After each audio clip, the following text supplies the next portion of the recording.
Hello, hello, hello. Welcome to the stream. Good to see you, Meow No Chroma or Monochroma as you're. I laugh every time I see Meow No Chroma. Good to see you, Maria.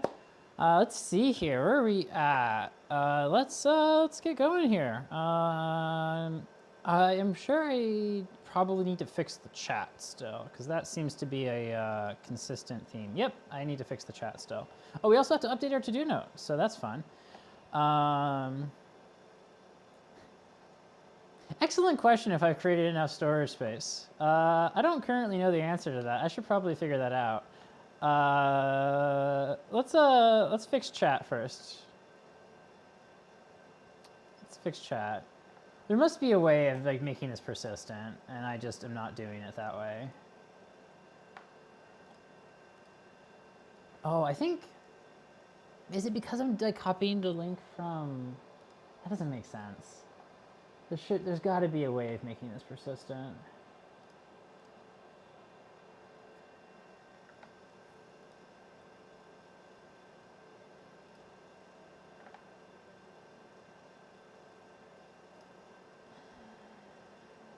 Chat. I'm glad I labeled it. I have so many unlabeled things in OBS. Come on. Boop. Boop. Hey, look, chat's back. Hello, chat. Okay, chat's there, notes there. We're doing great. We're doing so good.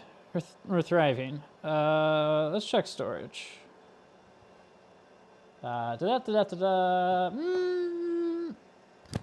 Storage is marginal. That's fun. We love a marginal storage. You know what's funny is that I actually am recording many gigabytes of footage that is empty because I'm not actually using one of the devices. So let me just see what happens if I just delete just ones that I know have nothing because there is nothing.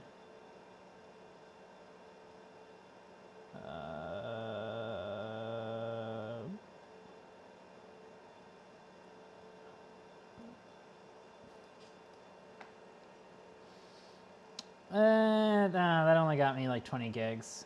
Hey, it's 20 gigs. I guess we're doing a little bit of work with the solid state drive.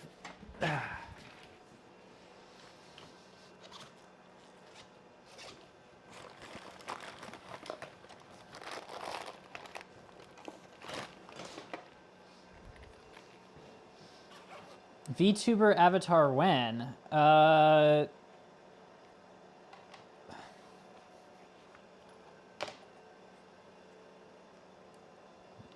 don't have an answer for you, but not because I don't know when, but because, well, probably VTuber avatar, probably not, I think is the better way of putting it. Okay, do I have to unplug a camera with my current setup? Well, maybe I have a port on the back available. Do I have a link for the notes? I do have a link for the notes. Share. Right. Everyone. Copy.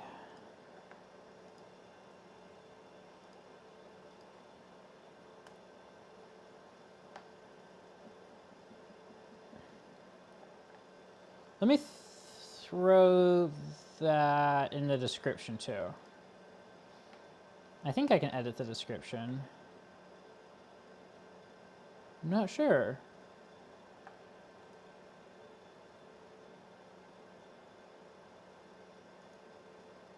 Can I edit the description? I mean, I know I can after the stream. I don't know if I can during the stream. I'm pretty sure you can edit the description during the stream. Okay, YouTube Studio. Oops, something went wrong. God damn it. And it's back to regular. I love that. Thank you. Thank you so much.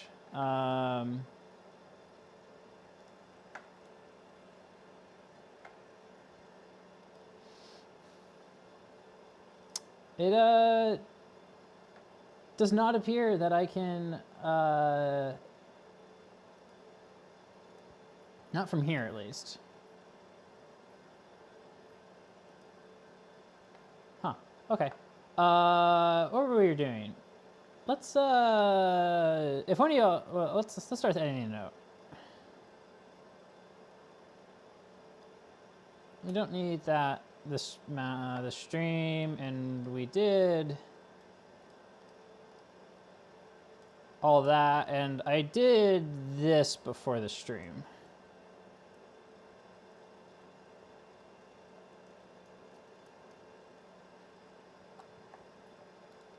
Okay, so that's where we are with the notes.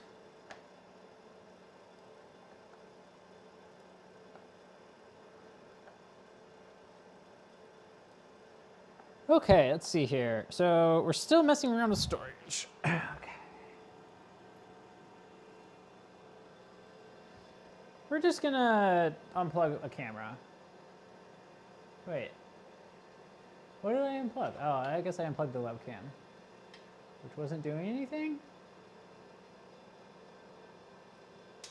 How did that not cause something to disappear? Oh, okay, I guess that's the cable I was using for the iPad, so that's fine. We didn't need that one anyways. Not right now, at least. Okay.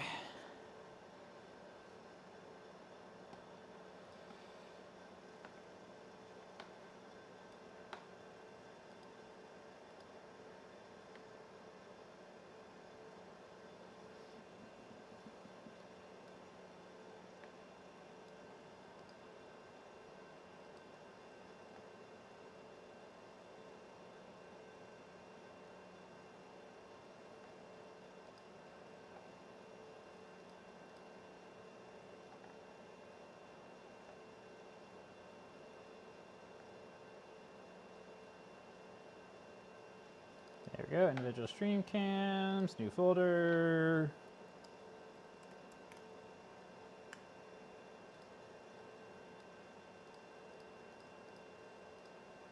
Actually, there's a better way of doing this. I do it this way. I do new folder with selection.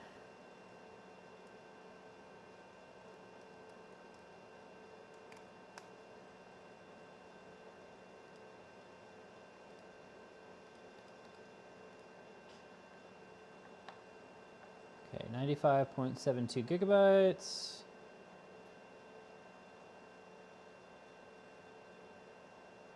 I have not seen mixed media live streams where there's a 3D avid. Well, isn't that what I guess? Okay, I guess that's not technically VTuber, right?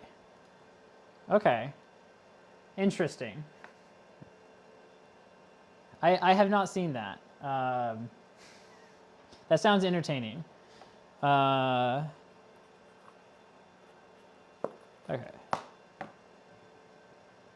So we got about a minute remaining to transfer 100 gigabytes. I love that.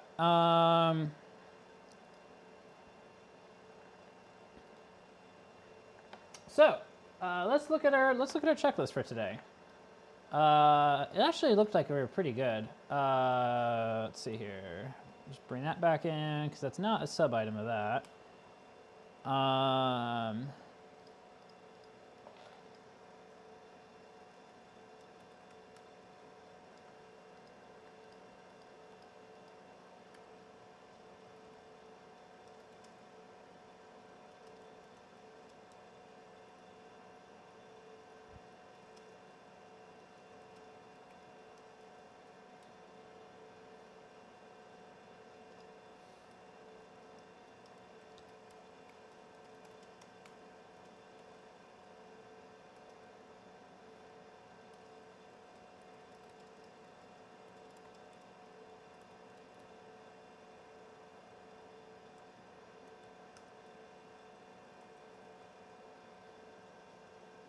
Okay, that looks like a pretty good checklist for today.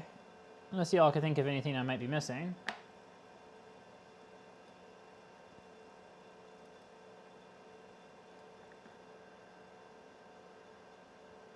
Okay, 5 seconds remaining on the transfer.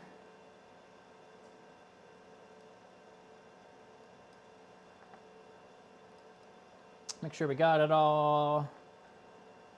95.73 gigabytes.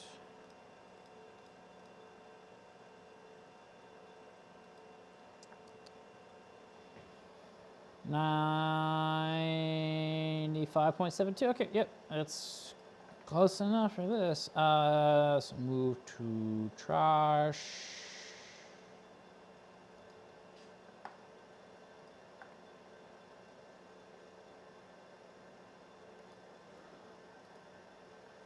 Okay, we got space. I got plenty of space. I love having to do this every stream. This is great. Or before every stream. I should probably be doing it before every stream, but we got it on the air, so that's what matters. That's what really matters, right? I need also to fix this camera, or get a better camera, because look at this. Wibbly wobbly. Sorry if that's giving you motion sickness. Okay, that officially concludes the file transfer part of the live stream. Did I unplug anything that matters? Well, I guess I can plug this into the hub, and that should be okay. So, cool. I can just be like that now. Oh, bumping things.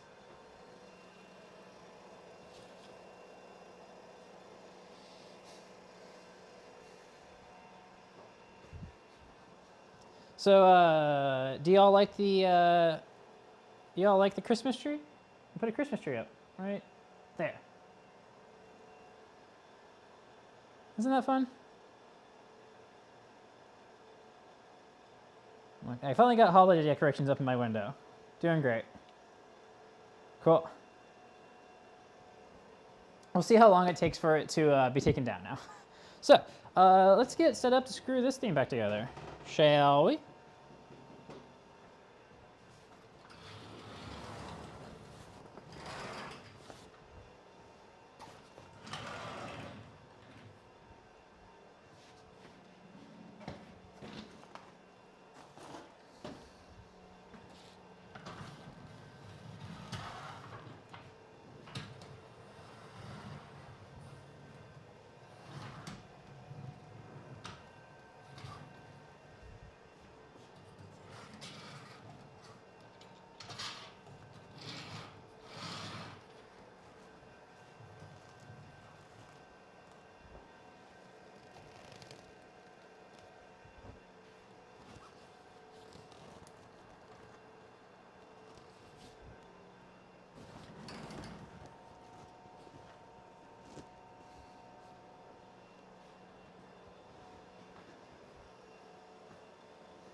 It was up after the 25th.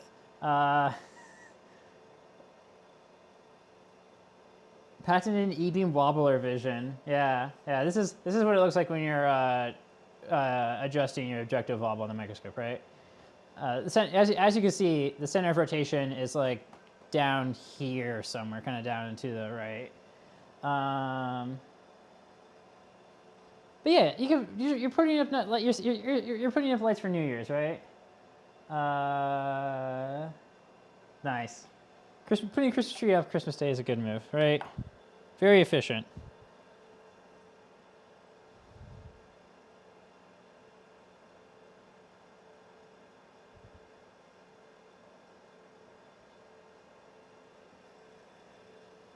Okay. Are we ready? I think we're ready. Let's do this. Let's bring the camera up here.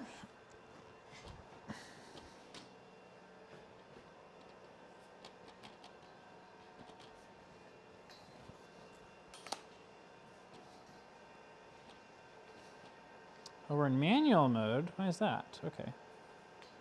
That's why the Christmas tree is so dark.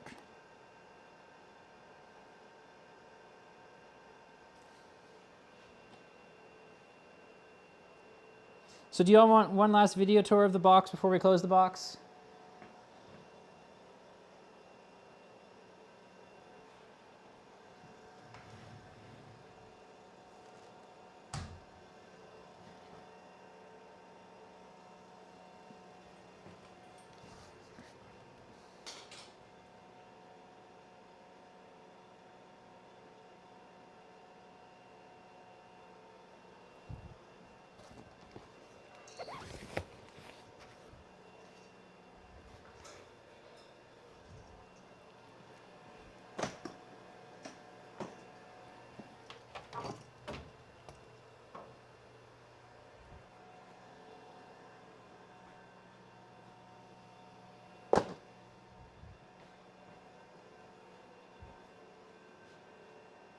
Only if I do dramatic cinematography, we can do that. We'll do one last full screen tour of the box.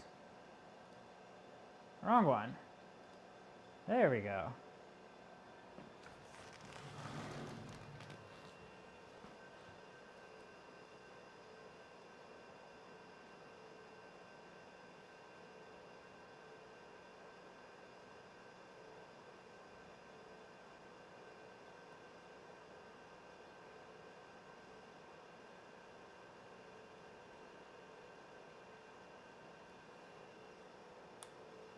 Here, we'll go high depth of field. We'll go back to manual.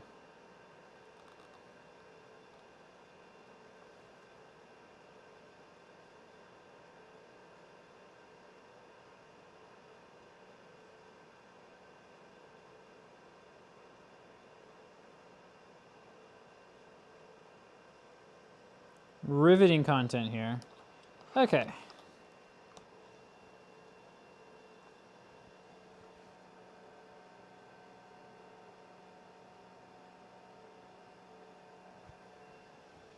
Oh, I'm caught up in cables. Well, it's been fun. We finally get to close it all up.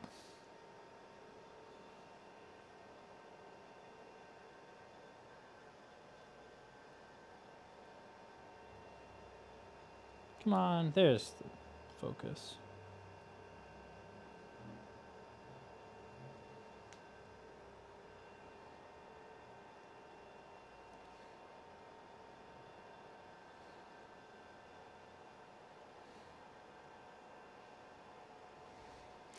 I don't think I'd quite build a power supply like this, but I do kind of get why they did.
I finally found out that I can put the manual focus, or like the focus display that shows me how far away it's actually focused in like meters, like on screen all the time, and not just when it's the manual focus, and life is so much better with it. Oh my gosh. And I'm very fortunate, it's one of those settings that actually does apply during UVC mode. So even when I'm using it as a webcam like this, it still works, which is awesome. So a lot of settings don't end up working in UVC mode, although a lot does. It's pretty good. So that's the supply.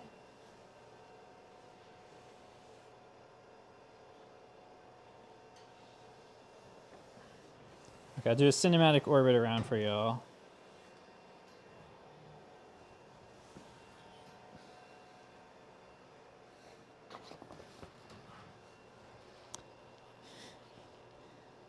Y'all would have appreciated what that looked like with me trying to dodge all the lights if you could see further back. But alas.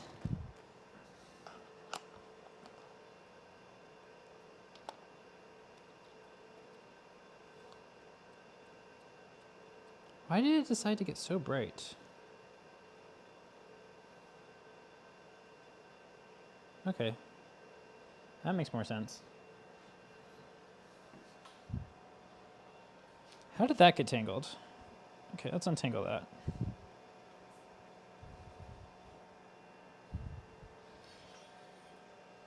What did I do to end up in this situation? We're just gonna unplug that light. That's gonna be the easiest way of fixing this. Topology, man. It's wild stuff. Okay.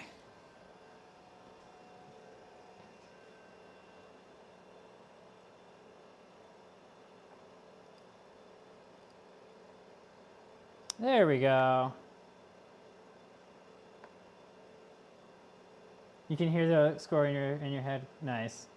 What's the RJ45 port on that center card? The RJ45 port on that center card is the RS4. It is another RS45 port that is unused. I suspect. Well, so the center card, this one that's got the RJ45 port, is basically identical to this card on this end, which also has the RJ45 port in terms of voltages and number of supplies. So my understanding is that it's just there because it's the same card. It doesn't actually have a cutout for that port on the cover that goes on this. So that's a little fun tidbit for you there. So yeah, it is not exposed on the front panel.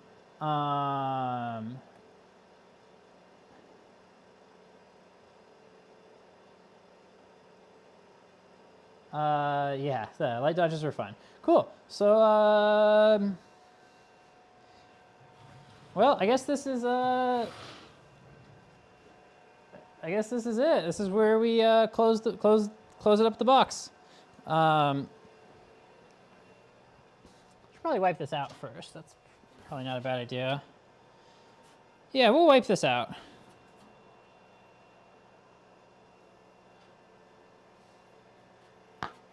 The box.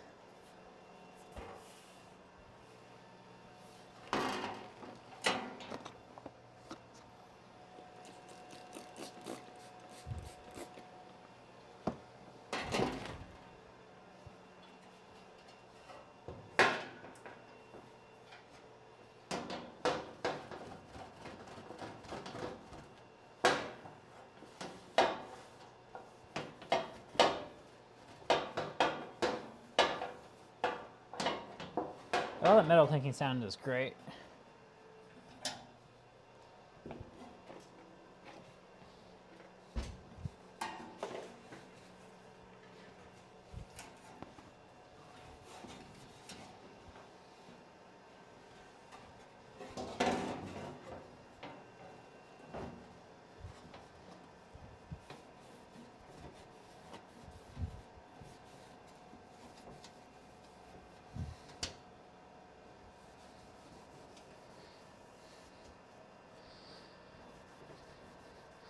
I'm actually surprised at the amount of stuff I'm wiping off.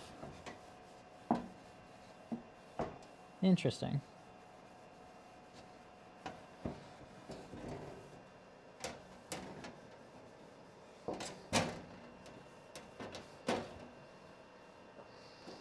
Like, it looks like I'm wiping off stuff that was on here before this box was, like, folded.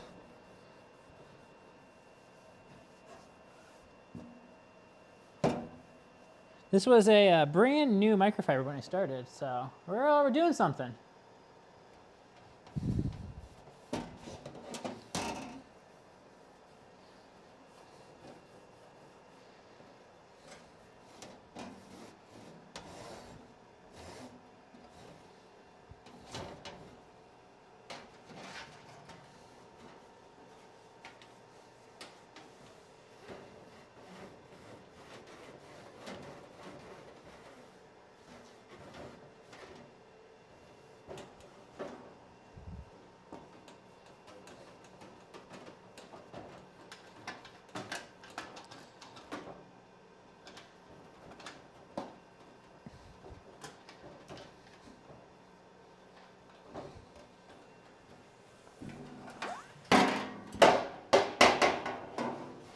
Yeah. Once you know what you can wipe out, it's like, well, now you gotta wipe it all out, right? Because you know about it, so. I think we're going a little bit past taking out some dust here. This is cleaning off a little bit of grime from the factory, it turns out, I think.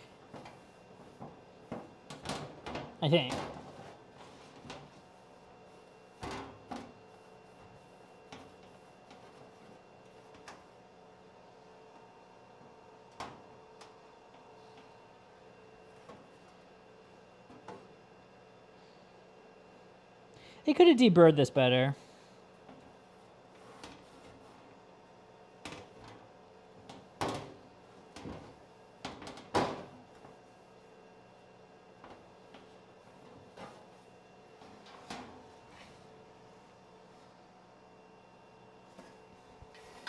They probably didn't because they put press nuts in it first or something. I don't know.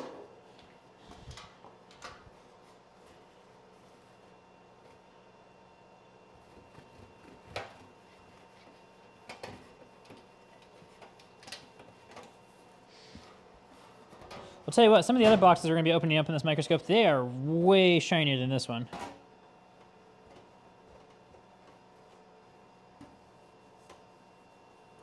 Okay, look at this nice and clean box. Isn't that great? Clean box.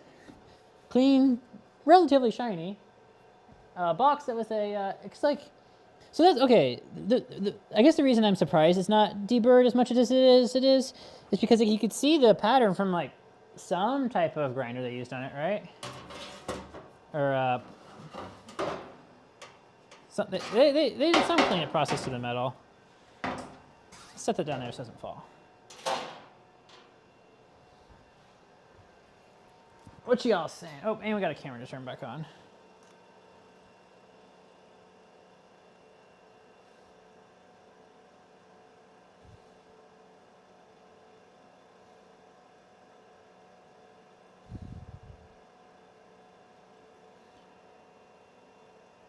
Yeah, it does look like it's burnished. Like you would have thought that might have been a process they did after stamping, but you know.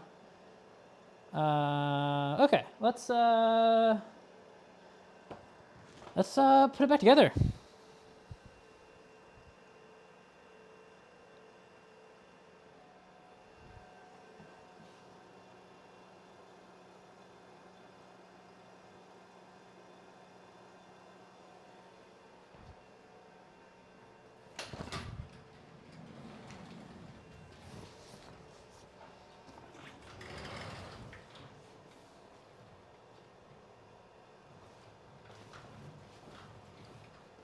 I guess these aren't pointed at the camera, but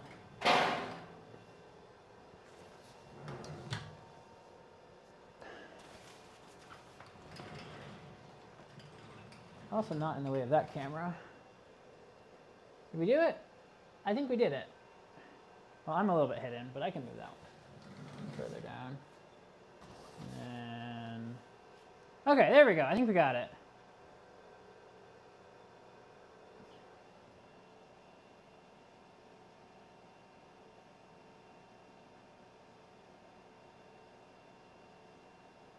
Goodbye, friends. Goodbye, power supply card friends.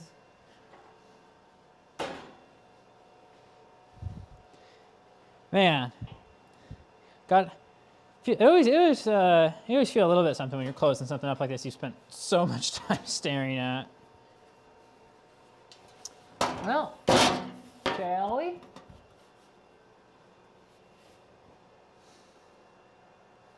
Just one last glance, one last chance to look things over. Okay, let's do it. Dun dun.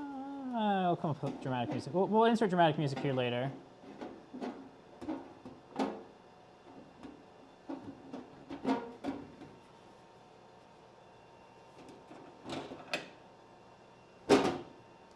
There we go. Get a picture of that. Momentous occasion.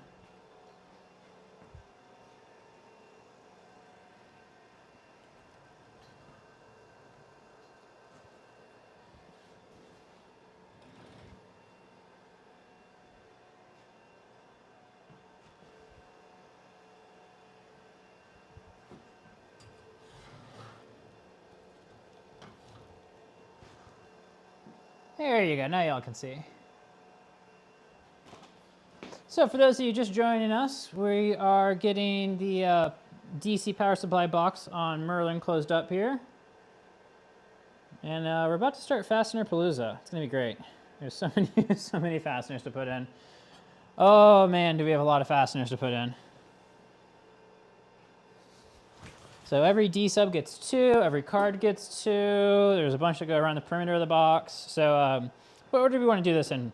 I think we want to probably start and absolutely open to and looking for feedback here. Why is this camera exposing so weird?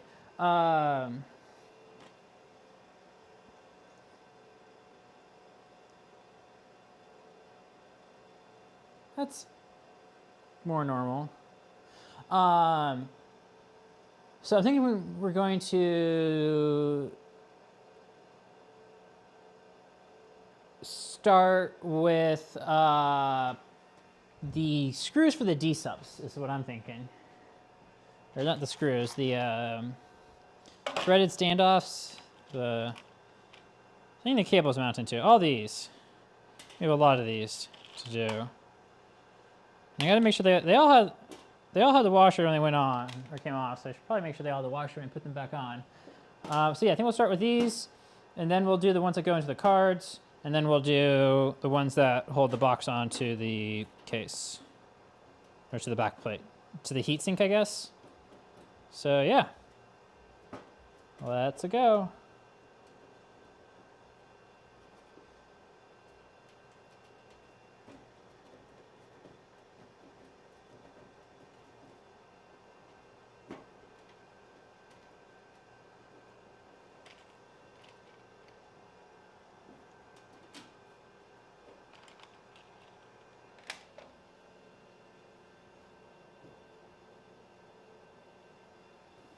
Yeah, dramatic music for the short, exactly. Exactly.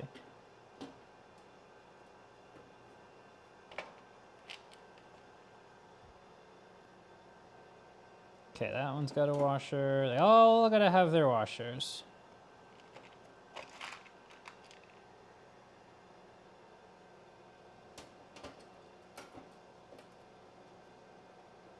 They're trying to give FEI a run for their money with the number of D subs in one spot here.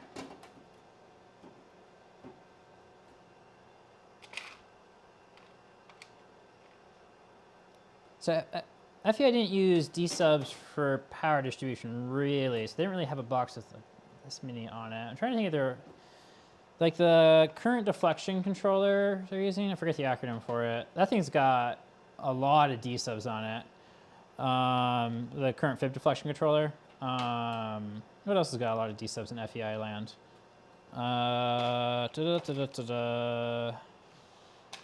It's like all the cards. I mean, those usually only have like at most like 3. I guess the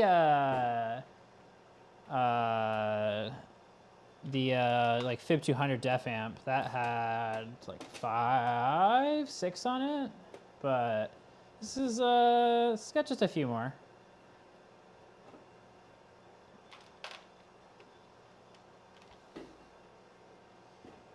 The yeah, I can't think of a single module that's got this many D-subs on it in FEI land. Which is surprising. They love D-subs like so much. Like so much.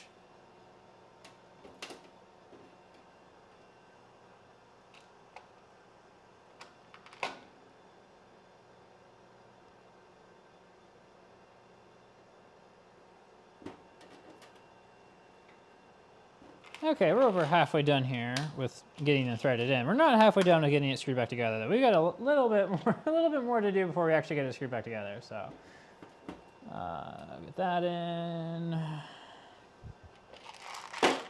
Okay, I think I'm almost out of ones that still have their washers on.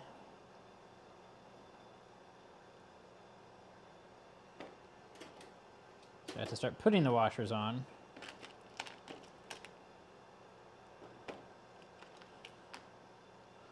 Which takes more time.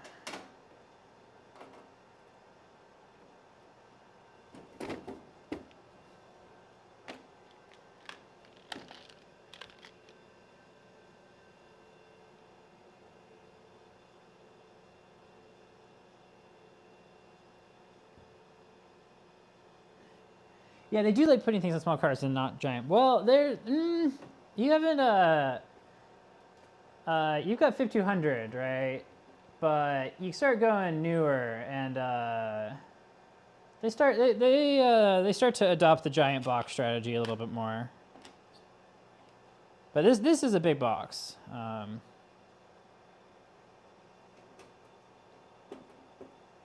They still use the same power distribution architecture with those like 1x10 mate locks.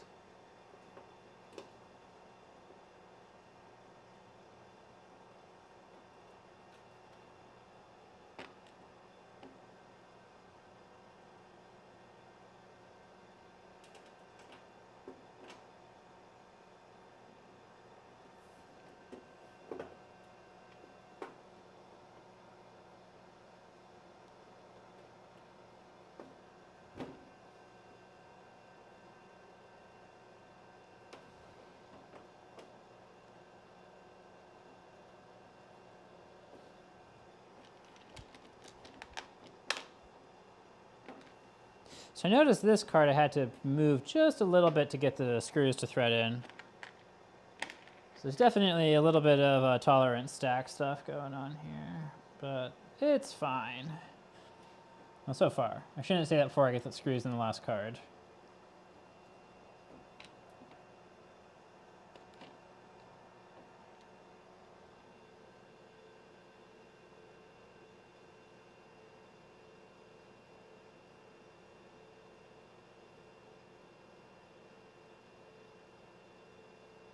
Other than the one, what is the one giant box of FEI Doom you are referring to here?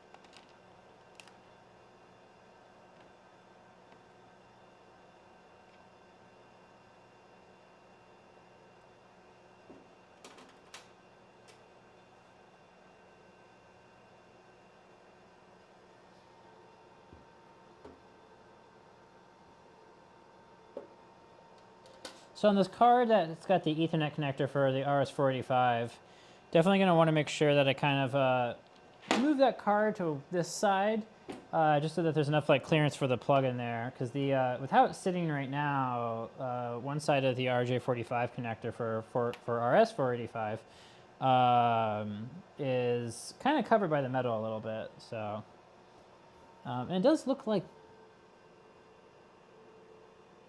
it looks like it's like not fully soldered down. I don't know why it's like not, it seems like it should be seated like lower on the PCB, but that's how it was when we disassembled it too.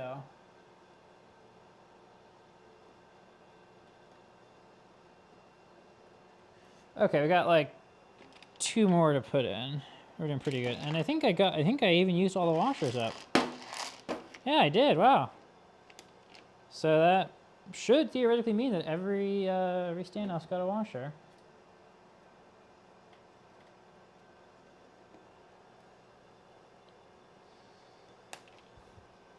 So this is probably one of those cases where we want to get, at least for the top of the box, and maybe for the sides of the box too, all the fasteners at least partially in before we actually tighten anything down.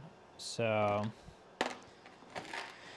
now when we go about this part, we need to remember that we have 2 different lengths of screws. We have the long ones and the short ones, and fortunately the long ones were only used in one spot, and that was on the like kind of air deflector thing that goes on the top here. So everything else is these shorter ones. So that's good. I like that. I'm gonna get a screwdriver bit out to make this part easier.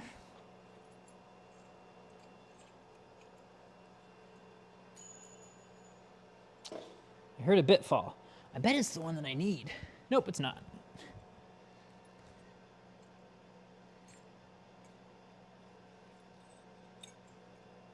Is this the one I need, or is the one that I need in the driver still? So I just need to be careful not to put any of the long ones in, and everything will be okay.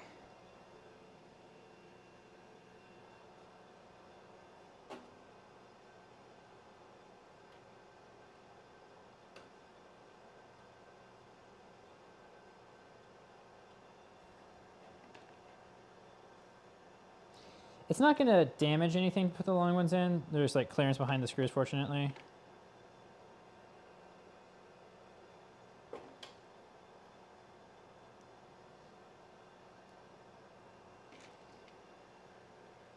And I am taking time to make sure I don't cross thread, because if I do that, I feel like that might generate some metal shavings. So do not want to do that.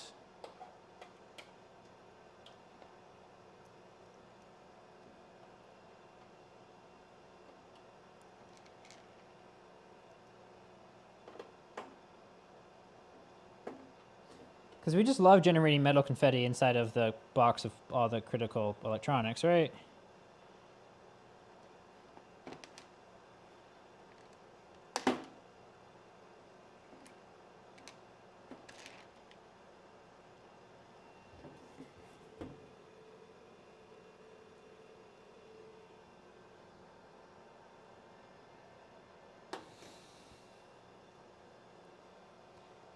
I kind of suspect I might have put one of the long ones in, because I've only got 2 long ones, and I'm pretty sure I should have 3 long ones. Let me check this part. Yeah, there is 3 holes on this part.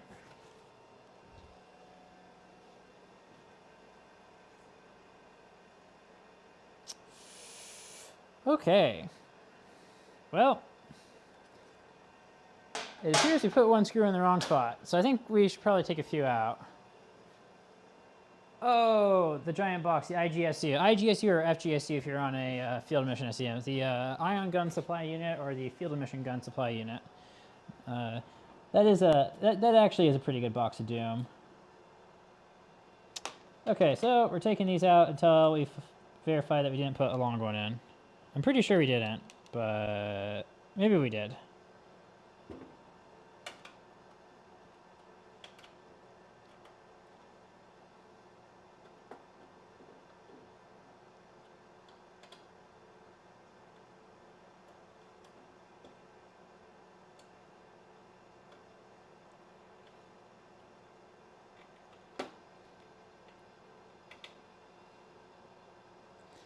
It's really not that long, and the short ones are long enough to do the job to the long ones we're doing, so.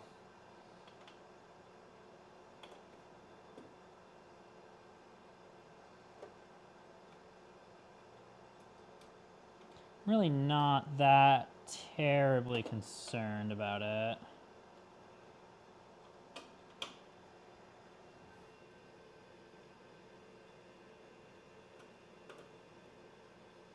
If only I had video footage of where I put it, right? It's also possible that not all 3 of them were long and just 2 of them were, because they don't need to be long for it to work.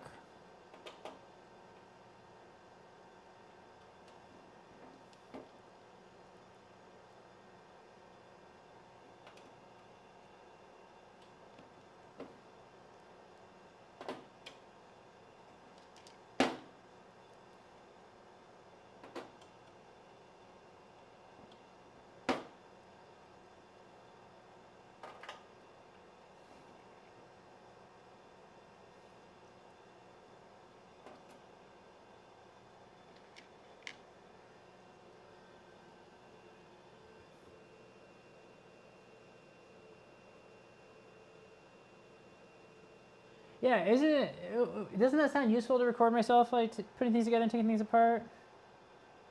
Man, I really wish I was doing that. Oh, wait. That's why I have to spend the beginning of each stream doing file handling.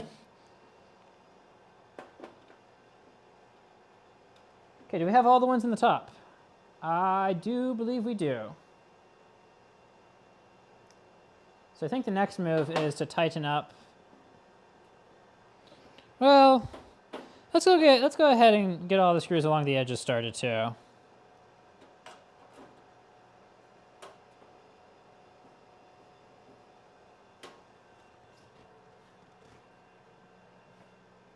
know what'd be cool? Is if I had the screwdriver handle in my hand right now. That'd be cool.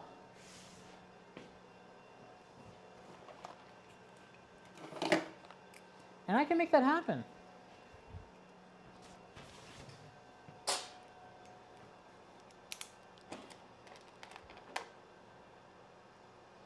I think putting the screws back in is taking longer than taking them out took.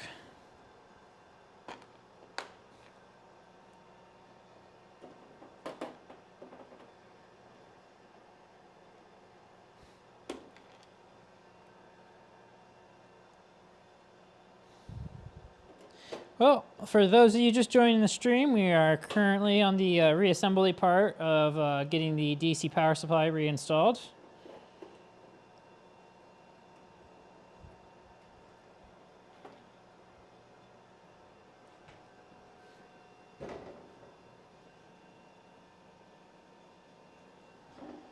We have approximately 500,000 fasteners to put into this box. Although we've already done half of them, so we only have 250,000 left. Approximately.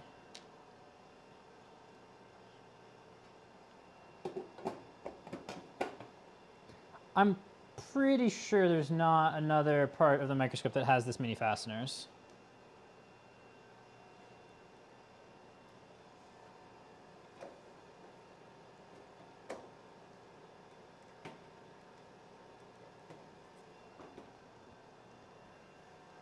Pretty sure.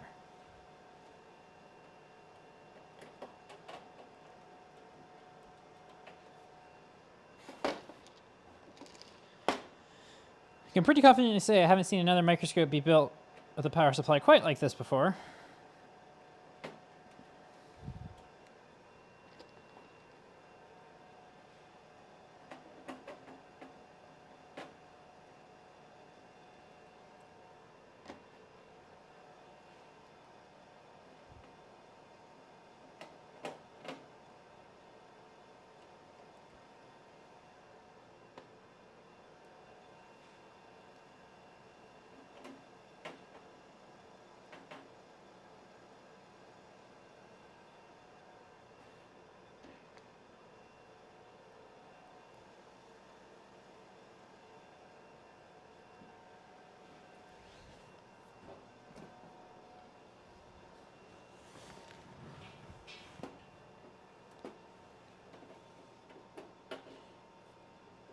Well, it's looking like we got exactly the right number of screws, so that's a good sign.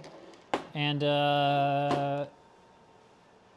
we did verify that we didn't use one of the long screws somewhere else. So I guess there was 2 long screws on the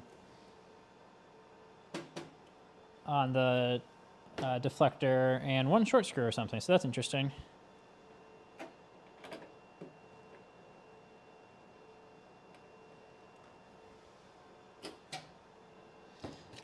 So yeah, we're down to the last three, and the last three go on the deflector that goes up here, but that's going to go on after we get everything else tightened up, I think. Well, no, it does have to go on after tightening everything else up, because we can't access these after we put it on. So, okay. Let's switch to the gyro driver and start tightening some stuff down.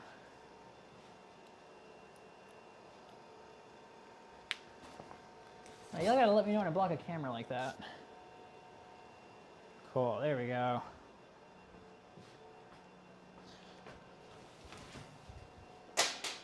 So I think we're gonna start torquing our D subs first.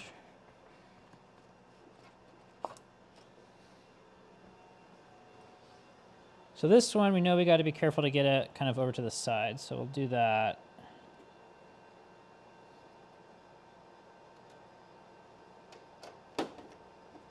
So actually that one we're going to do these ones first on this one.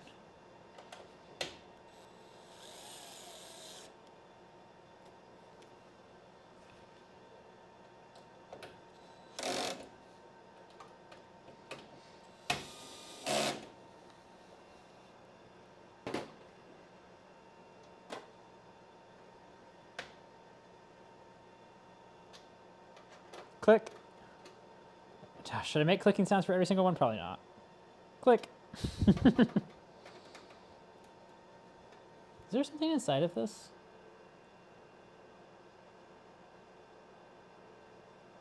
Oh. Well, that's been used for something. Interesting.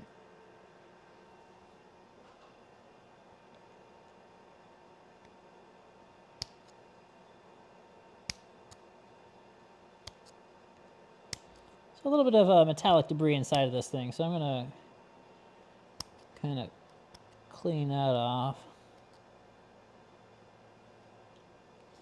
We'll vacuum it out real quick.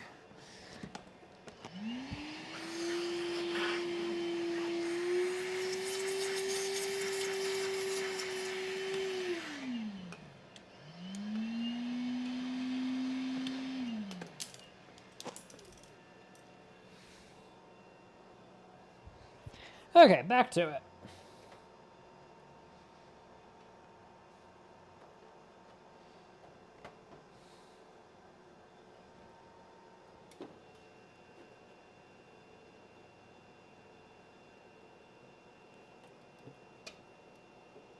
Feels like you took the 6400's external power cabinet and sorted the water-cooled bottom box and stuffed it in one box and shoved it under the column. I mean, pretty much, right?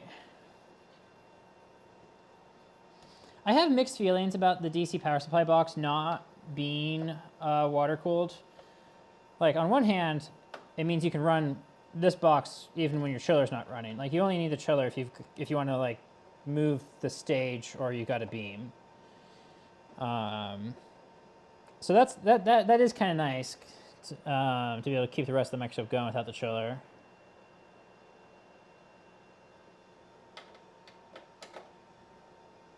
We were having technical difficulties with this particular driver because something terrible has been done to it. It's a little bit hard to get onto these.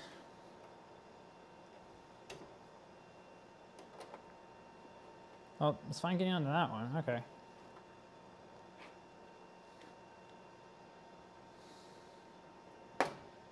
Interesting.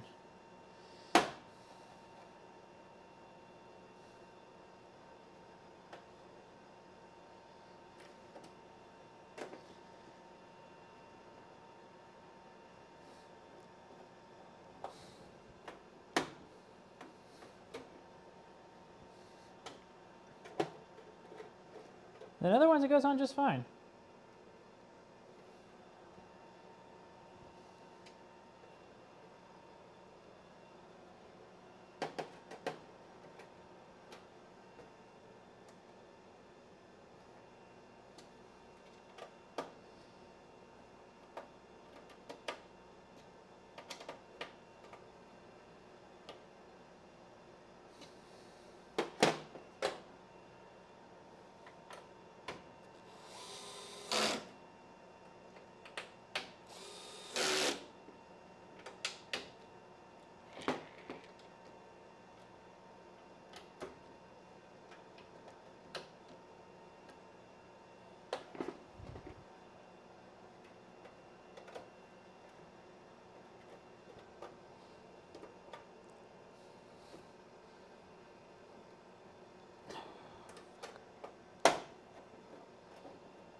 Okay, we're almost halfway done with top of the box activities.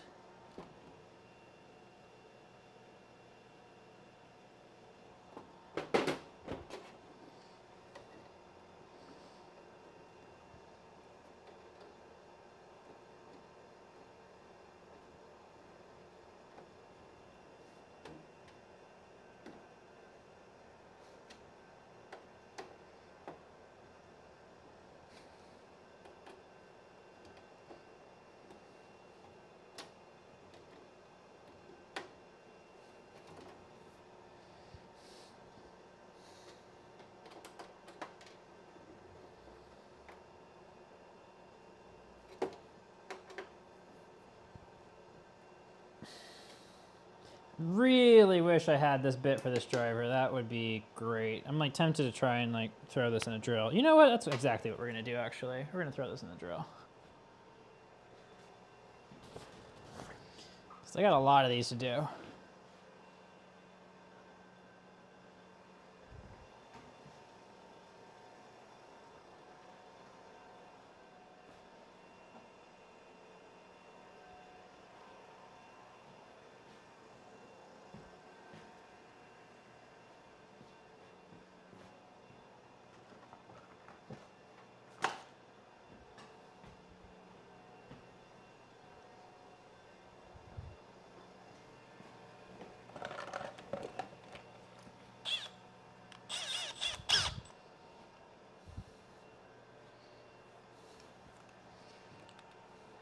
Okay, we got a drill. There we go. That's gonna make life better. Look, this is a drill bit. Let's take care of the run out. There we go. What could go wrong with that? You can set the clutch actually. Actually, I think we're gonna leave the clutch off because I can feel it pretty well. Oh, we lost a camera. Gotta press the magic button on the camera. It's a pretty good setup. Right off's not bad. And it goes away if you push on it, so.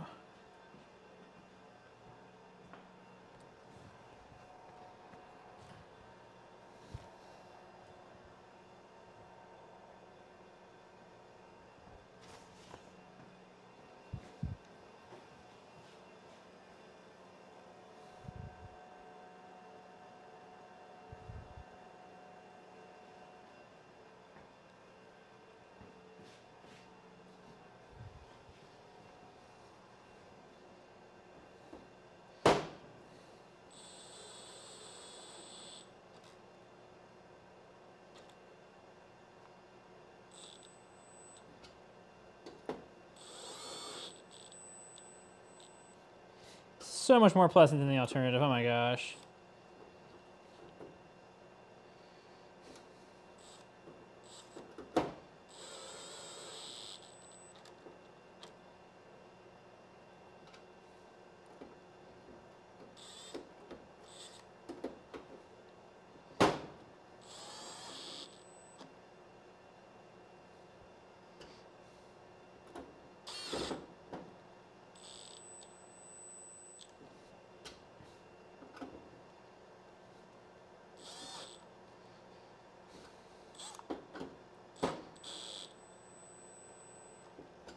So much more pleasant, oh my gosh.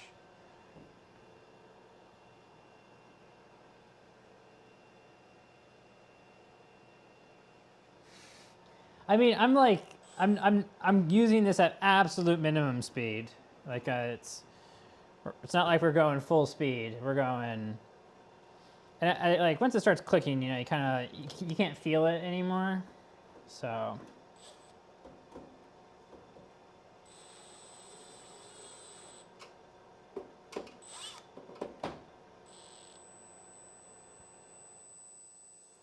Like the motor is stalling out because I'm got dead slow on it.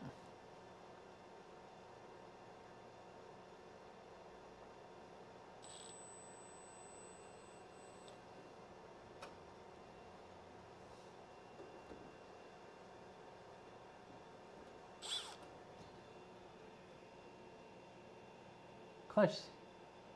Yeah, it does save you when you sneeze, but if I have it on, I can't torque it by hand, so.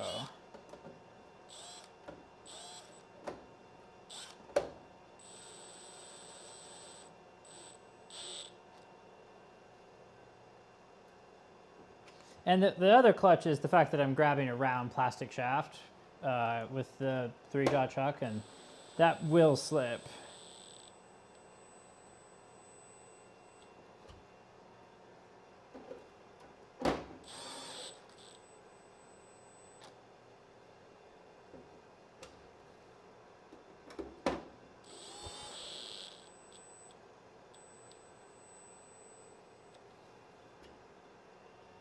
Okay. We got all the standoffs in.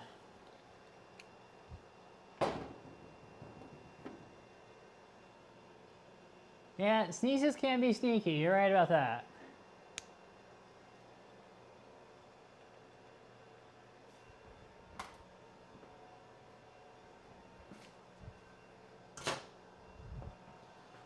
Okay. I do have the clutch on this one, and I'm turning this one faster, so that works out well.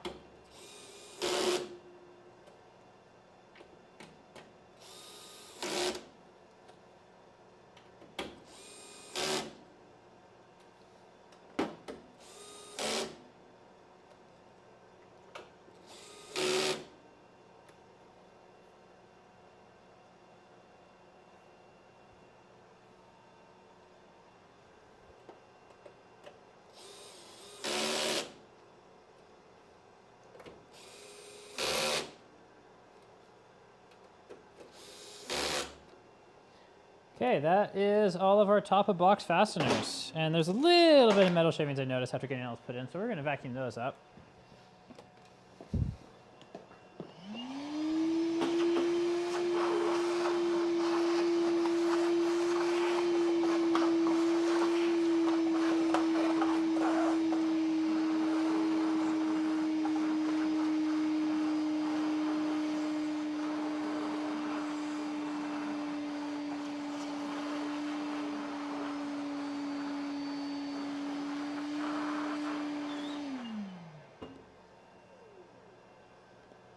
We lost the battery right before we got to the last corner. You know what? Did we just turn it off and on? Well, no, we'll put a battery in it.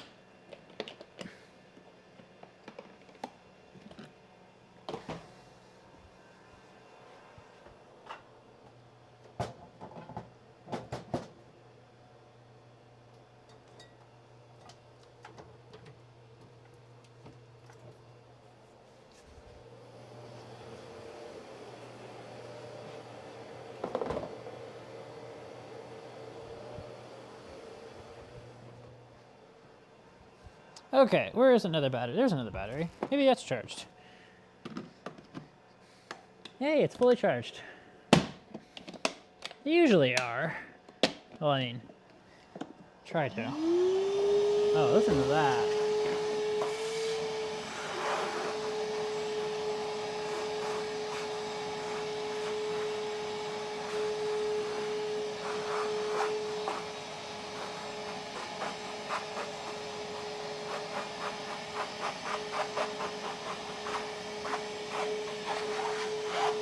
There we go.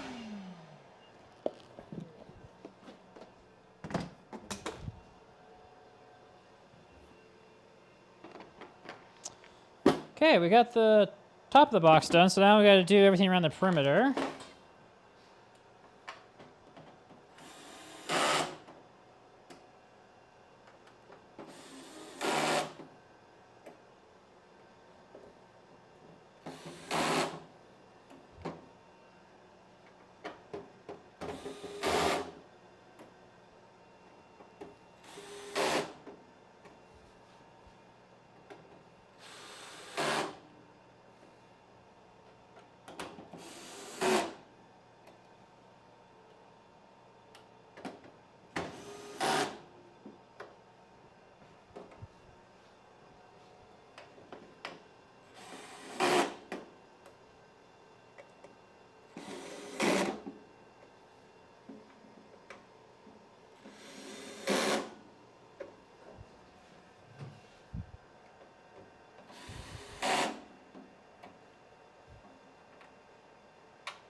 Okay, those are all down and torqued. Sorry I haven't said click 500,000 times while I'm working on this box, but that would have been moderately entertaining. It would have been a good bit. Okay. Just got the deflector left, and there's some dust on that, so let's wipe that off.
Well, this one was not nearly as grimy as the inside of this box was, so that's good.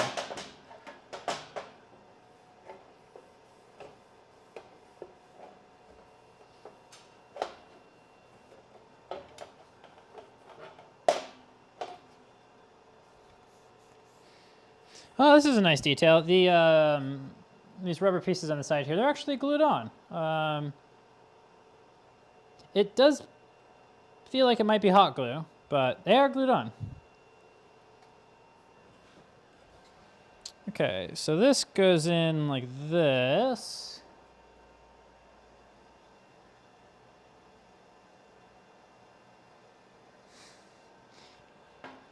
Let's see here.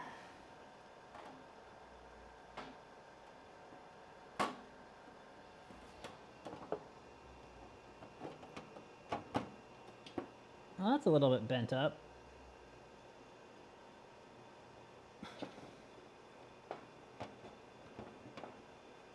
Why is that way? Huh, it looks a little bit intentional on their part, okay. Really trying to lock that in.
We're so close. We got one more. One more. Look at that. One more. So many fasteners. And what are we? Hour and 17 into the stream, and we finally get all the fasteners back in this thing?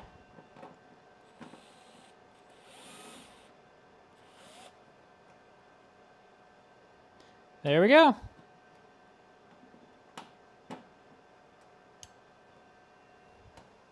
We did it. We screwed it all back together. Okay. Now what, right?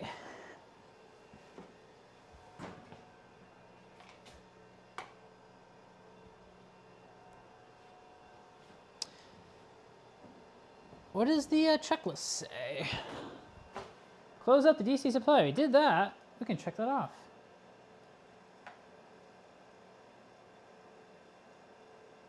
SpongeBob time, 10 years later. Yeah, exactly. Okay, we closed up the DC supply, and the checklist says the next thing you do is to vacuum out the microscope. So we can do that. We can certainly do that.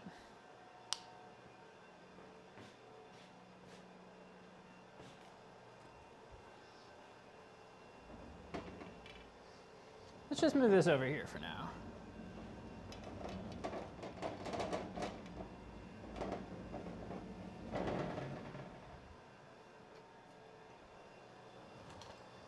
I think we're gonna do a little bit of mopping real quick. I'm gonna be crawling around on the floor a bunch.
Okay.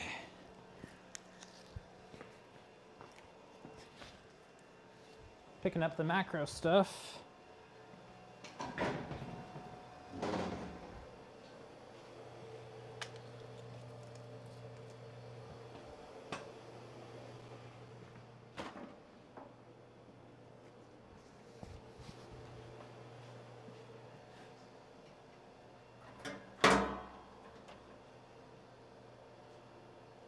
I got no pressure in my DI system right now, so I guess we're using a little bit of tap water.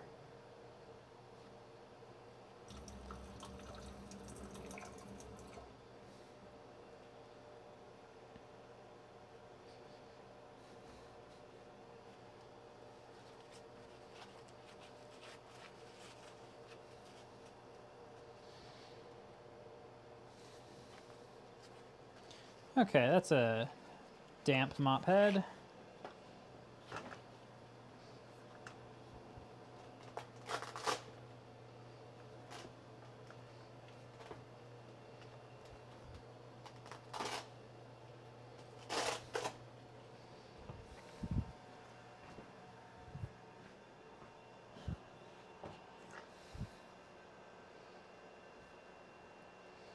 Well, I guess I should probably point the camera at the floor for y'all.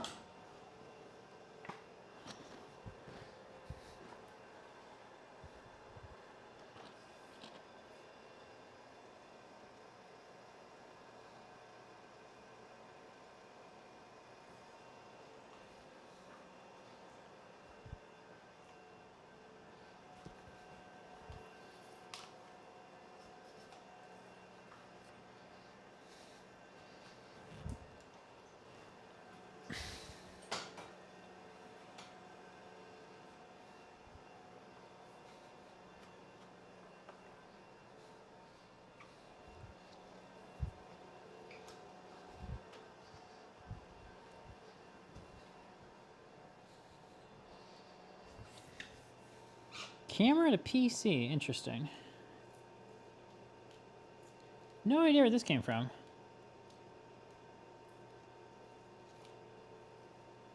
Oh, it's leaving all kinds of terrible residue. Darn it, okay. That's gross. Guess what? We have more tape residue to clean up. Yay!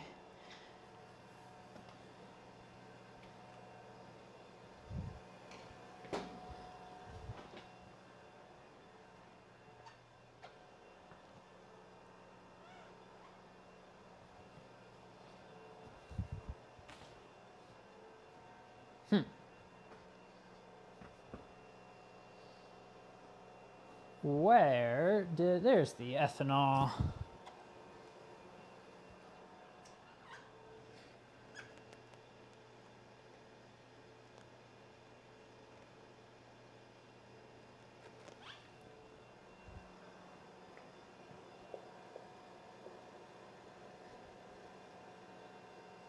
Yeah, aren't we glad that we've got a return of some tape difficulties? It's not the same tape. Different tape. But it has made goo, so we don't like it.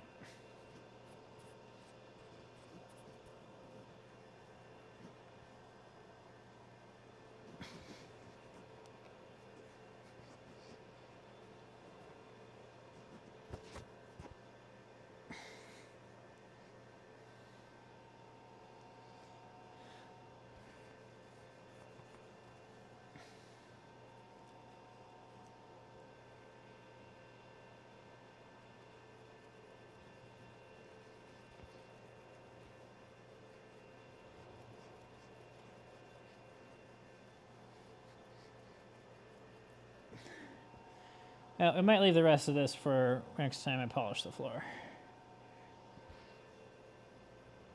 I think we got the tape up. I think we're just... I had a little bit of Windex on this cloth stuff. This is when I was using to wipe out that panel. And I should have thought about the fact that Windex does discolor this finish that I used, so... That'll buff out, though. Okay, back to mopping.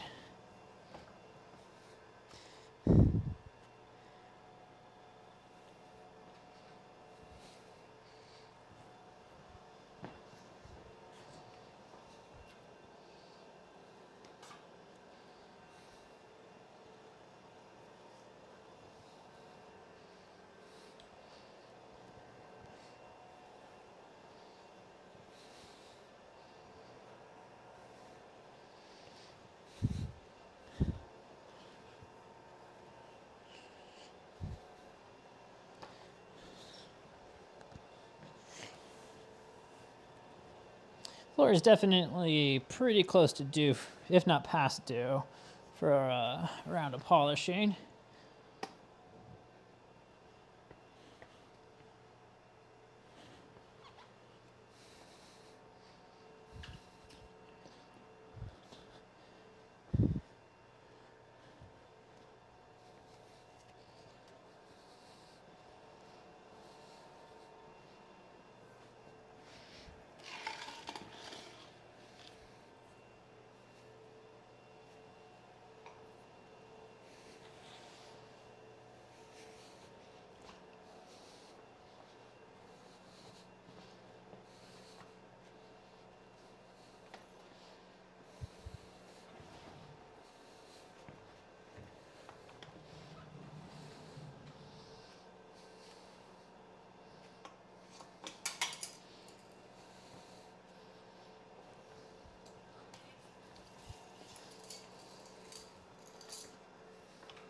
Okay, I'm feeling pretty good about crawling around on a whole bunch now.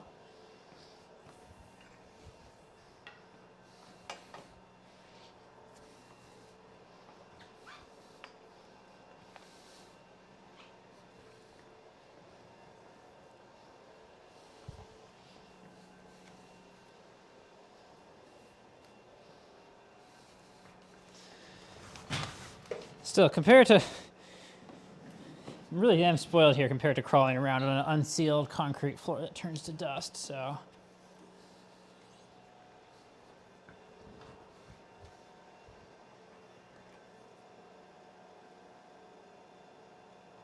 Well, you have a lovely night, Maria. I'll see you next time. I am still staying on, but... Thank you so much for joining the stream.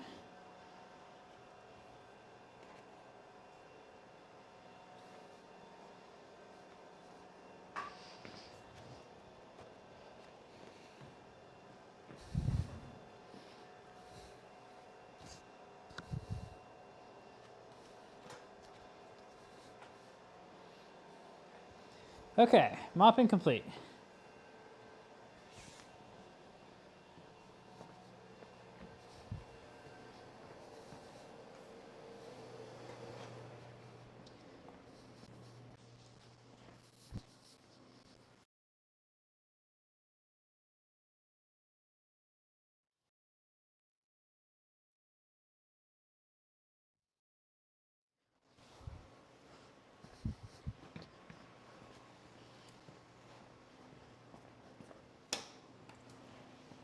Did I just do a quick mopping pass on the rest of my workshop? Yes. Yes, I did. Just one pass up and down the aisle, you know? Just real quick. Well, let's see here. Okay. Vacuum and more cleaning. Oh, man. Okay, more cleaning. Let's get set up for that, shall we?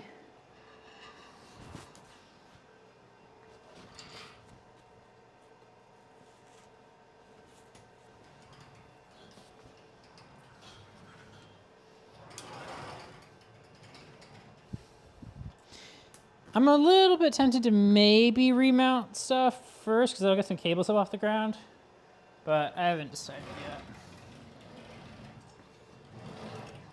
Let's do some lighting on the opposite side here. That'll, I think, be nice for when we're pulling or for when we're wiping out stuff.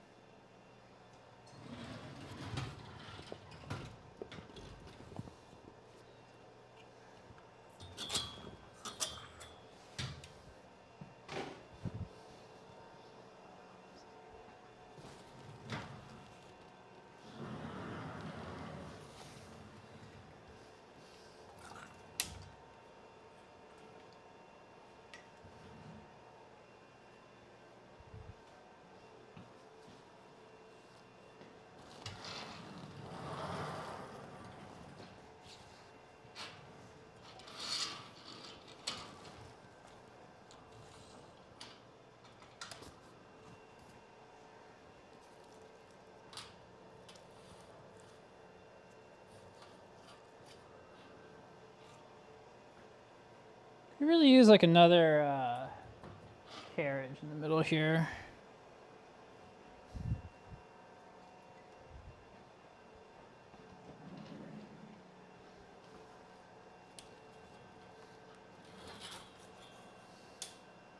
Well, that looks pretty dang well illuminated down there.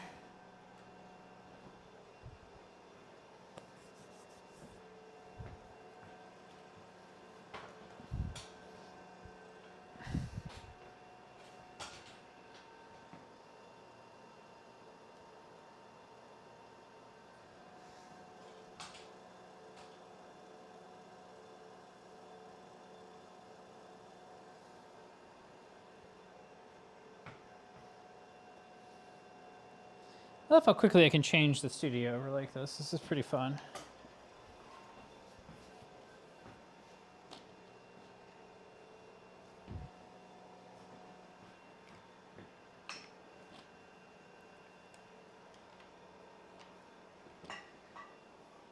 Oh.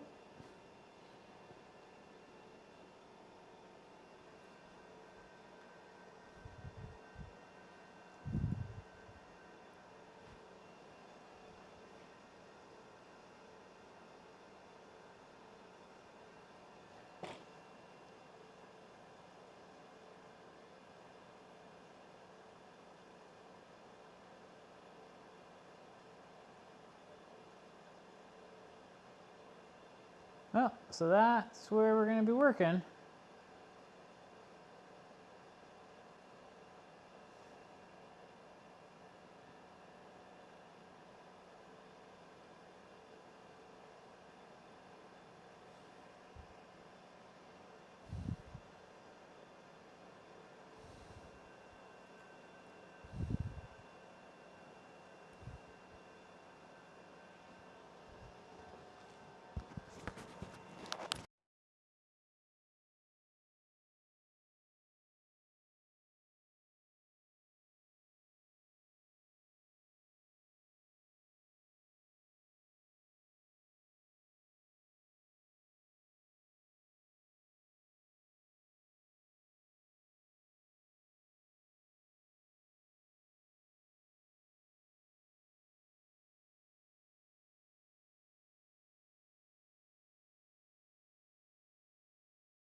just taking a quick break to make some tea.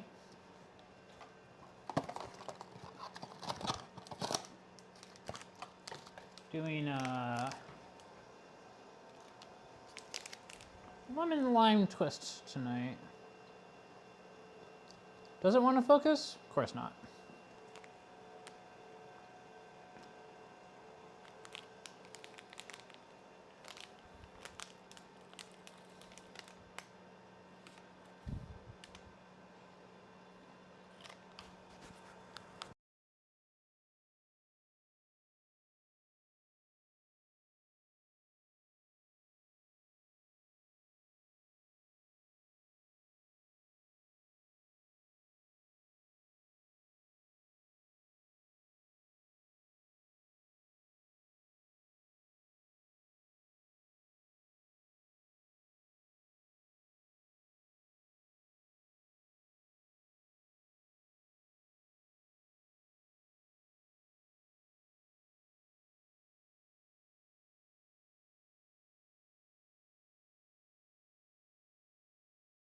There's a twist as much as that they are twisted together is my interpretation, but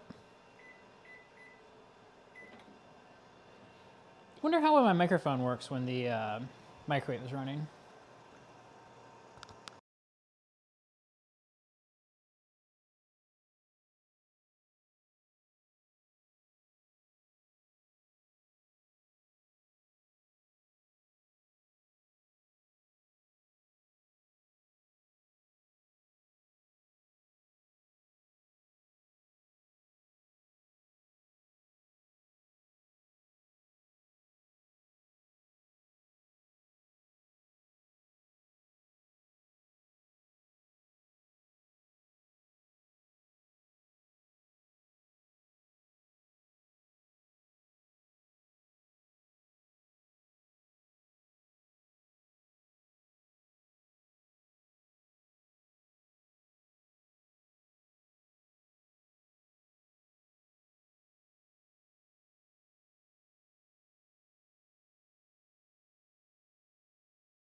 Let's get the hands rinsed off and get back to this.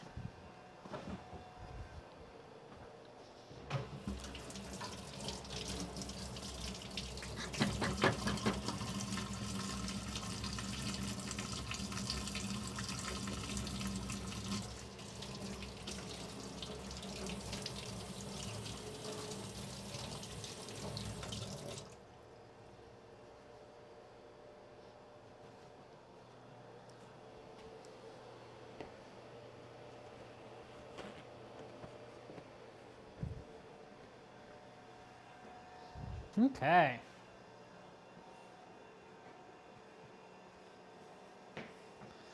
So we're going to vacuum out, wipe out, remount, recable, recable. Seems like a pretty good plan to me. Unless y'all got a better plan. I'm open to better plans. Ooh. You know what's a good plan is not burning myself on the tea. Let me make some cold water in that.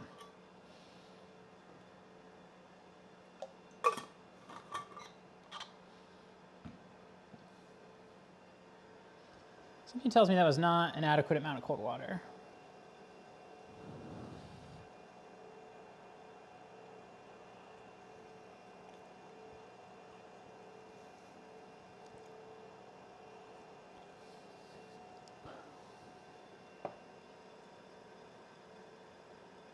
There's my YouTube control panel.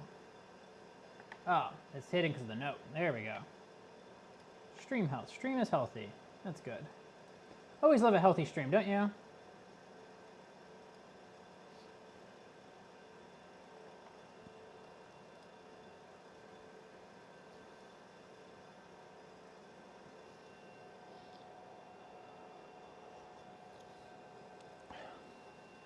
So one note for monochroma, and I guess I probably should put this in the channel too. The higher the voltage you put into a joule, the more work that the linear regulators have to do. And that can be bad for the linear regulators. So you don't necessarily want to go really high above 100. So yeah, there's that to be concerned with.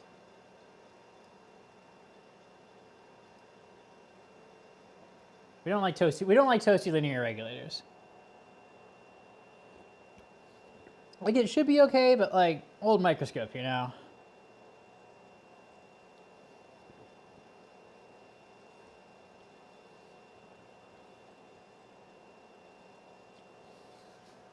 But I'll post something about that.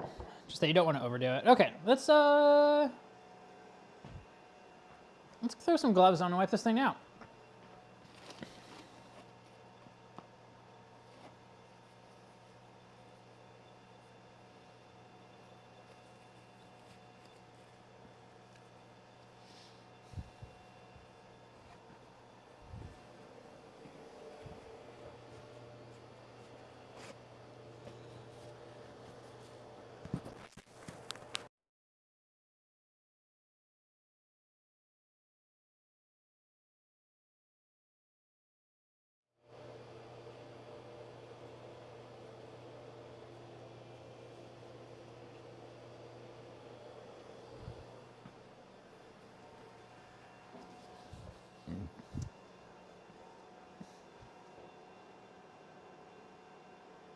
Okay, let's see. I got gloves, got a pile of microfibers. Let's do, not that one. Grab another microfiber. Got a spray bottle. And I think the vacuum's already over there, so we're pretty much set up here.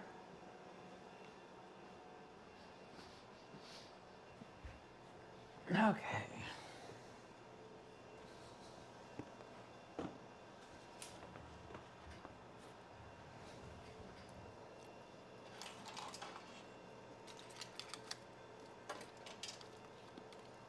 Very gently reposition this bundle. I think we'll just leave the bundle kind of sit in here.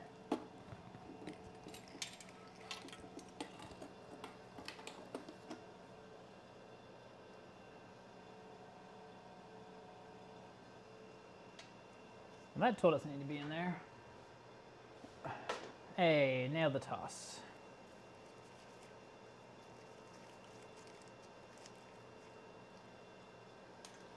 Yeah, I think I'm making the right choice to be wiping this out while I've got parts out, even though cables are kind of in the way. They're actually not really that in the way, so.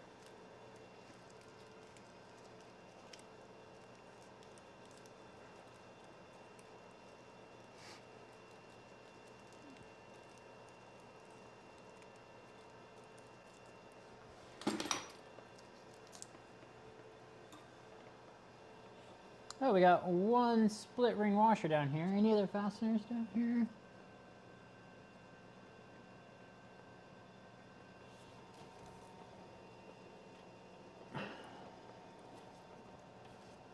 Oh, there's one fiber optic cable that's definitely was retrofitted in later.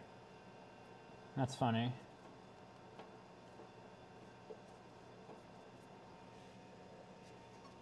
Let's swing the power supply door out. Really give us a lot of room here.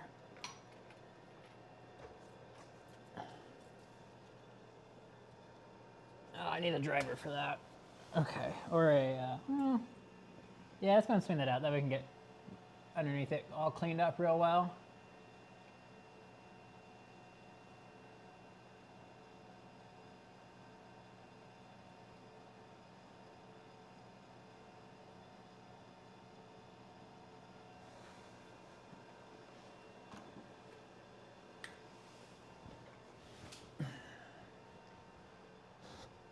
Do I have the tool I need to undo that right next to me right now?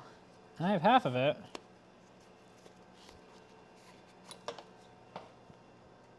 Oh, that's a lot smaller than I thought.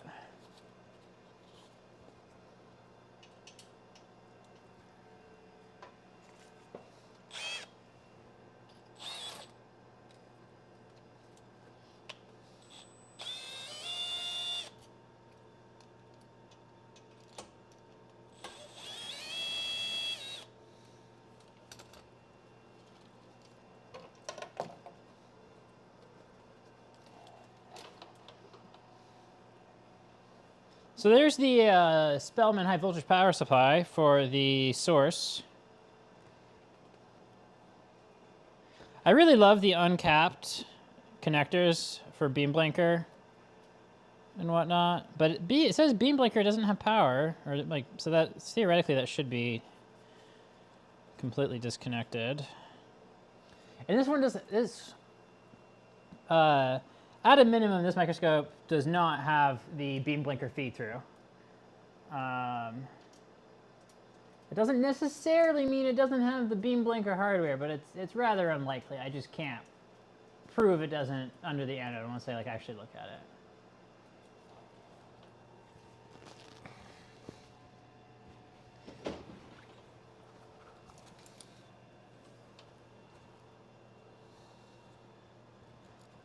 Hi.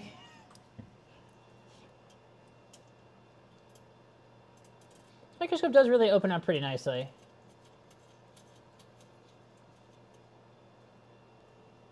Okay, let's see if we can get these cables out of the way too. Hey, we can.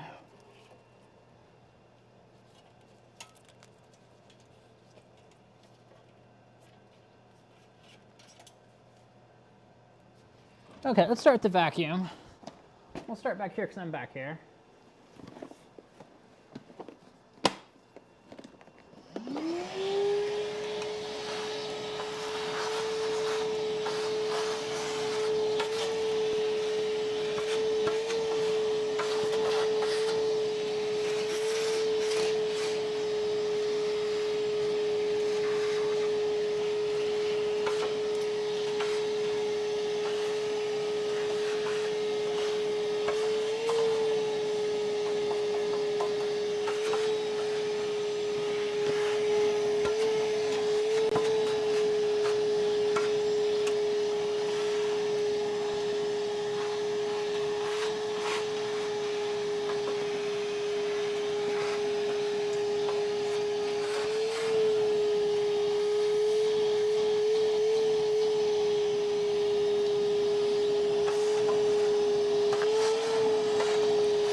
Okay. Where is my microfibers? Oh, I put them up here. There's my off-brand Windex tonight, but I think this is actually refilled from a real Windex bottle, so.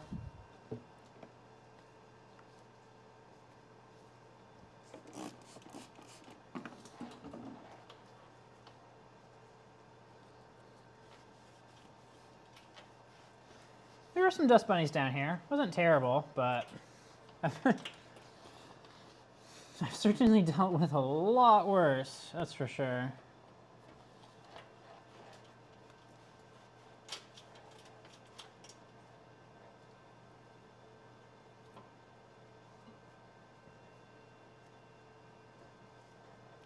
Interesting how much dust there seems to be on the turbo pump isolation weight.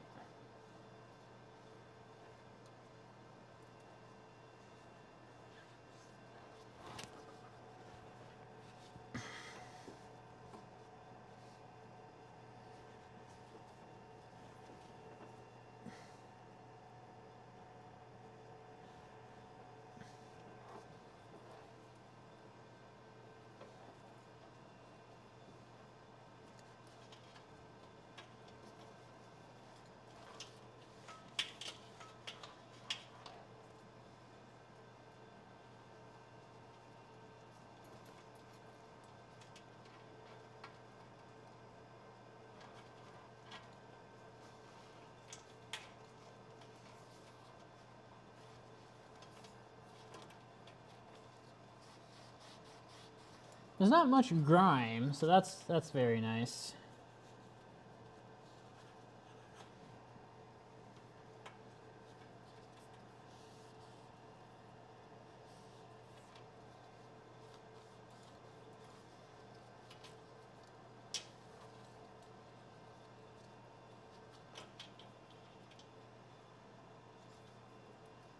Oh, it's got those weird Edwards washers in here. I think they're Edwards wash, or not Edwards washers, the red and green Edwards ISO centering ring thing. I think it's Edwards. I don't know if anybody else makes it like red like this. Maybe other people do.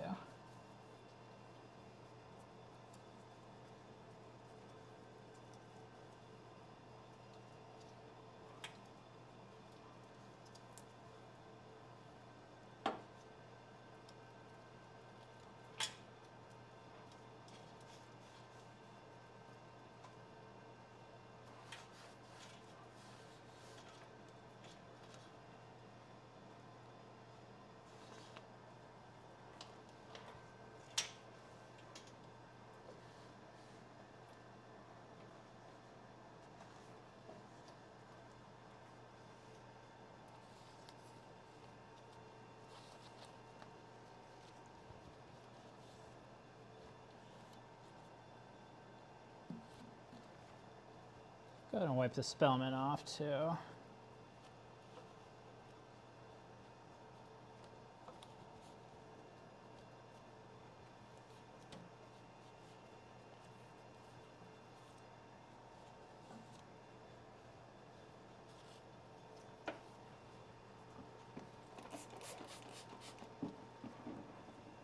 Oh, there's dust up here. Of course there is.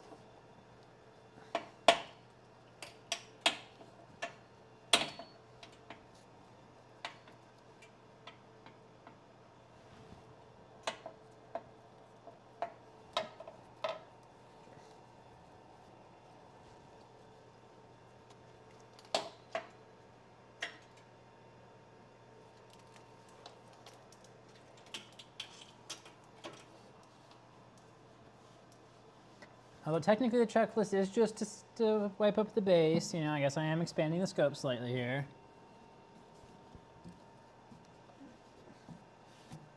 But I just like, it's like a relatively dust-free microscope, you know?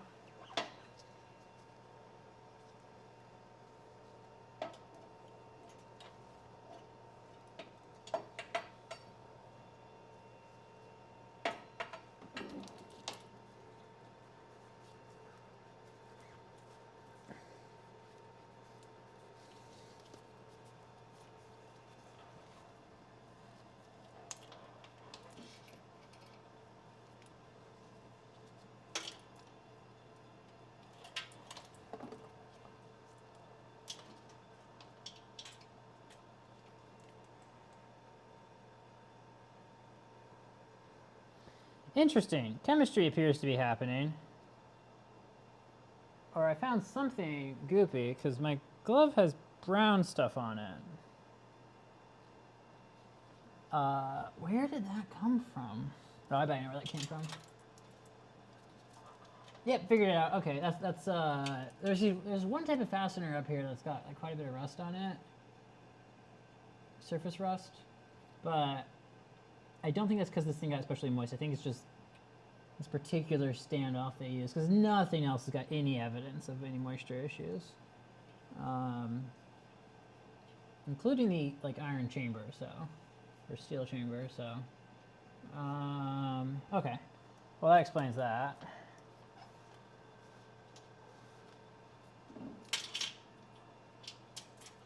Okay, cool. This side's cleaned up pretty well. Let's flip to the other side now.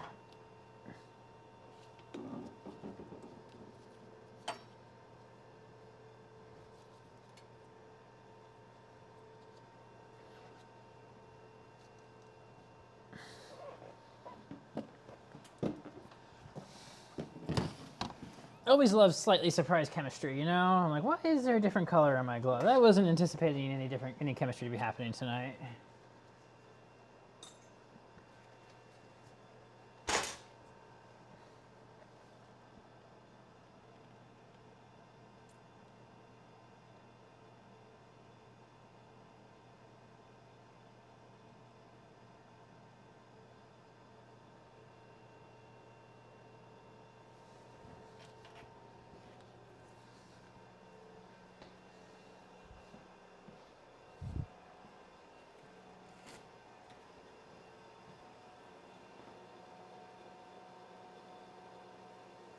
It would be weird for a fab to be super dusty.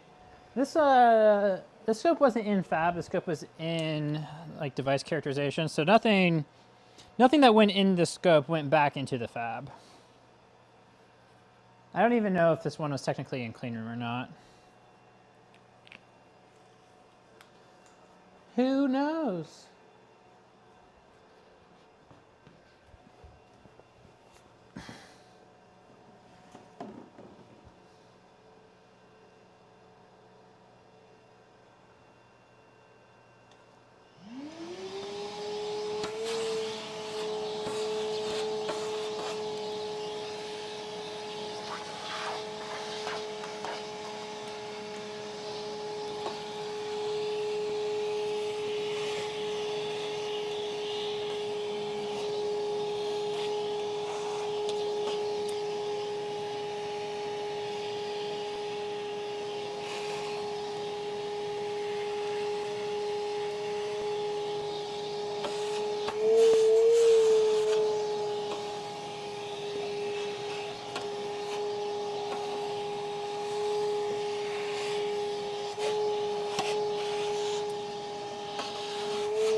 I will say this microscope was. I'm not upset with how dirty it is at all. I've dealt with a lot worse. This is definitely one of the best ones that's come through here.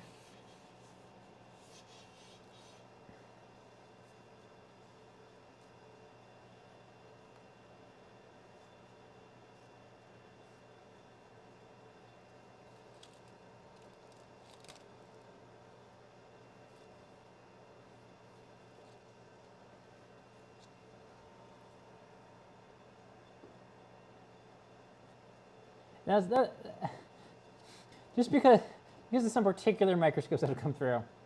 It's not necessarily a particularly high bar. So I've dealt with some pretty bad ones.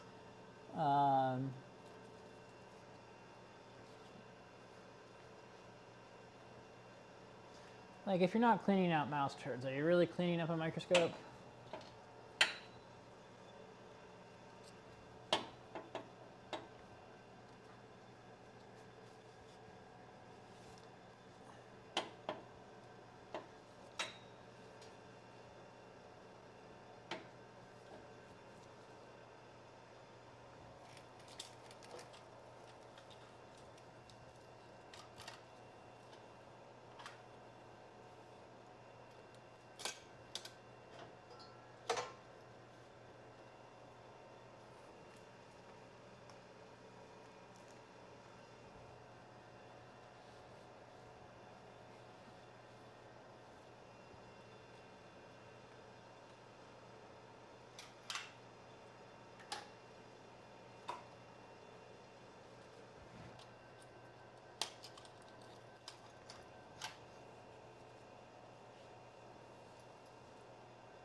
Welcome to the stream.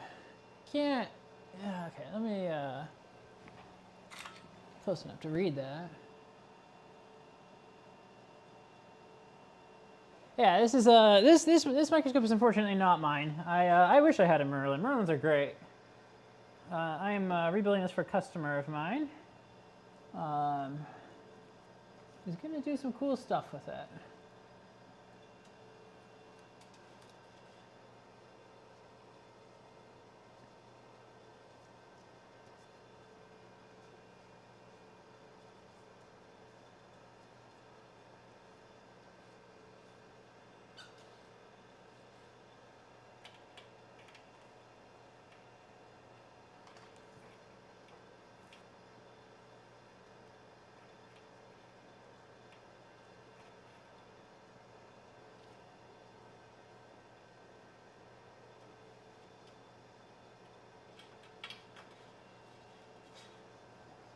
Okay, let's flip to the other side. Just got a little bit more wiping to do on that side. I think next stream we're going to be working on this side of the microscope.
Okay, looking pretty good. I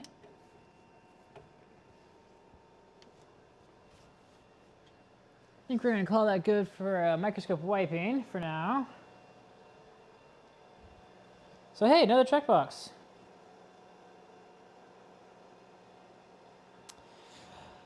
The machine ran in a fab for a number of years. So we're just kind of doing a MRO, maintenance refurb overhaul on it before we set it up for its new life.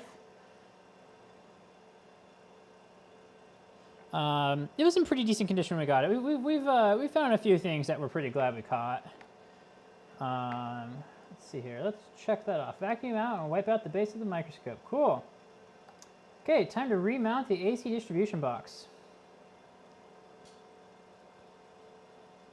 But yeah, this is not a microscope that something catastrophic happened to. It's just a it has actually reached end of it's more than 10 years old, so it's reached end of some services being available for it from the OEM. So it's there's a few things you want to check on a 10-year-old microscope. Not as many as you want to check on like a 40-year-old microscope, but.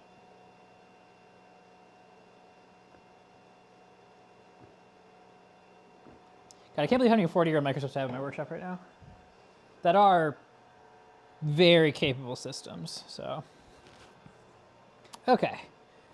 Ooh, I got to pick up the big heavy box. So let's do a little bit of stretching first.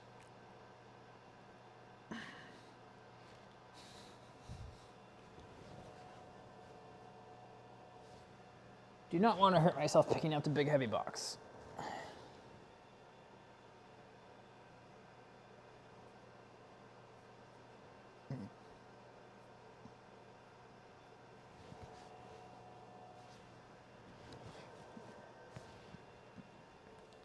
This is not the only big heavy box we're picking up either tonight.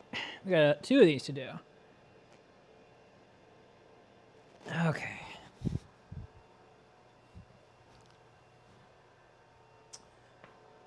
So we're going to be going to there with it. Let's get one last picture before we start mounting boxes back up.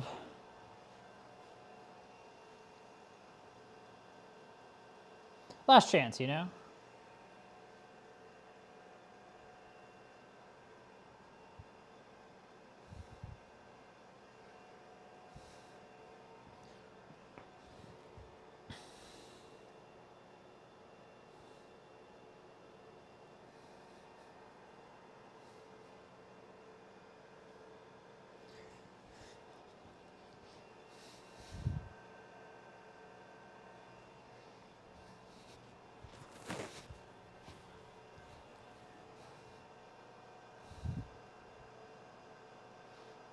So the history in this microscope is this one came from AMD Singapore, and they had a 8X wafer or shuttled wafer probe.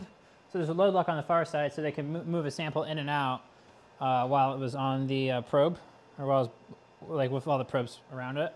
And all the probes were piezo, so they could touch a specific device with the probes. And so based on all that, I'm guessing this was set up for device characterization, like transistor characterization. So samples that went into this microscope did not then go back into the fab. They were being deconstructed, you know. Used as feedback for the fab, right? But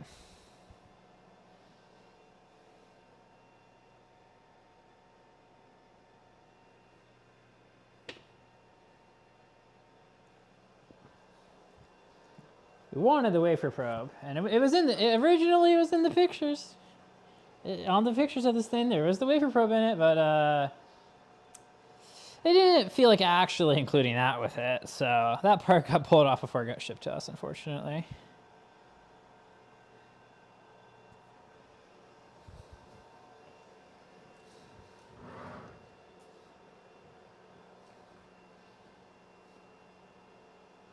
Okay, let's get the driver set up with the bit we need. So that's like pre-staged, basically. And then we are ready to mount the AC distribution box.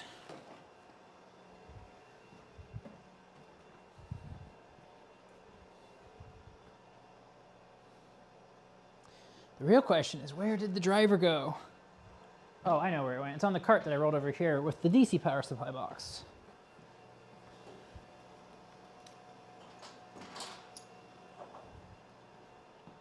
Okay, and let's get the bit kit.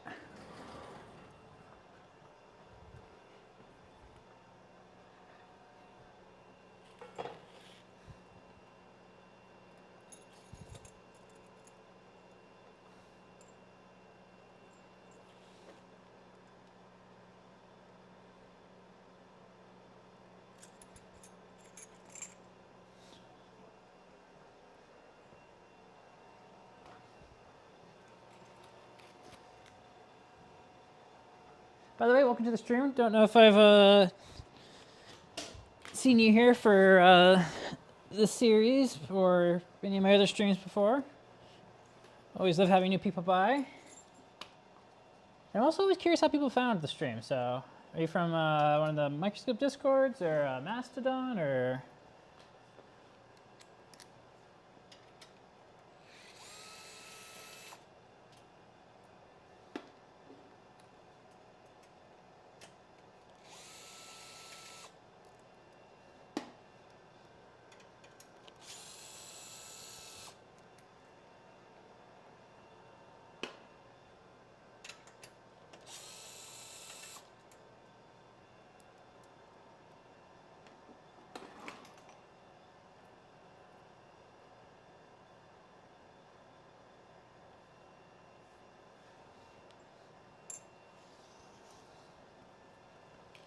Okay.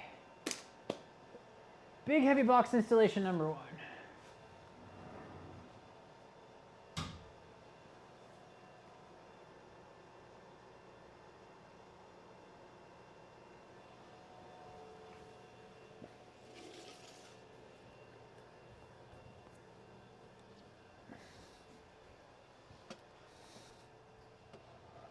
It's not that big, grand scheme of things, but it is a little bit awkward.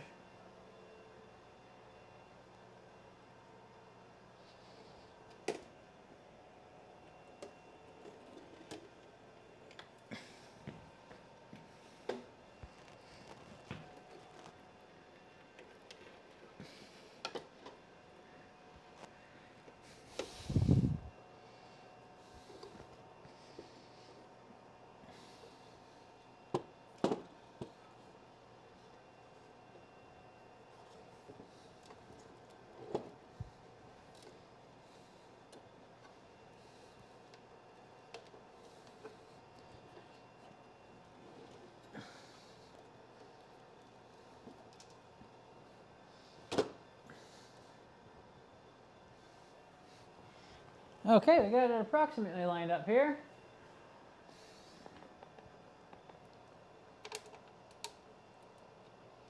That went pretty smooth, I'd say. Pretty happy with that.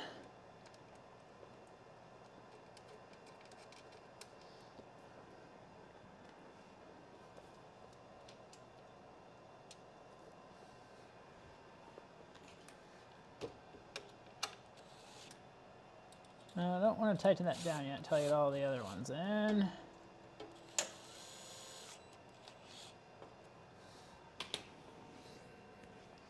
Okay, let's see if we can get the bottom ones in now.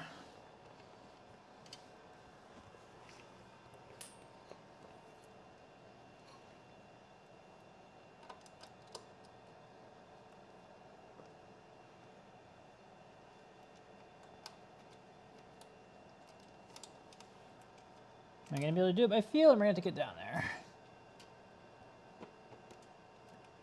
I think I got it by feel. Cool. Okay, gonna reposition the jack now. Well, actually, it's just gonna hang there. Cool.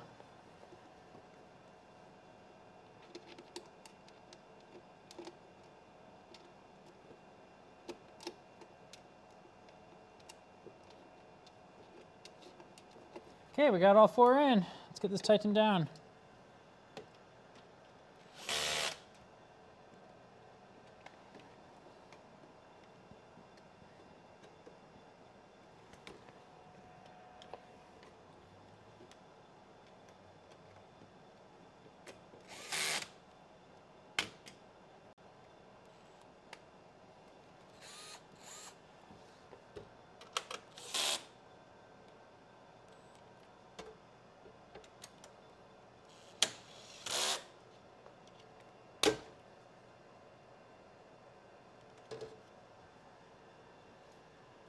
There we go. Let's make sure that's torqued. Oh, that's not good. The part that says not good is the clutch in my gyro driver slipped, or the reverse clutch, which is there to take the weight when you're just torquing on it. So that's fun. Dual discontinue this one. I'm kind of disappointed. There's nothing else out there that really does the gyro as well as this. Okay. Look at this, chat. We got the AC distribution box mounted. We are doing great tonight. So let's get that checked off. Oh, you just searching for SEM on YouTube and you happen to find the stream? Well, that's fun. Okay, let's remount AC distribution box.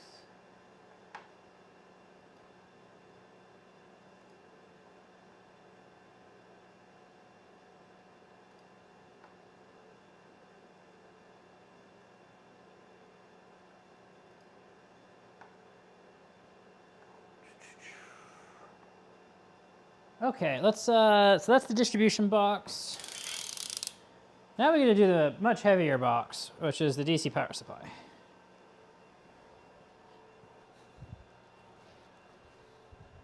You know what I'm glad we're not doing tonight is dealing with the emo box, because oh man, that emo box, that was not fun. It was super not fun. Okay, so let's, to get this one on, we're going to have to put all of the cables back inside the microscope so that they're kind of out of the way of the hinges and where the box mounts. So we're going to get everything tucked back up inside. Going to clear this all out. We're going to be using the lab jack again, so get the box up to level, move it around a bit, you know. Yeah, we are missing, and it wasn't there when we started, we are missing one of the fasteners for the hinges, but it should be adequate for now, but it is a little bit of a specific fastener to make it all fit, right? But we got 3 out of 4, and they're pretty beefy, so what could go wrong, right? Why we were missing a fastener? I don't know. It wasn't there when I got it, so.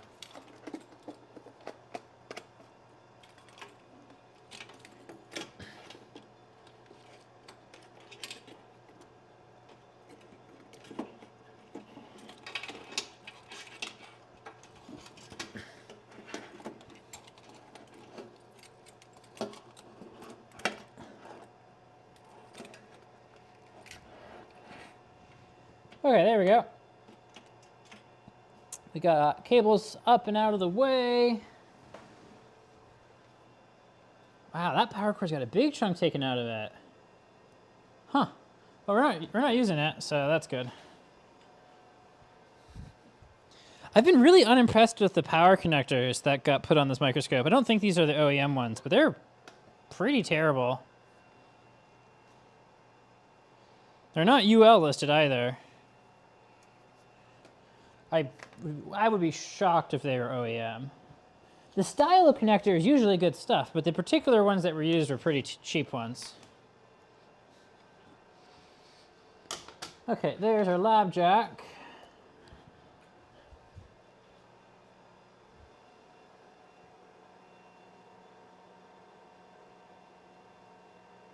Hello, welcome to the stream.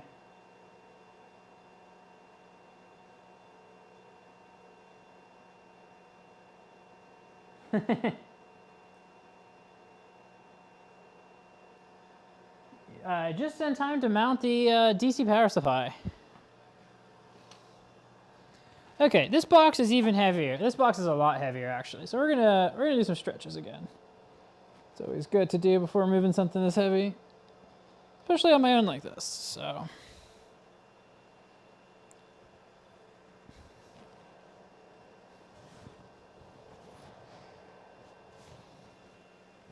Hope you had a good hangout.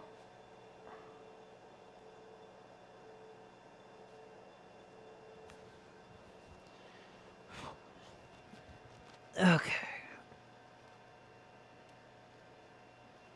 This one I know I'm going to be doing some more awkward stuff, so we'll do this too.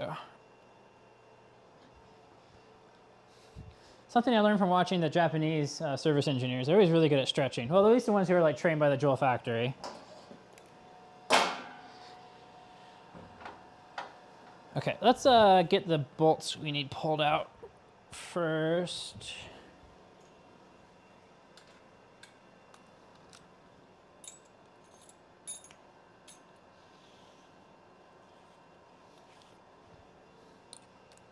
Is that the right size? It is the right size. Love that for us.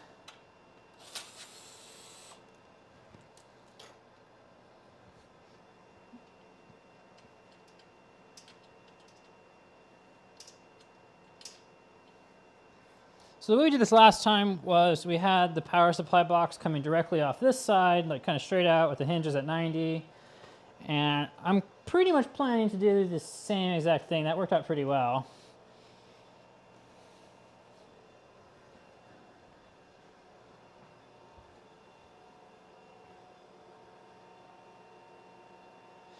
Is this the final assembly? This is the final assembly for the DC and AC distribution. It is not the final assembly before we turn the microscope on. We've got the other side to go through still. That's got stage controller and the 2 ion pump power supplies. The ion pump power supplies are something I really like to get into and get cleaned out really well, because those are a pretty angry power supply. Well, they're not as bad on this one because this is a solid state one. But it's 7 kV, you know, and it's got a fair amount of current behind it. So I've seen those catch on fire from dust before. So really like cleaning the ion pump supplies out. We're also going to go through kind of this corner here. That's our, that is our, basically all the control boards. That's the optics regulators and drivers are there. The main brain of the microscope is right there.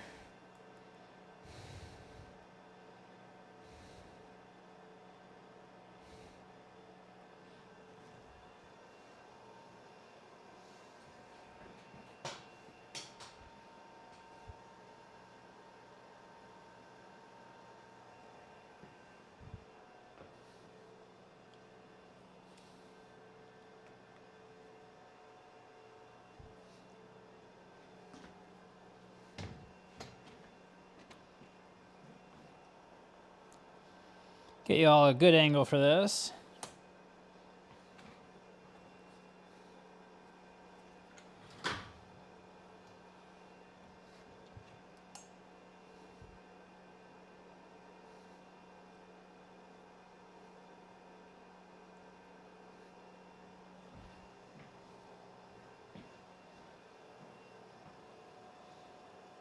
Okay, that looks like some pretty good angles. I'll back this one up a little bit.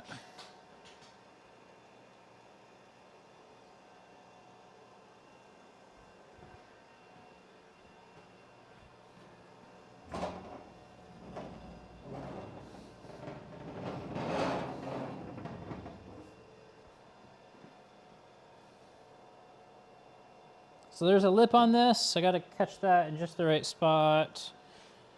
And let's do it.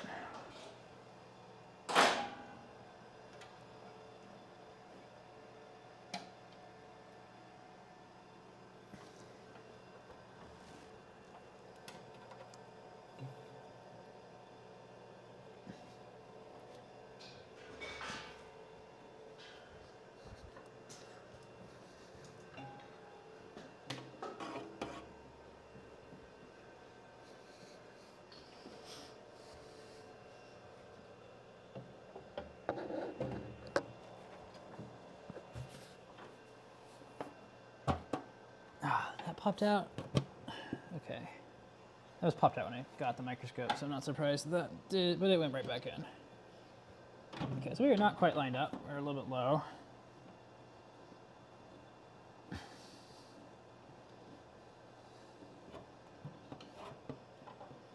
Okay, first hinge is pretty close.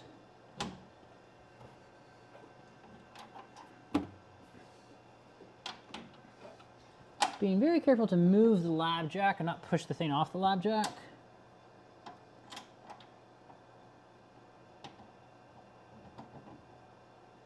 Okay, need a little bit more height, a little bit more base in.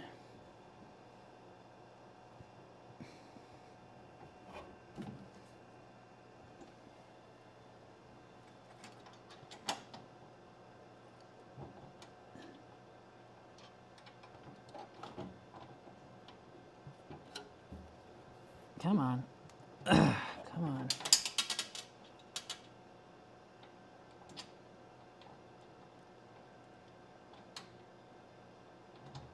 We got one fastener partially in. Working on getting the second one in.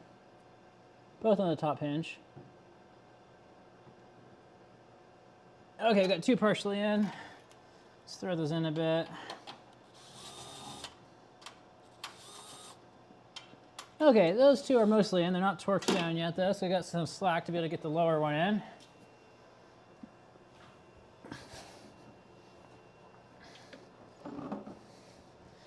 But at least we're partially attached to the microscope now. That's good.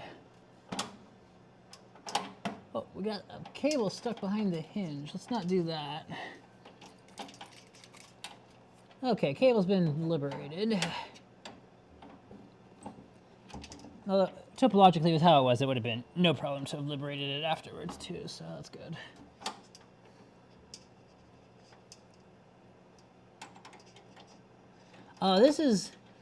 This is the one where one of the holes isn't lined up. That's why there wasn't, I forgot about that, yeah. Okay, so let's do it on the one that is lined up.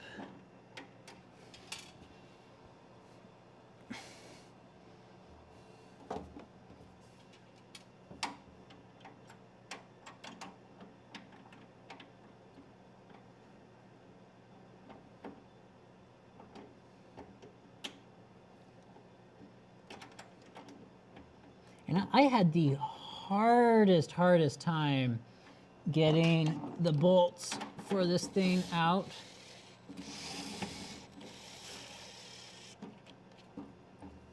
The very first time I did it. Hey, there we go, get the lower one on. I had the hardest time getting this door to swing open actually, because of a hinge alignment issue, so. We're gonna get these torqued down for now, but we're gonna definitely have some hinge adjustment fun times to do. It's like hanging a door.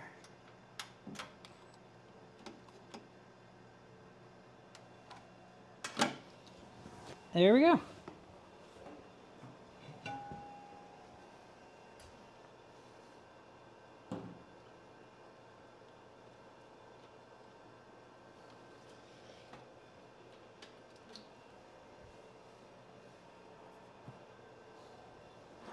Let's route these cables up and over so they don't get pinched the first time we close this thing. Let's just not close it.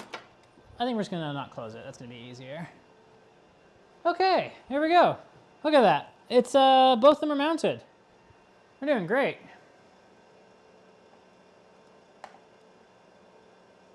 Remount DC distribution. Well, that's actually not distribution, that's power supply.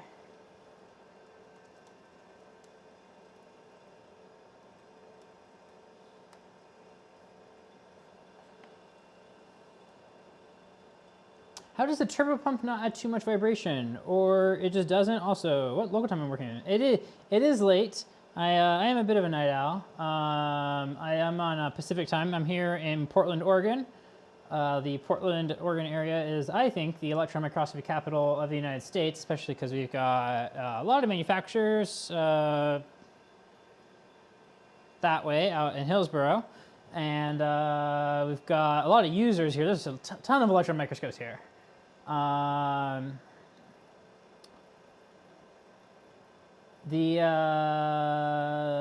does the turbo pump not add too much vibration? So vibrations from turbo pumps are indeed a problem. This is a particularly nice turbo pump. It's magnetically levitated. That helps a lot. It's a very high quality pump. It's balanced really well. It's got good, actually, is it? I know the top of the, so there's the rotor, right? Get the rotor spinning. I know the top bearing on this pump is magnetic. I don't know if the bottom bearing on this pump is magnetic or not, or if it's just a really nice bearing. The pump is also, as you can see on the camera, mounted to a vibration isolator. You see how it kind of swings around a bit? Or vibration dampener, so that certainly helps a lot. But yeah, turbo pump vibrations are indeed an issue. Relatively rarely an issue with this particular pump though. Very, very, very big fan of the high pace 300 pumps, especially the ones that are There's different grades of the pump, and this is a higher grade of the pump that's got the better bearings, got the maybe better bounce. I don't know. They claim it's good for electron microscopy, and I believe them because it works really well, especially compared to other pumps that I have had the misfortune of dealing with. Yeah, this week on this old SEM. This is not an old SEM. The old SEMs are all my 40-year-old microscopes in the back of my workshop that we have not had on stream recently. This weekend, this old SEM overhanging door. Exactly. Okay.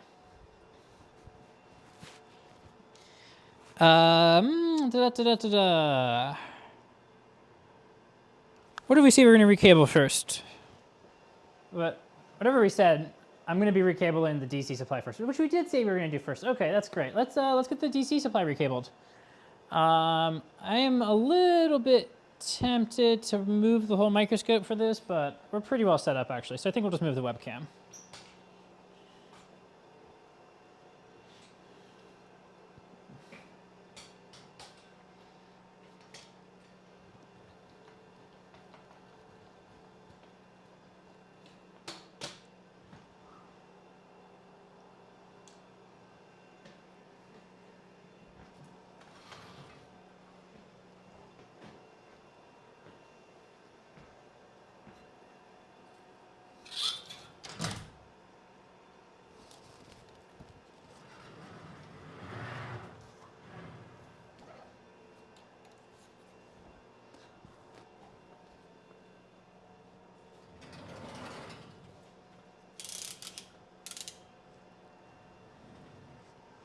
And as we do reassembly, we're also going to be inspecting the connectors that go into this. So I'm going to add that to the checklist too, because that is something I think is important to get done.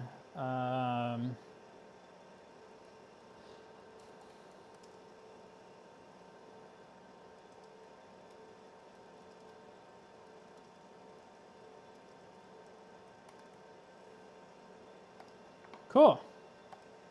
And just to get it more recently in the chat, this is the link to the note, and any of you all can edit it. So, do we have any notes on what we've done? I think everything's gone pretty much according to plan. So, the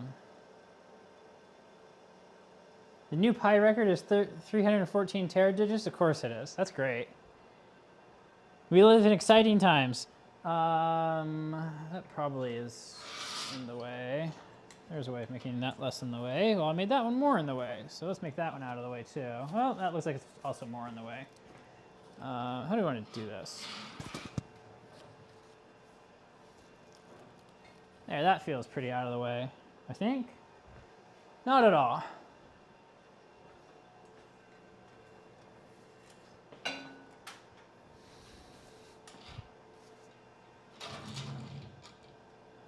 Really going for maximum struggle tonight on the light. There we go.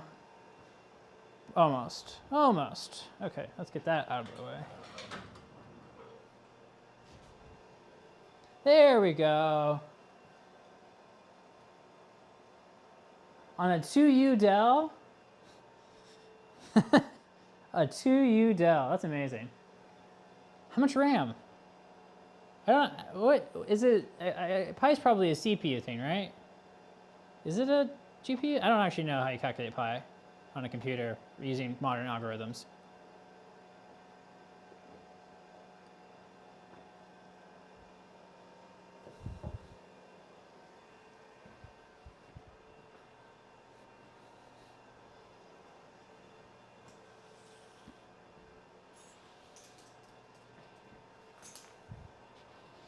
Okay.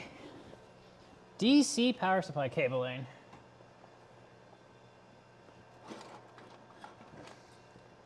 And we lost the camera right when I sat down.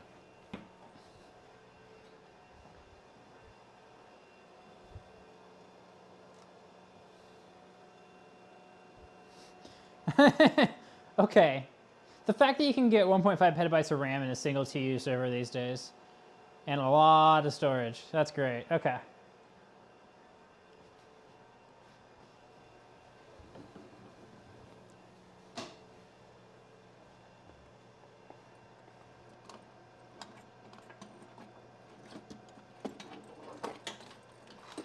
So that's our cable harness right here.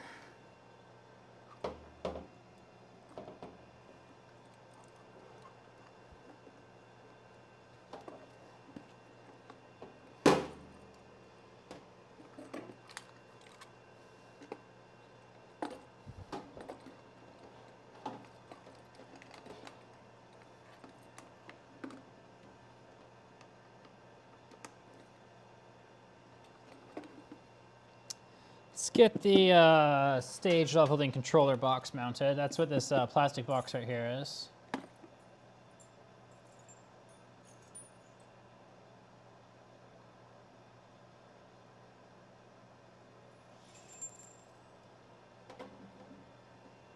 I didn't.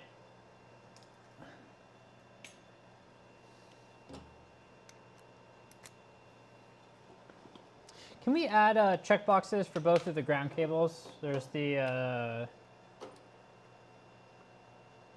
yeah. Somebody could add checkbox for the 2x grounds on this, that'd be awesome.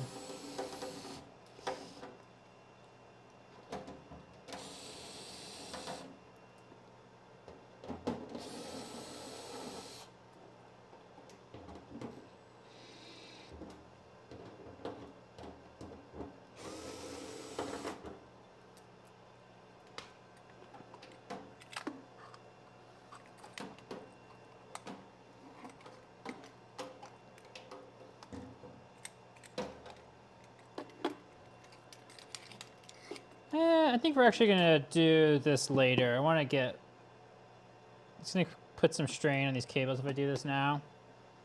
So we're gonna get some of these other connectors in first, I think.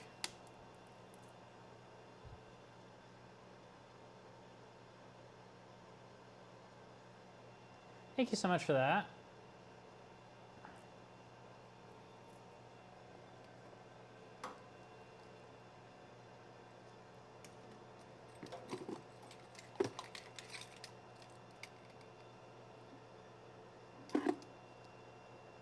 Okay, X13. How's X13 looking?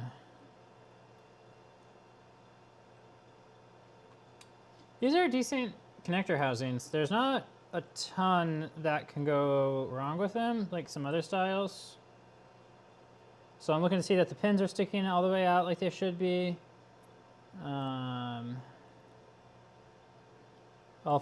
corners are all snapped together, which they are. See it? That's looking good.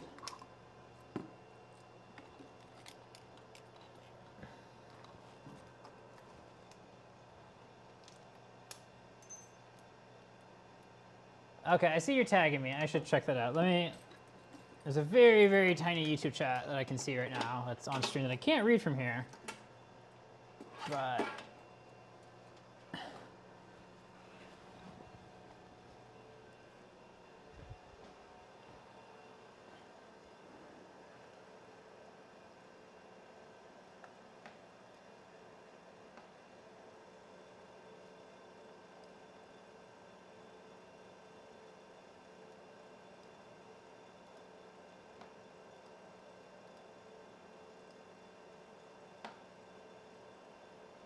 yeah, both ground cables are for the DC box. No, I've been meaning to make the chat bigger because as soon as I sat down, I saw that I didn't have the chat up, and I like having chat up where I can read it. So.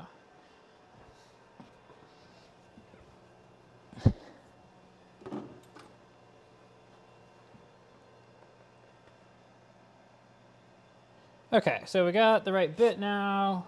We got a bundle of cables. Let's get back to it here.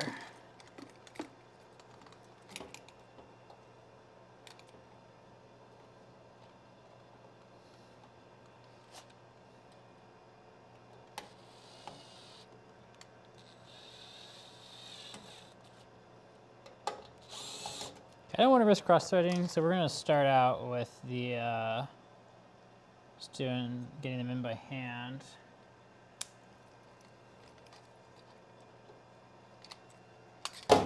And some of these standoffs are at a little bit of an angle.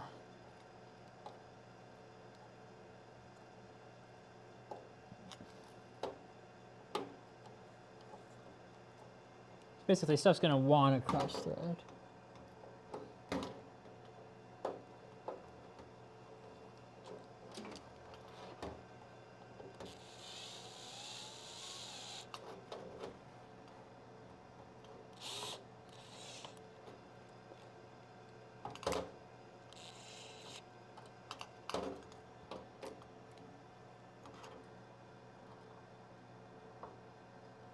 Get a slightly bigger flathead.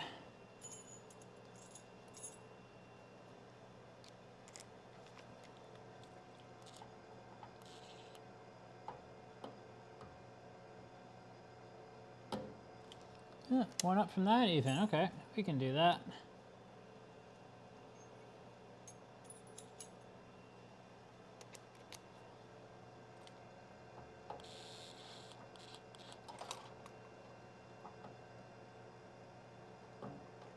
Okay, that one's torqued, and that one is torqued.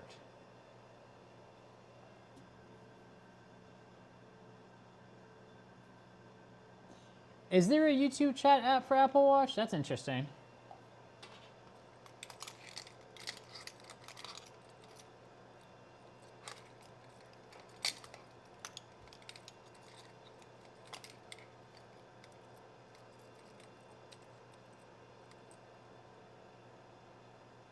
Okay, we got X13 in. What is this one?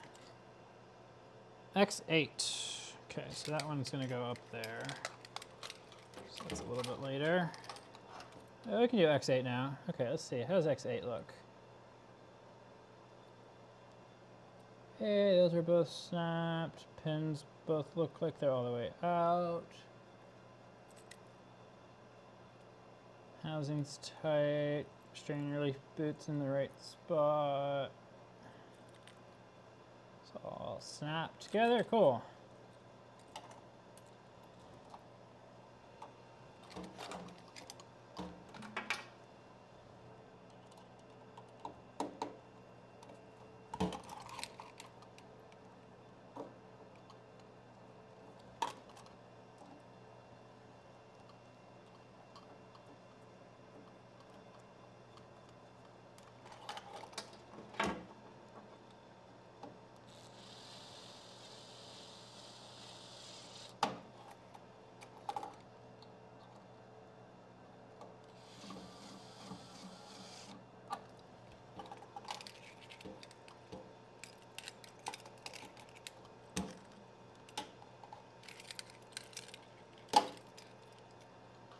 Okay, X17, that's the remote on-off for the plus 24 for the stage.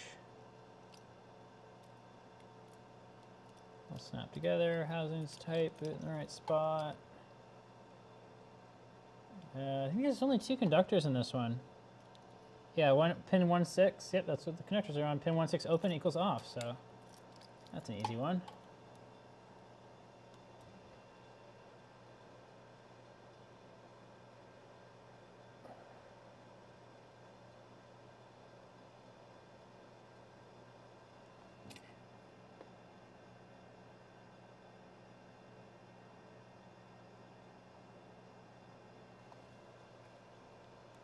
Okay, let's get this one in.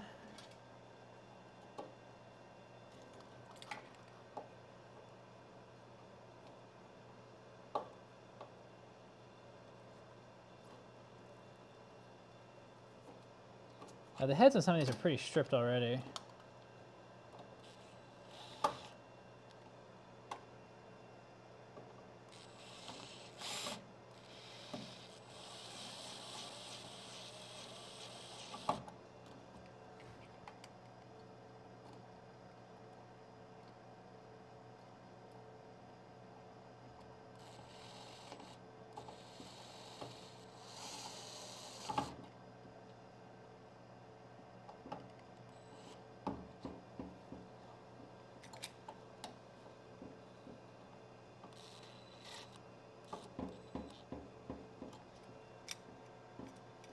Okay, X13's in, or sorry, correction, X17. Okay. Guess these 2 go underneath. Yeah, I like that. Well, that probably goes under like that.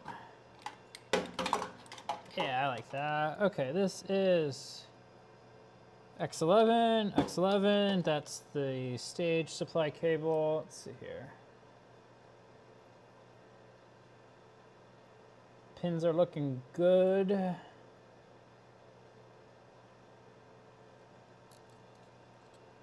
Housing's all snapped together, and the one screw in the housing's tight. Cool. Oh, there's 2 screws in this wider housing. That makes sense.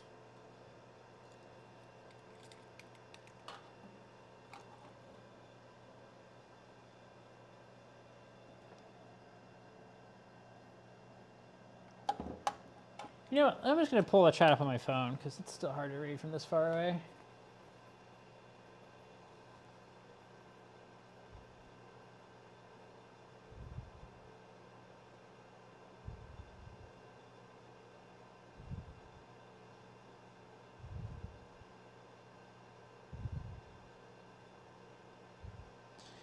I have installed so far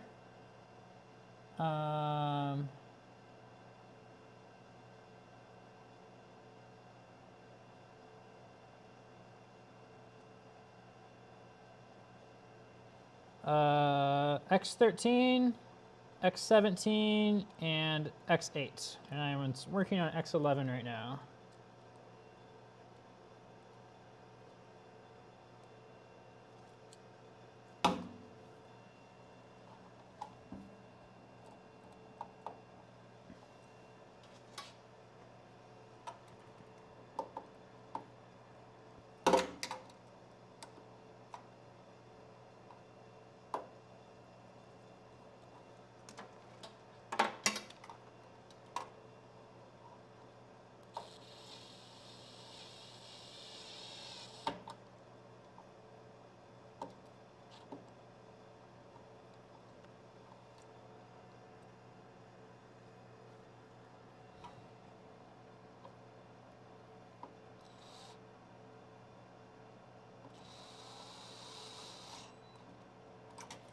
Okay, X11's in. Let's do probably X9. Let's do X10. Where's X10? There's X10. Okay, we got pins.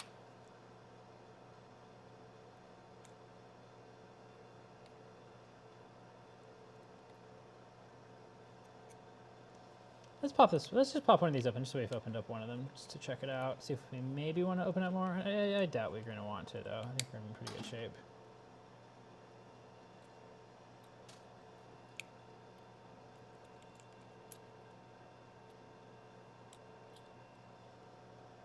Oh, they're so easy to open.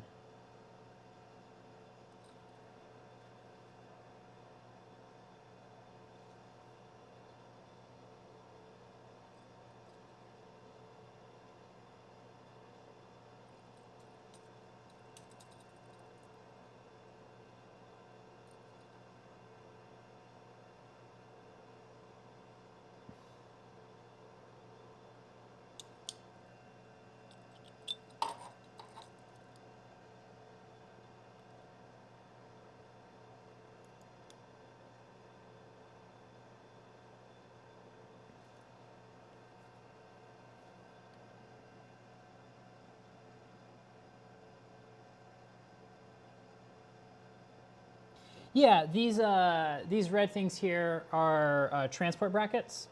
Those are, so this entire upper part of the microscope floats on the isolators here.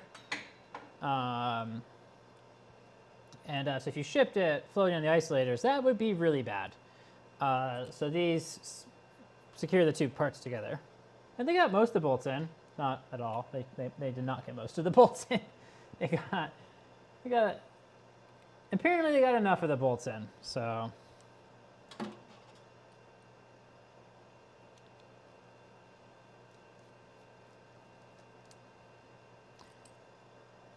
Okay, so that was X10.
Okay, X10's in. Let's do X9 now. Okay,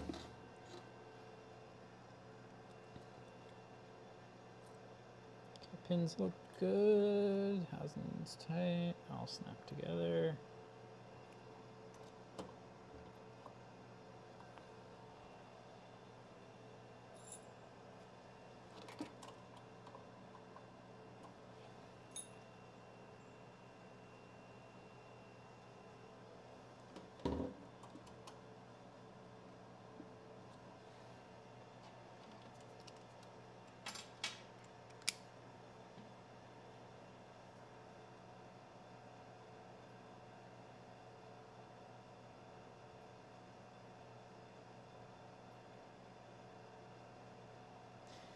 These are a combination of pendulum and air isolators. So the top cylinder part right here, that inflates with air. And there's like a membrane, and there's like a disc in the middle that kind of comes up, and that's what the epoxy granite slab floats on, is that membrane. And then the pendulators are also pendulums. So they kind of come down pretty low, actually. They, I don't know, they probably stick like a foot down the frame, and then they're mounted on 3 steel cables. So that helps with the horizontal decoupling quite a bit. Yeah, they're pretty good isolators.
Okay, so that's X8, X10, and X9. And that is actually the order they're in. It goes 8, 10, 9. Love that.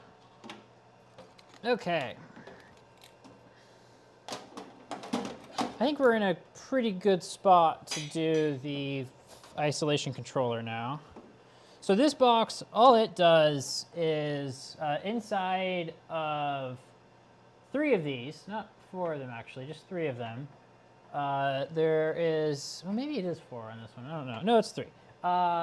Inside of 3 of these, and it's because we want a tripod. So we control the amount of air in them with a Hall effect sensor, I believe it is. So we basically inflate it till we're in a certain range. And for 2 of them on one side, we control independently, and then one side we control together, so that it's like a 3-legged stool is stable. A 4-legged stool is much harder to get stable. So, so this box detects the level of the Hall effect sensor, and then controls the solenoid valve to inflate, or controls the solenoid valves to inflate and deflate these. So yeah, that's what's going on with that. So let's get this mounted up, just so I don't have to keep holding it.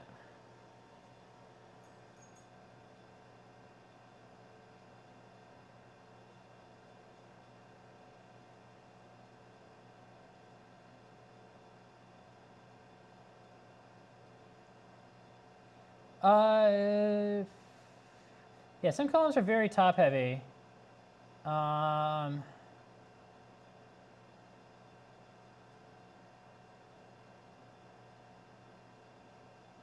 You tightened the Allens in the center of the springs. Okay, so your microscope has transport bolts that are in the vibration isolation platform that bolt the platform down. If it were on the springs, your microscope would have been bouncing around a lot. You would have realized it was on the springs if the transport bolts weren't in. The metal table that your column's sitting on, that has bolts that go through that table to hold it down. You did get lucky that your electron gun didn't fall off. I've seen that happen before during transport, and that's pretty tragic because those are exceptionally challenging to replace. So vacuum might have been holding the electron gun on. The rest of the column is bolted together. Yeah, the transport hardware on your microscope, well, at least the transport hardware that holds the stage down, is not painted red. So it's just some bolts that just like go through, or maybe up from the bottom. Usually it's down to the top.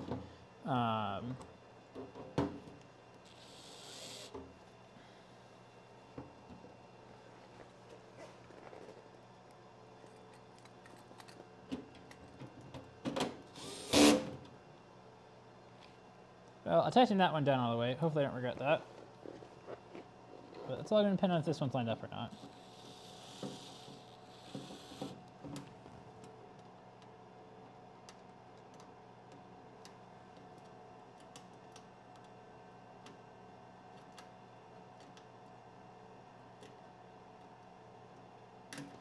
Yep, that needs to be loosened up.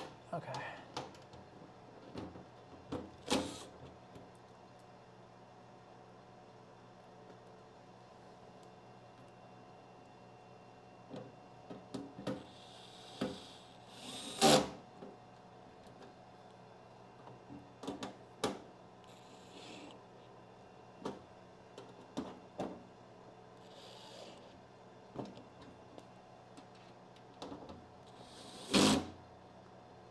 There we go. Cool. And let's plug the 24 volts in for this. So that's going to be the X6, which I bet... Oh, it's the middle one. Interesting. Okay. So let's get X6 plugged in here. Does X6 look good? Pins look good. Housing's tight. Housing snapped together. Screws aren't stripped, really? Yeah, they aren't. Well, screw head's a different story. Well, the screw heads on this one are fine because it doesn't have the one you have to access from an angle. The ones that you have to access from an angle, those are the ones that seem to be stripped. So, okay, so X6, and just the heads, not the threads, fortunately. X6, that's definitely X6, cool.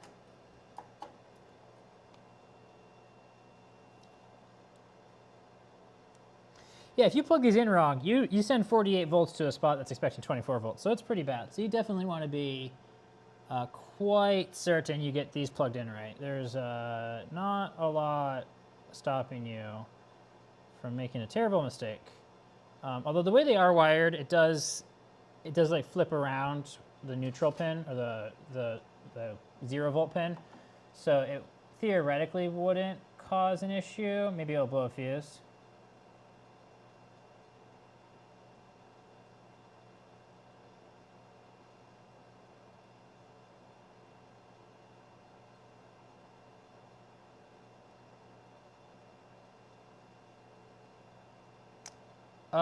Let's see here. We just did X9 is installed, and we just did X6.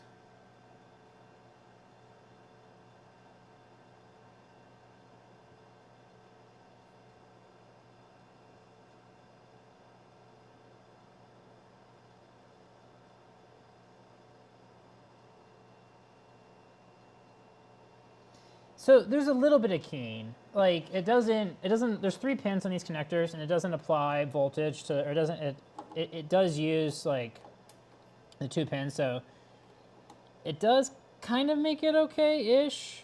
It's not great, but.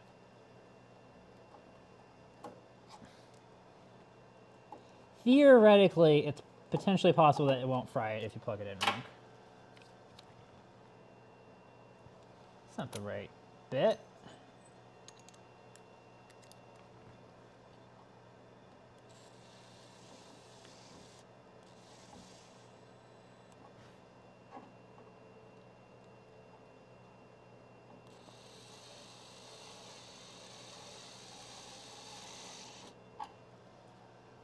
Okay, and X6 is now definitely good. Cool.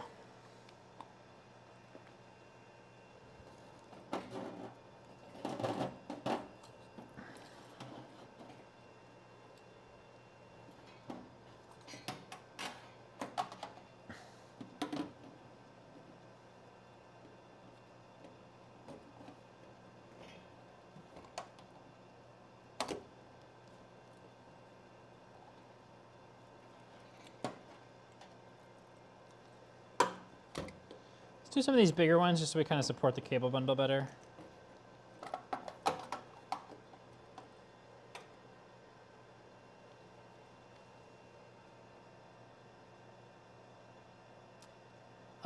There's a lot of different style connectors here. There's only one DB9, and there's no DB25s. These are actually all the really, I don't know how well you can see this.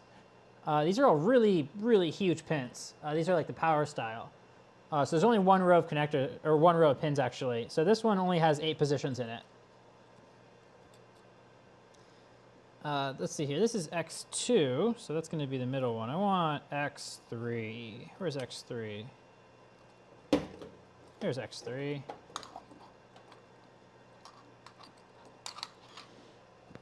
Oh, excuse me. Okay, let's get X3 in.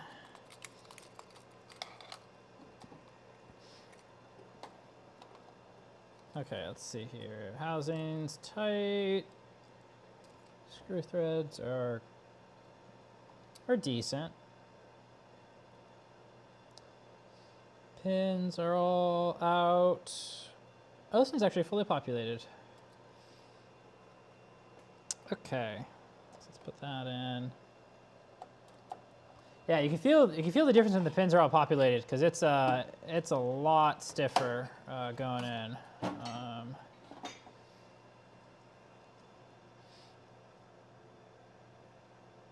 Yeah, super chunkers. That's one way of describing them.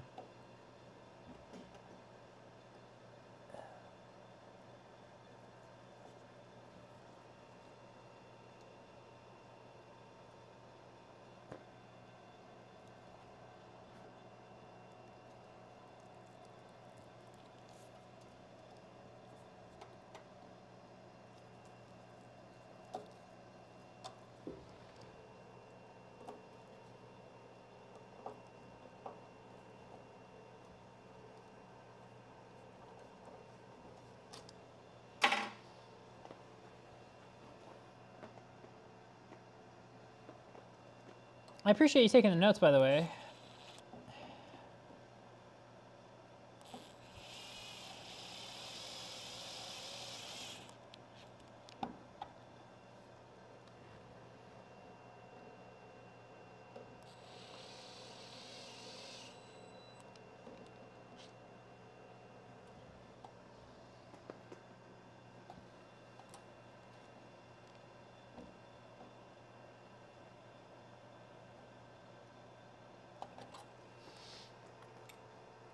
Okay, so that is X3 successfully installed.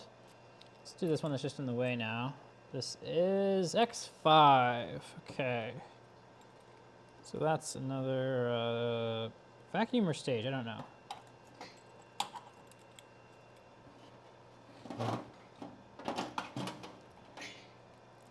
Okay, X5. X5. Pins look good, housing snapped together, housing screwed together, string looks good, screws, oh, these ones are in great shape. Well, the bottom one's not, top one is. The bottom one's in decent shape, I've seen worse.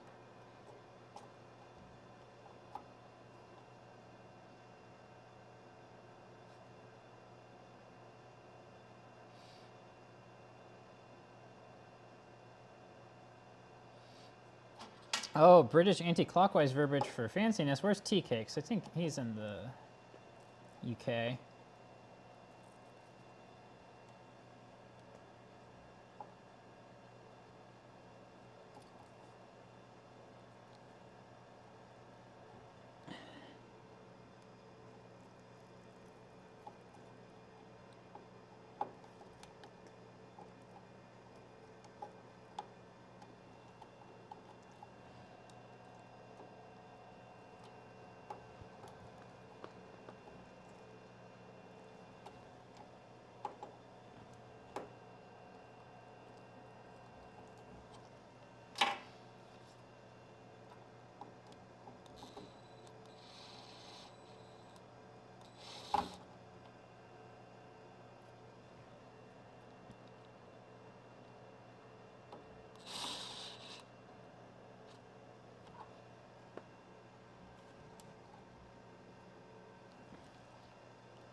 Okay, X5 is in. Let's do X4 now, if we got it right here, which I think we do.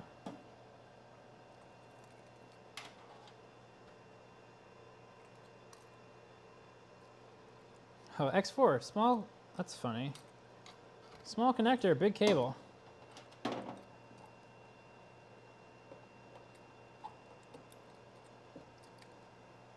do that like that. That makes me happy, I think. These ones really should have gone behind that one, I guess.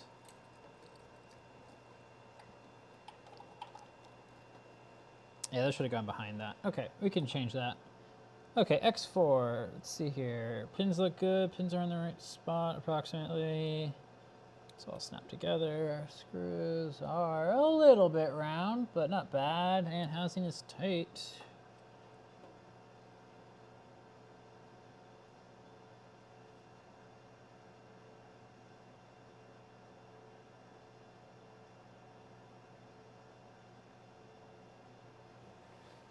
Oh, that diagonal, so this is actually a little bit fancy.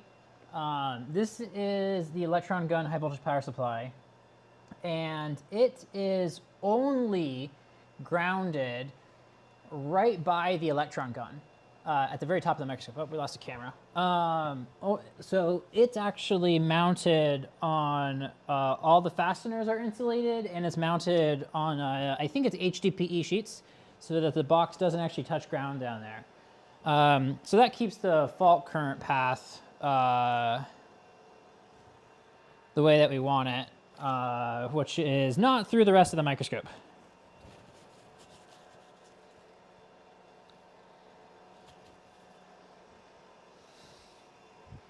Fault current not going through the rest of the microscope is preferred.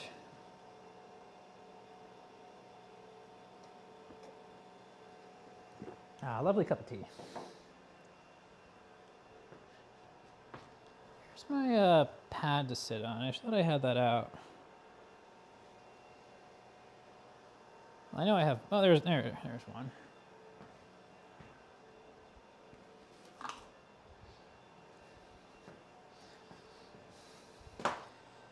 So if you have a high voltage electron gun in a microscope like this, it will inevitably discharge. And if it discharges and you don't have a really good ground path running like right by your high voltage cable, you're gonna get just weird errors in other parts of your microscope. Analog microscopes aren't terribly sensitive because their state is kind of determined by the knobs and the switches. Digital microscopes, a little bit more sensitive. Okay, that's X4, X4. It's 24 volts for the vacuum or the stage. I don't know which one. It's one of them.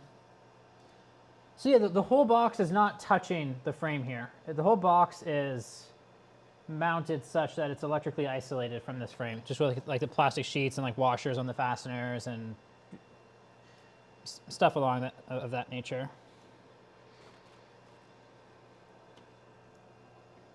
But there is a very chunky ground cable that goes all the way up to the top, right by the electron gun. So that way the fault current is like right there.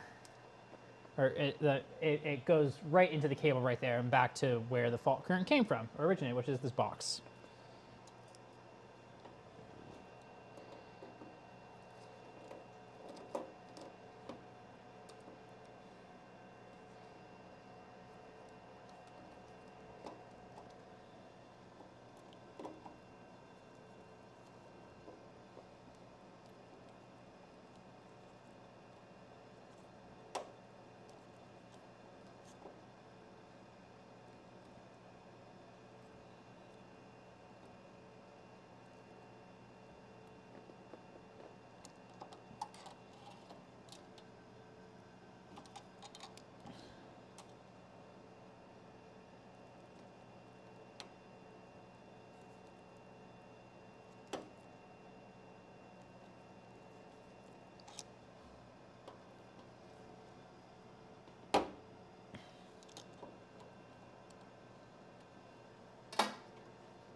God, this one's unusually annoying.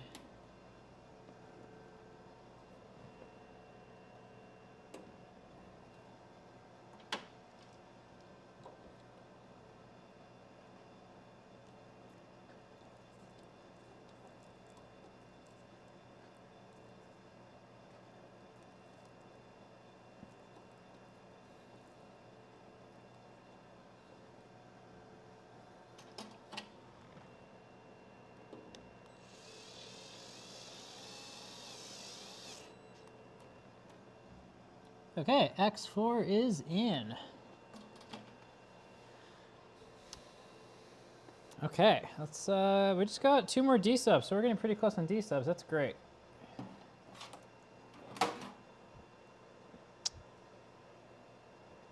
Do that after these ones. Okay, so let's do X2. Okay, this is X2. All of the pins are, oh, is that one out? Yeah, that's out. All the pins are out. It's all clamped together all nice. So let's go ahead and pop this one up, and just so we got a picture of what the inside of one of these bigger ones looks like.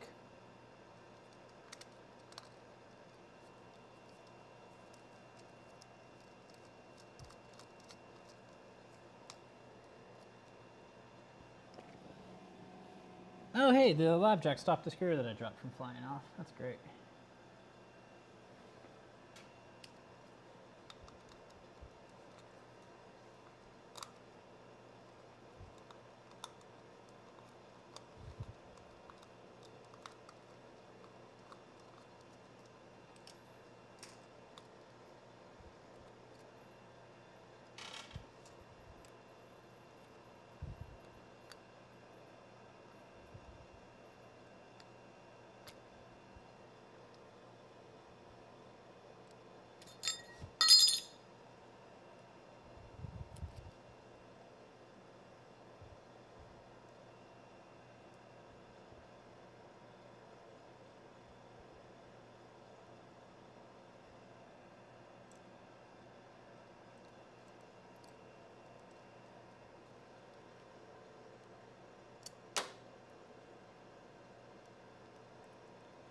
Nice.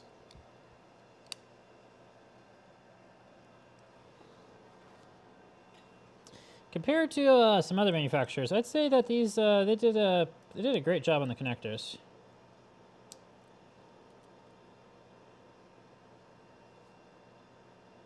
I have seen much worse. It's not even some manufacturers; it's like some generations. There's just some particular microscopes I've seen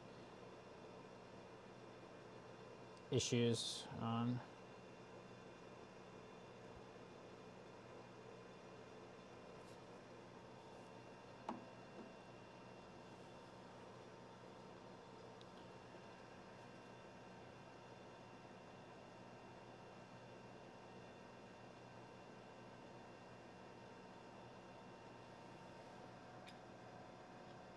So 0.01% of 60 kV is 6 volts. Are you talking about like for discharges or stability? What are you thinking of? Because when that thing discharges, it dumps. You drop a lot more voltage than just 6 volts.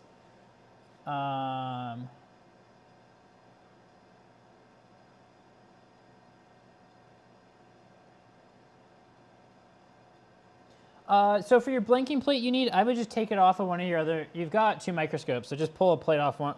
Pull a plate off one and put it on the other. It does need to be magnetic for magnetic shielding, or I mean, it should be magnetic for magnetic shielding.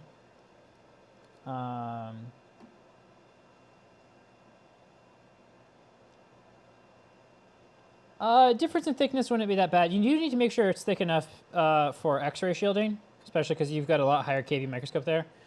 Because your microscope is an X-ray generating device.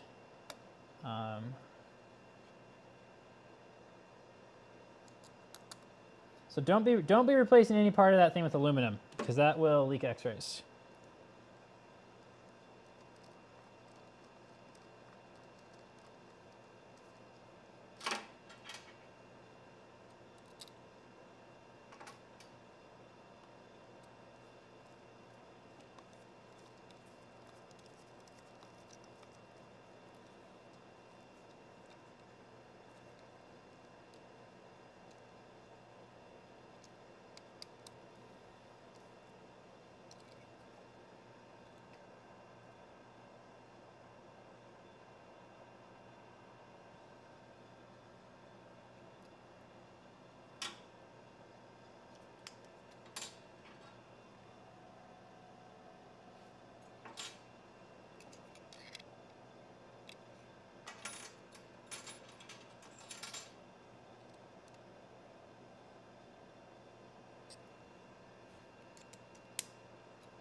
Okay, that is x2. x2, yep.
Okay, x1, that's our last D sub on this.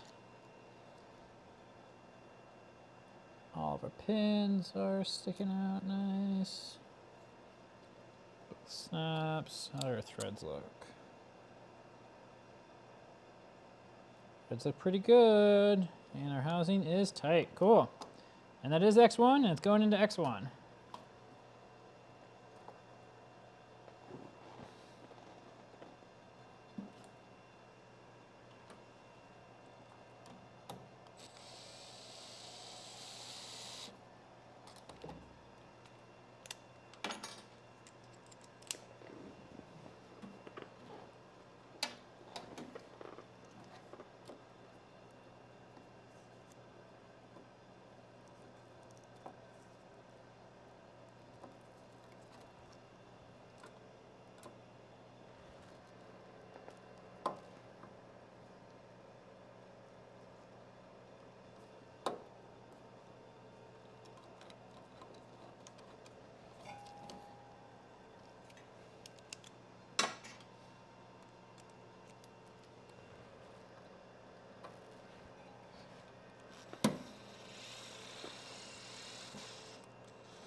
Okay, that's the top ones. Cool, that's all of them. So we got x1, x2, x3, x4, x5. Let's make sure they're not x1, x2, x3, x4, yep, x5, yep, x6, yep, x7 is not connected, which is correct,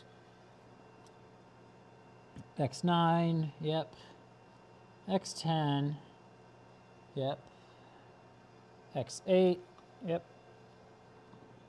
x11, yep, and x17, yep, and then finally x13. Yeah, okay, cool. So that's all the D subs. Let's see here, we got a quick connect here. What is, I used to remember these names. Sure. Yeah, that's Sure style, those are cool. This is X804.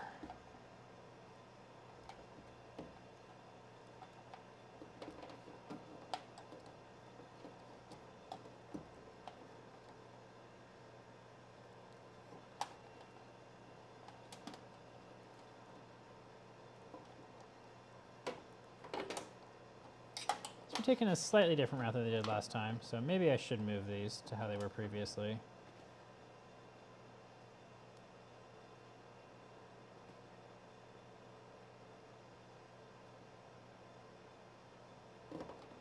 I had to pull 2 connectors out to route these the exact way that they were before. There's also a little bit of twist in it. So I think the easier thing to do is going to be just to unplug or just remove the whole box. Just going to remove the whole box and kind of move it around some.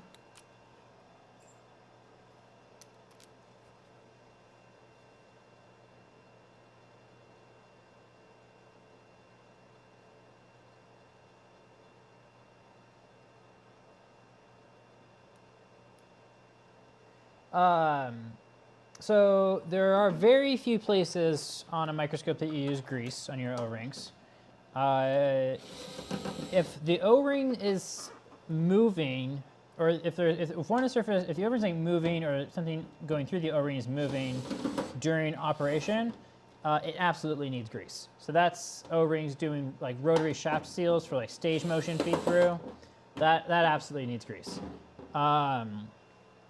O-rings that sometimes need grease.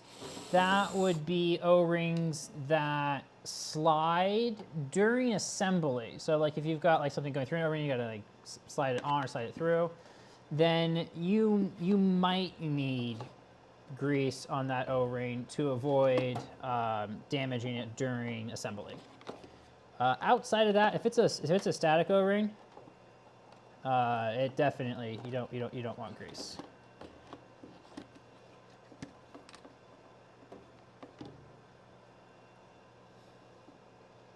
Let's see here. What else are y'all saying? Come on. There we go.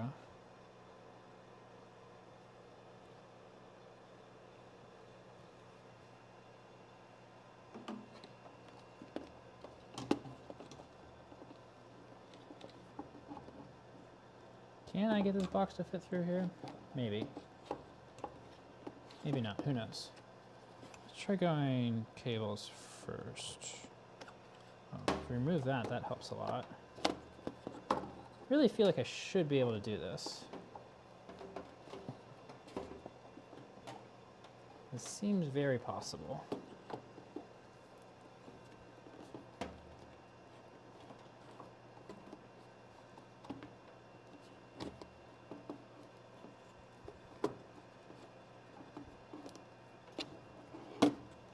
Hey, look at that. There we go.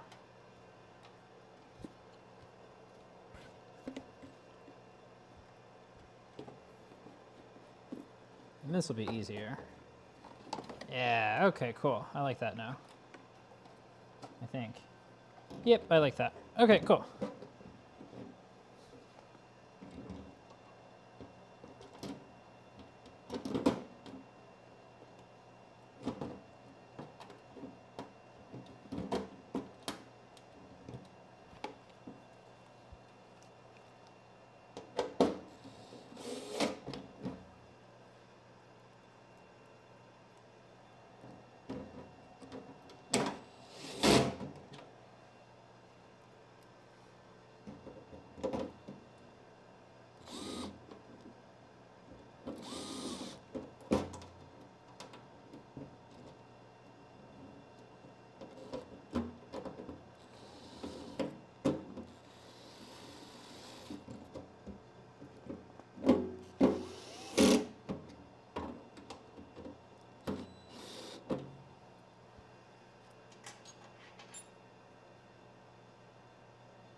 Yep, Everclear is the way to go.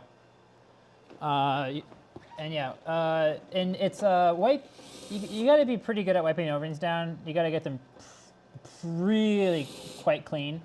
The bigger problem is fibers on O-rings. A single fiber on an O-ring somewhere is more than enough to cause a large enough vacuum leak that your microscope will not operate. And vacuum leaks can be quite frustrating to chase down. So, and it's not trivial to wipe an O-ring in such a way that you leave absolutely no fibers on it. It takes some practice. Very closely inspect under good illumination every single O-ring that you install in your microscope, and that will go a very long ways towards preventing vacuum leaks that will cause you substantial headaches later. And I do mean substantial headaches. Vacuum leaks are not fun. They can be quite time intensive to fix. Okay, that's X804.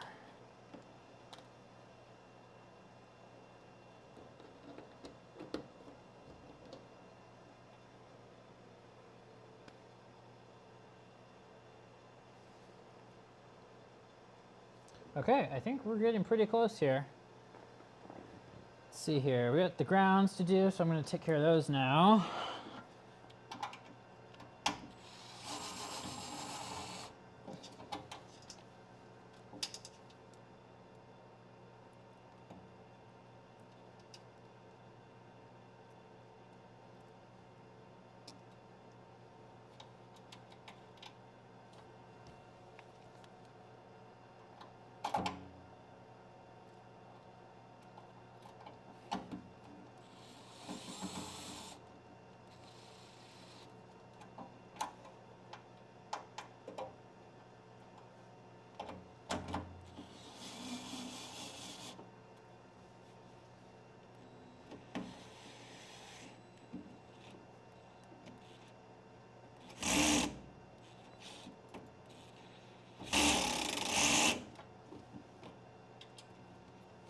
Okay, we got one of the two grounds done.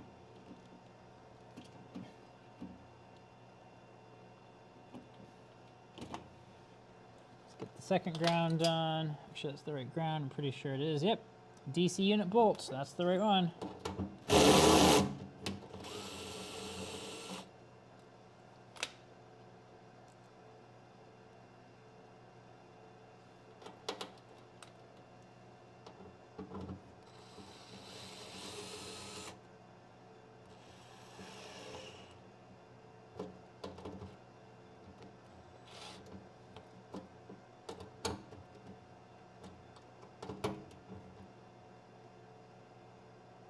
Click.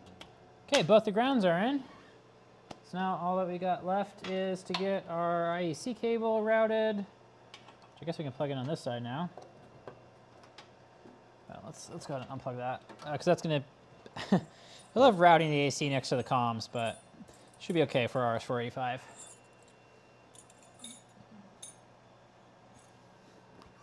So something that can make it, all right, here, let me read what you said first. Yeah, compressed air can be good. If there's oil in the compressor, there's going to be oil in your air. So really, really solid filter, like multiple stages ideally. What you really want ideally is a CDA, clean dry air. I've got a dental grade air compressor that I use for the purpose. I really, really like it. Bottle of nitrogen works exceptionally well. Yeah, and you also want to make sure that both sides of the O-ring, or I guess all three sides of the O-ring, I see, well, you got the O-ring groove, the O-ring, and then whatever the O-ring's like connecting to. All of that needs to be like really clean and dust free. Compressed air to get all the last little bits of fiber off, highly recommend. It is absolutely the way to go. It makes it substantially easier to get things clean than just trying to do it entirely by hand with wiping methods.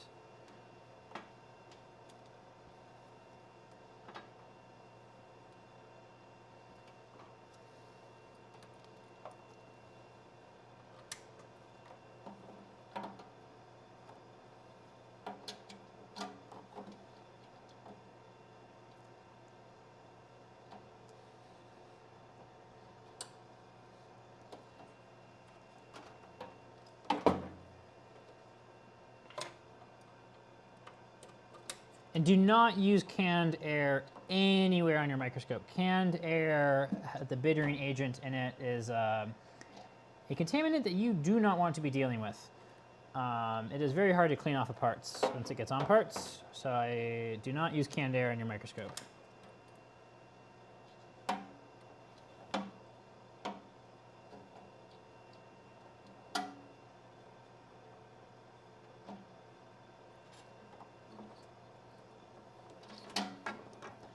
working on figuring out how I want to route these two cables here. Okay, found a good solution for that one. So let's get that one zip tied in first, and then we'll move on to the other one. Let's pull that old zip tie out so I don't cut myself on it. Right on with the camera so you all can see in there better. Oh, the white one is RS-485.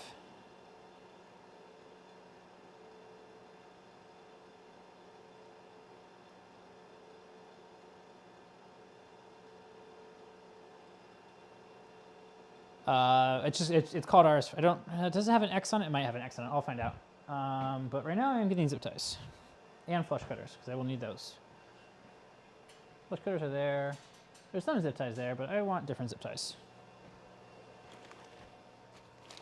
Okay, I now have the zip ties that I want.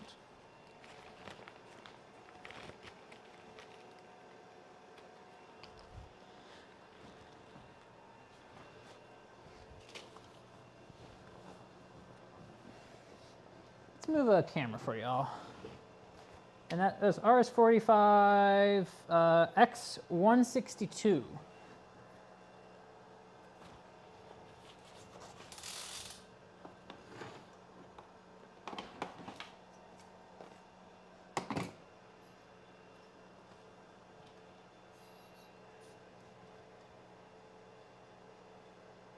I guess the battery died.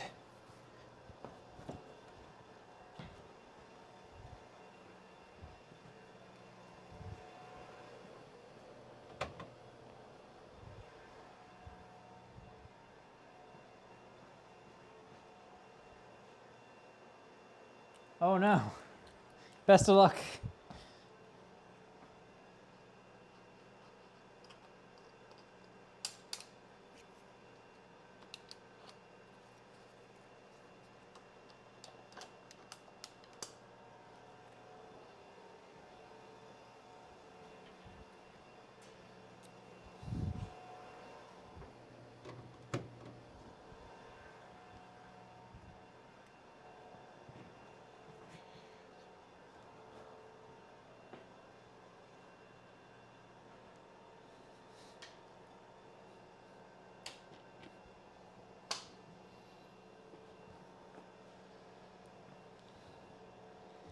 I think I need to shorten some legs up on this so that I can get it back there.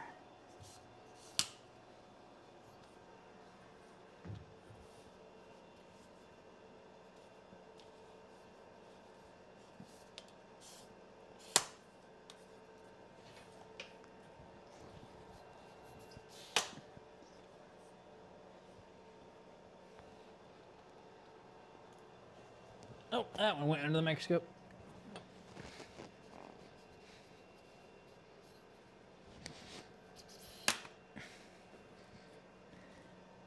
I know where I want y'all. Just having trouble getting y'all there. Hello. There we go. Okay, I certainly won't regret this USB cable routing whatsoever.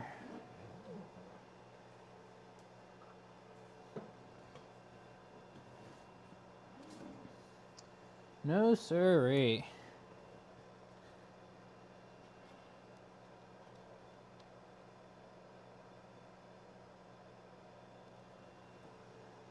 No regret could possibly happen here.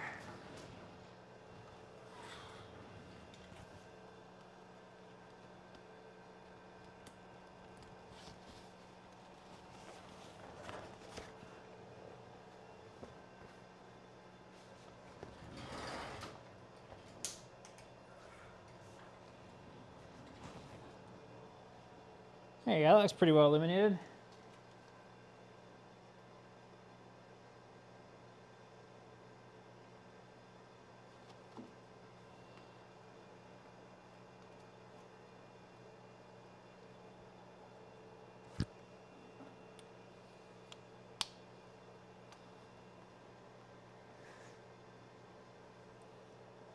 Shout out for having never willingly heated a moth, I guess. Okay. It's the small victories, right?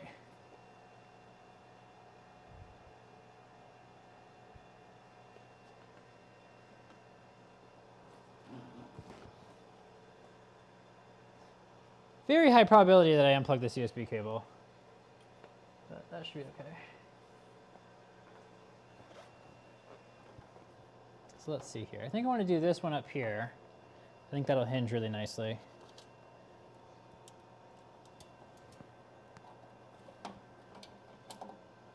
Kind of want you all closer.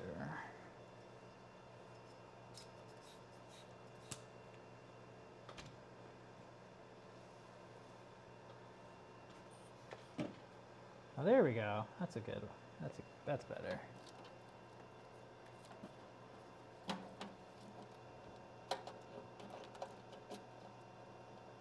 Oh, really? I heard that. Okay, let's just get this in. Nope, I only grabbed one of them. I want to grab both of them. Boop, boop. Come on, there we go. Look at that.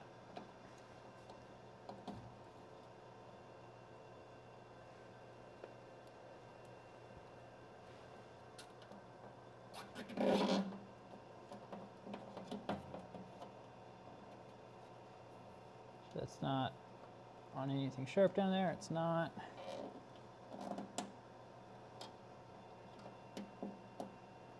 Okay, I like that. I don't think I got the flush cutters. We'll need to come back and snip that off. So how do we want to do this? I kind of want to do, oh, it definitely was folded right there before. So I think we're going to do that. Yeah, we're going to do that. It was absolutely folded right there before, and I see why.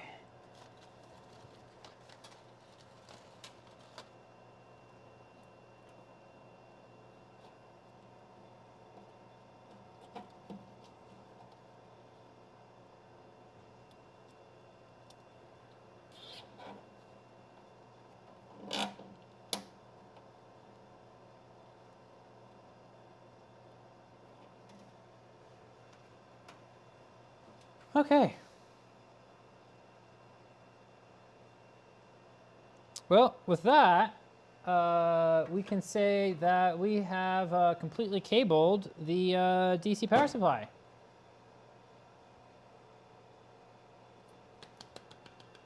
Sorry, golf clap, golf clap.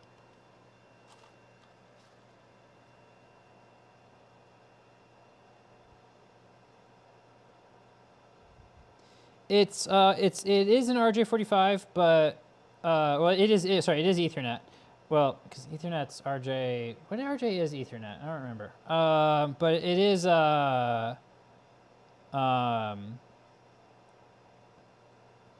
it's RS485, so it's not actually Ethernet.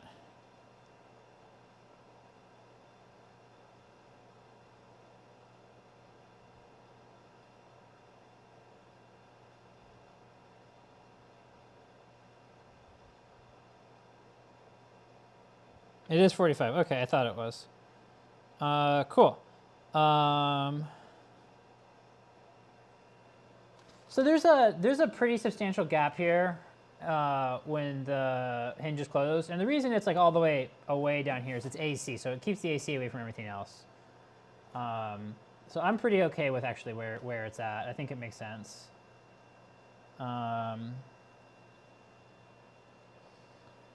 And with how the inside of this box is built, it would have been really challenging to put a cable on the bulkhead on this side. You'd have to like build some kind of support up inside, because all of these are on the edge of the cards, right? But there's nothing really like that for the AC down here. So I think that's why we ended up with the AC coming out the side like that. I think it's pretty good.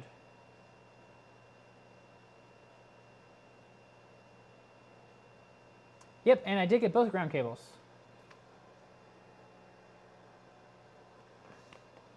Okay, let's get that camera turned back on, and then let's also get the flush cutters.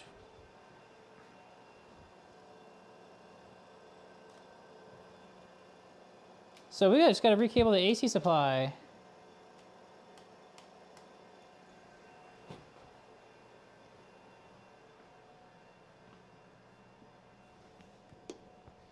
We gotta cut two zip ties. And then we got to recable the AC supply, and then we're done. I think that's going to be where we end the stream tonight. Okay, just moving the whole thing closer so that I don't have to deal with the USB cable being too short.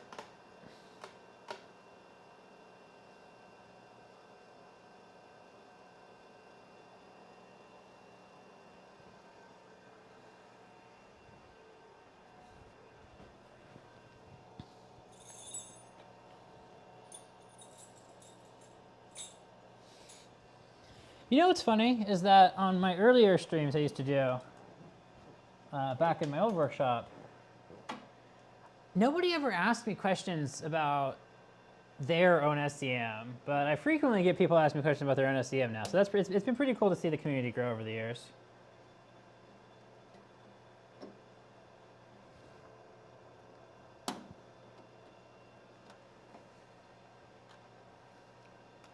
Okay, I got those cut. So let's turn our attention to the AC distribution box.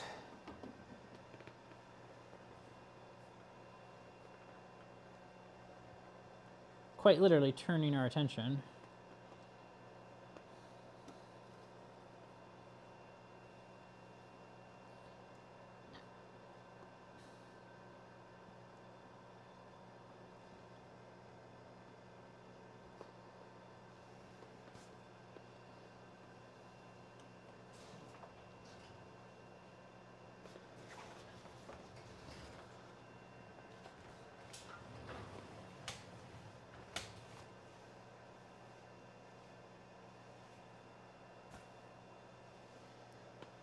Okay.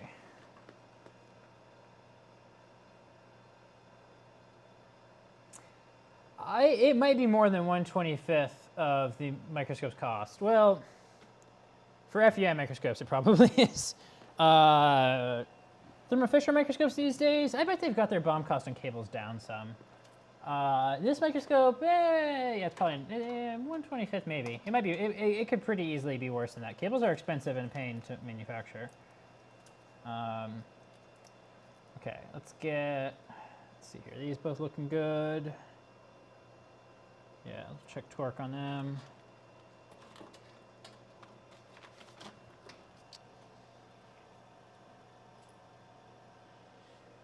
Did we already check torque on these? I don't remember if we checked torque on these. I know we checked all the AC connectors. I don't remember if we checked these two. Feels like we did. Or they're just good.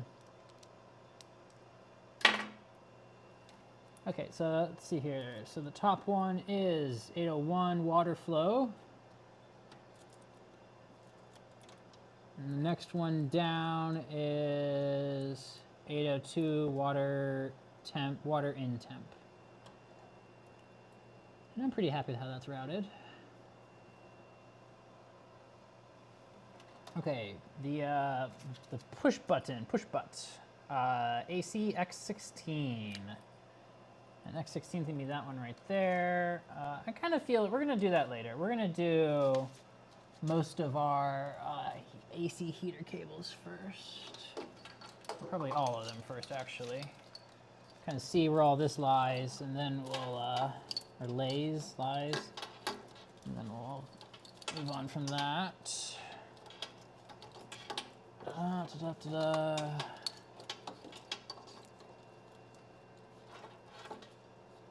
Okay, X5, heater 5.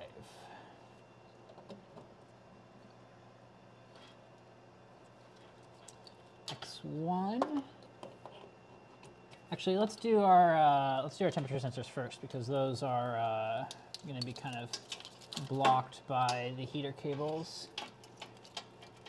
Okay, those seem pretty untangled. Can I get them more untangled? Maybe.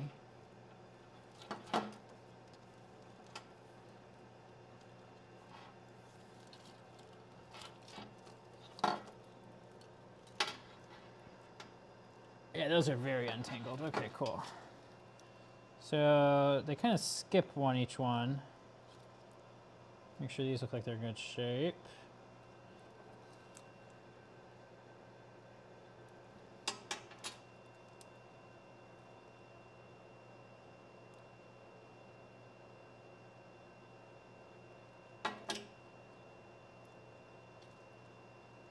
No bent pins or anything. Okay, so this is PT100 X101.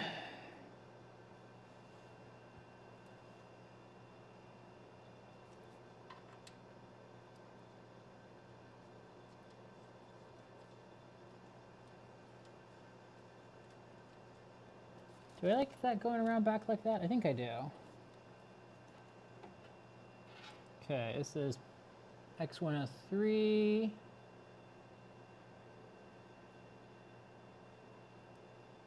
No bent pins or anything.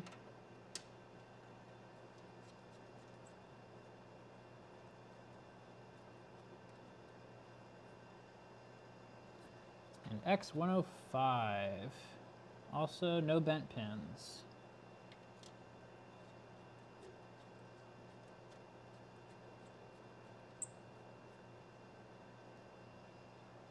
Okay, now let's do our bakeout heater. So that's X1. So the bakeout heater is AC, right? But we never run the bakeout heaters while we're doing something where we are sensitive to noise, because the microscope is not operating during the bakeout. It's just being baked out. So these can kind of go wherever, do whatever. They're not going to be causing issues because they're not running while the microscope is imaging.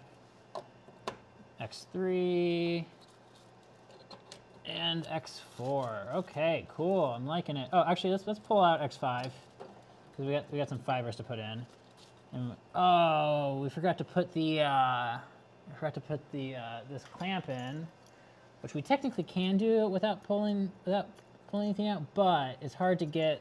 There's these nylocks they put on the backside to make it so they don't like scratch something, cut a cable or something open.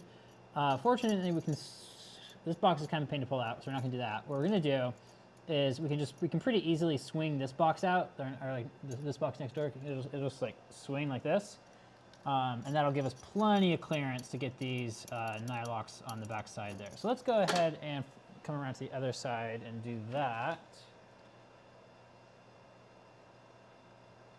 Hey, welcome to the stream, Peter. Yeah, I had a lovely Christmas here.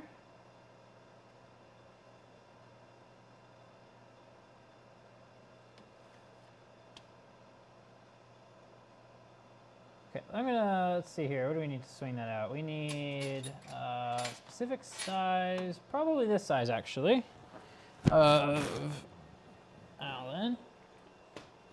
And we're just gonna bring the webcam over here real quick and I'll show you how this swings out.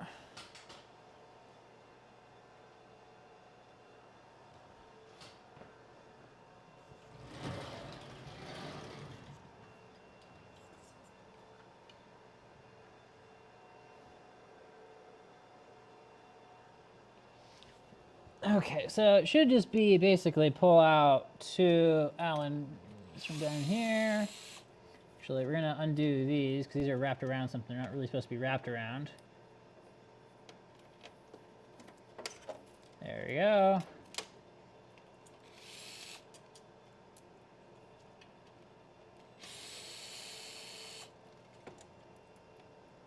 Okay, that's hinged out now. So now we got enough room back there to work.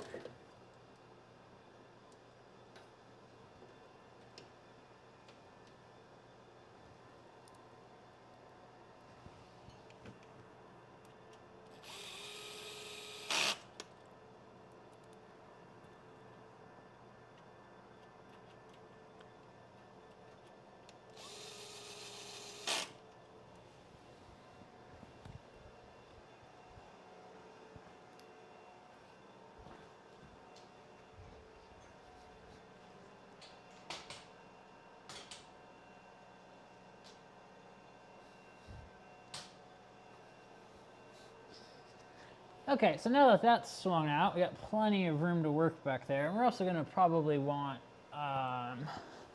some type of pair of pliers. How about plier wrenches?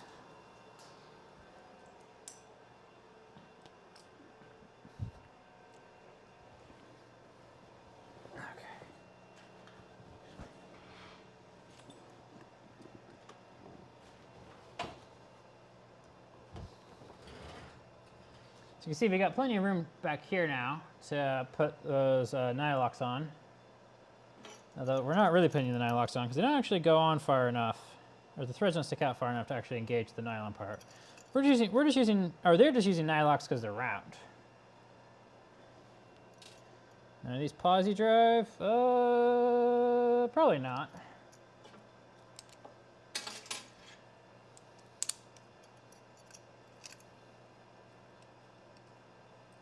So this is for the sake of the fiber optic cables. This is what holds those in.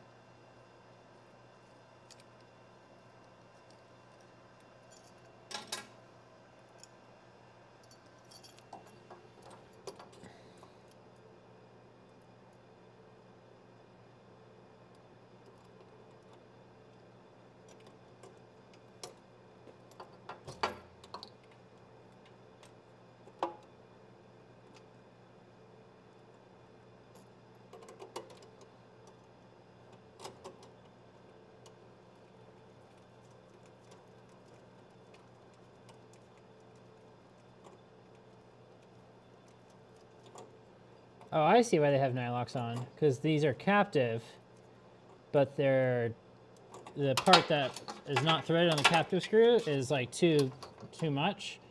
So it goes past where it would be locked in and they just spin. Okay. Ain't that fun.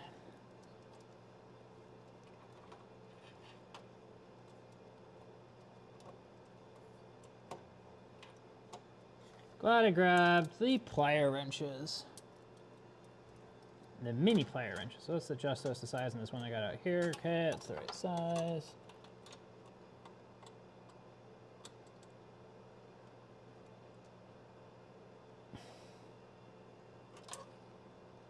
There we go.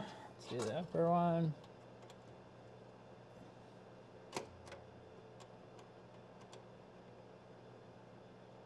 Come on. There we go.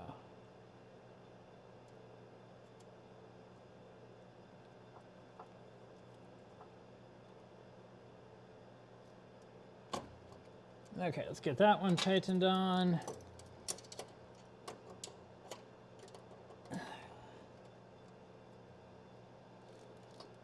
There we go. There we go. There we go.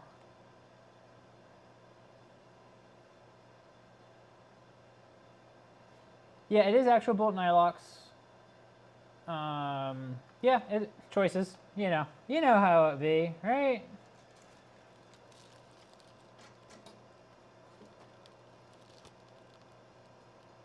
Okay, we got our optical fiber ones here.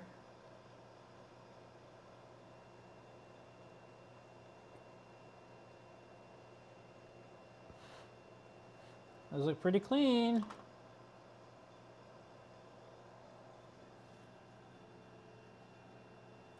Okay, so I think it's, I'm gonna do the can first. So let's see here, U660, U661, 661 is the lower one of the two, and these are the top two, so.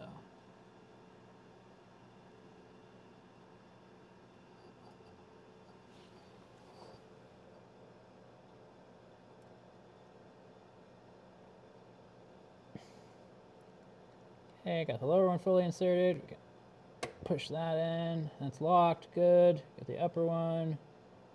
Upper one's fully inserted. Push. Oh, man, these are so hard to do. Oh, come on.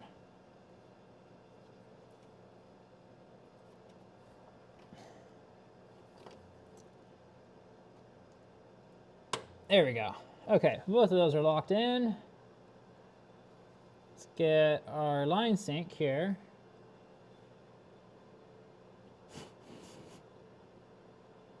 Okay, this is 844. Okay, 844 is the next one down though.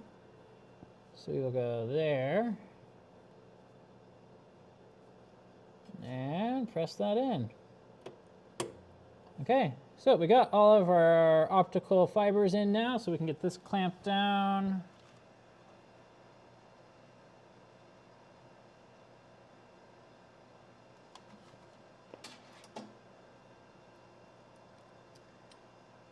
We are getting pretty close to wrapping things up for the night. So now is a great time to throw any questions you might have into the chat.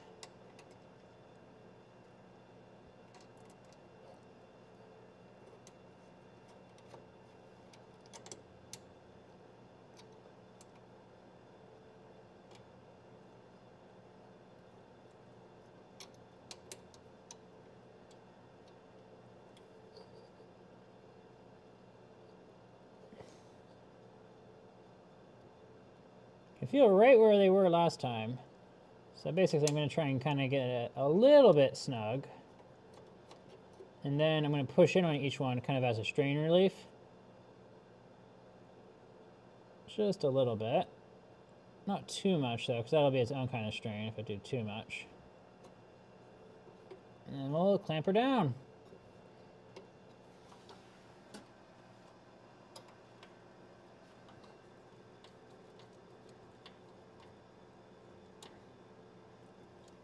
Okay, that feels good.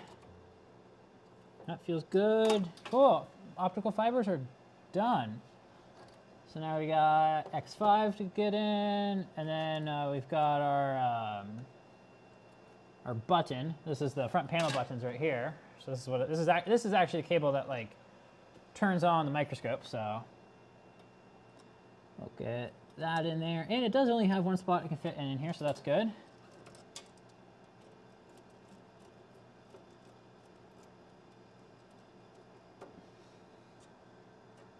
This one's straight in, so we don't have to be worried about, it's not a pain like all those other ones were, where you got the cable in your way trying to get access to the screws.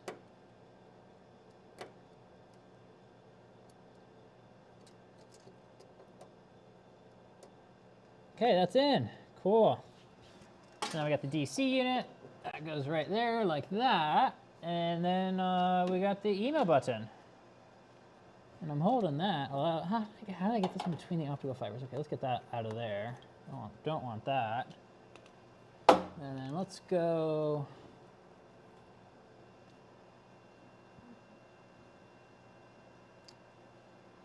I don't really like that I have the optical fiber. No, I think they were actually like this. I think it's probably better for them to kind of support them a little bit. But so this is the high voltage cable for the electron gun right here. We have the optical fibers going through. But I do like kind of how that's making everything bend. So I'm actually not that upset with that. And it's optical, so it does not care that that's running next to something that's going to induce noise at some point. But we'll wrap the email one like this a little bit. Put all the slack down here. Kind of tuck that under the ground. And plug the email button in. Look at that. That's it. Ta-da! So that, whoever wants to, you can check off this box, I think, unless there's something I'm forgetting.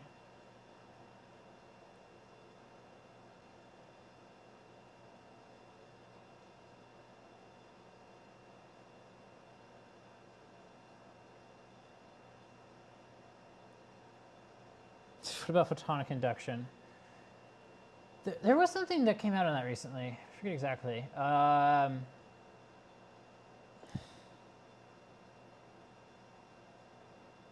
So the optical fibers, so they got two fibers that go into here. The top one, where there's the two pairs, that's actually CAN. So it's like it's CAN over optical fiber, which is interesting. And then the lower one is line synchronization out. So inside of the AC distribution box here, there is a current, or there's a coil around the line AC coming in, and that coil is, and it senses when you're at like a certain part of the AC waveform, and then it sends the fiber optic pulse out when you're at that certain part of the waveform. And that pulse is when it starts a line scan. So as the beam is scanning, it always starts a scan at the same part of the 60 hertz sine wave, so that if there is something that's causing the beam to move a little bit, with the 60 hertz, then it always starts in the same spot, so the beam is theoretically in the same spot. And that's, yeah, that's all from that current transformer that's inside the AC distribution box. So I'm guessing it's just basically, it's probably just pulsing at 60 hertz. Maybe they're doing zero cross, maybe they're doing P. Probably zero cross makes the most sense. I think. Well, I don't know. But yeah, that's what the fibers are for. CAN and line sync.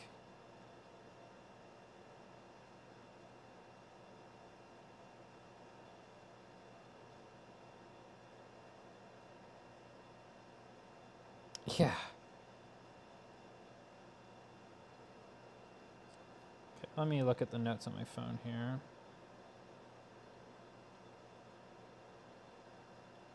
Yeah, we got X5 in.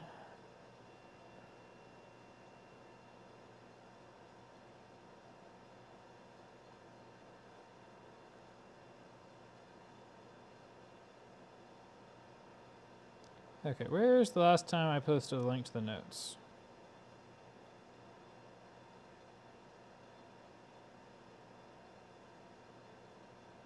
Wow, it's really not letting me scroll back that far on my phone and chat. Interesting. I didn't realize it was that limited. Monochroma, can you post the link for me?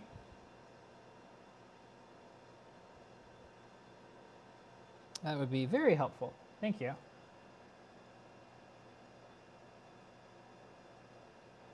So let's see here.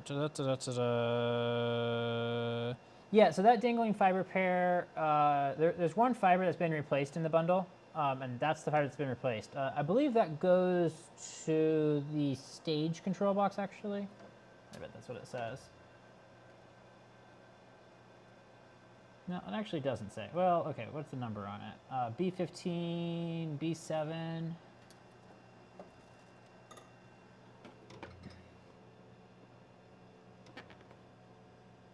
Yeah, B15 and B7 are CAN for the stage, and for whatever reason, there's like been a new fiber that's been put in for the stage. It doesn't route the same way as any of the other ones. So that fiber is a surplus to ongoing requirements.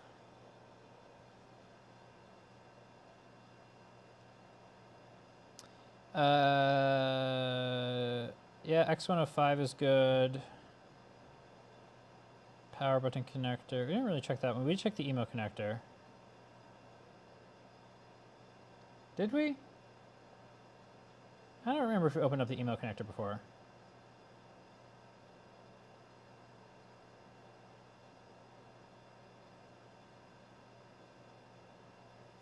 Let's check the emo connector.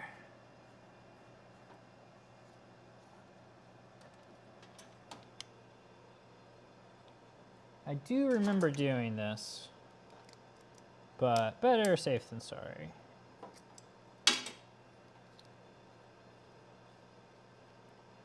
Oh yeah, we definitely did this. We definitely did this.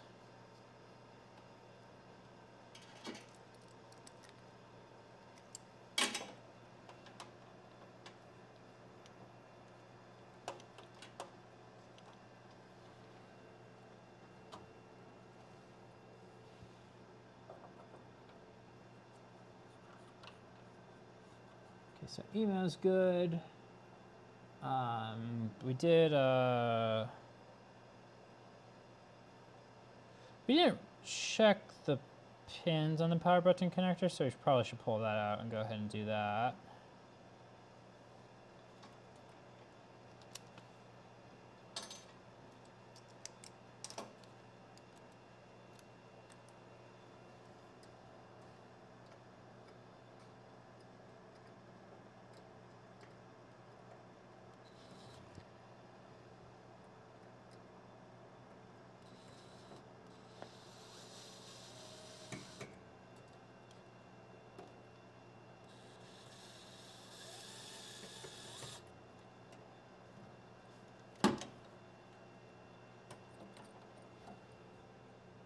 Okay, I don't see any bent pins.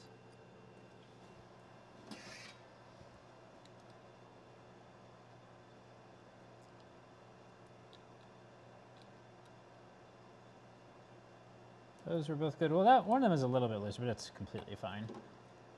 Not at all an amount that I consider a problem. Those are both snapped. All the pins are sticking out, and none of them are bent, so that looks good.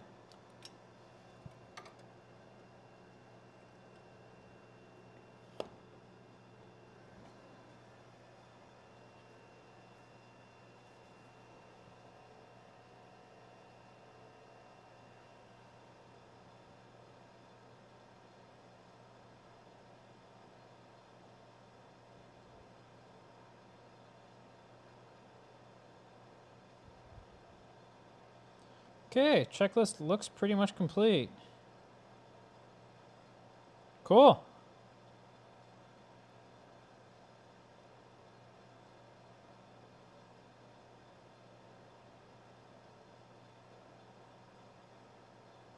Yeah, dark fiber. This microscope does have some dark fiber.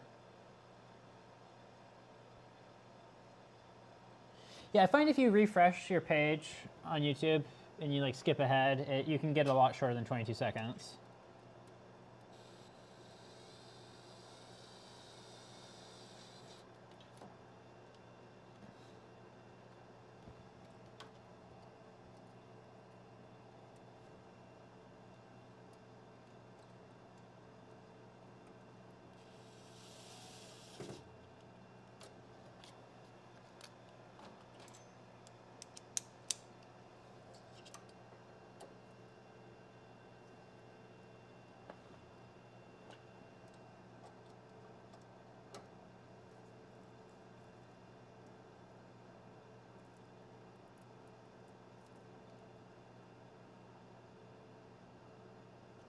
There we go. The push button one is X16. I can throw that in.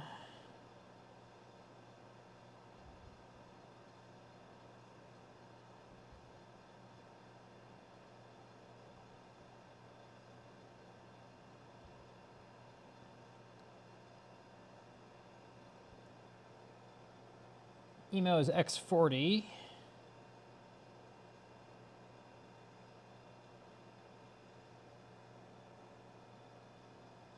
.660 is can in.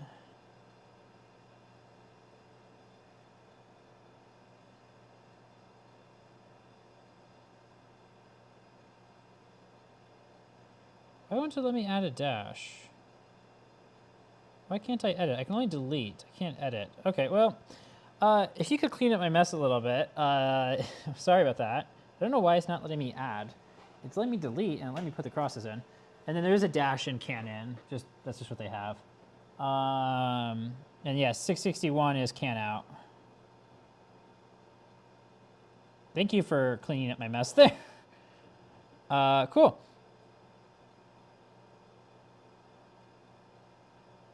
Hey, congratulations on getting the moth out. So, I think that's pretty much a stream, y'all.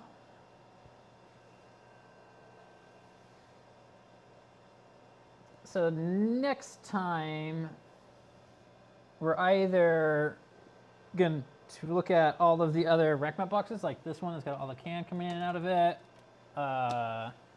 or maybe we'll do ion pump controllers, or the stage box, which is all the stuff that's on the other door. So that no matter what, the next stream is very likely starting with some pallet jacking, so that'll be fun.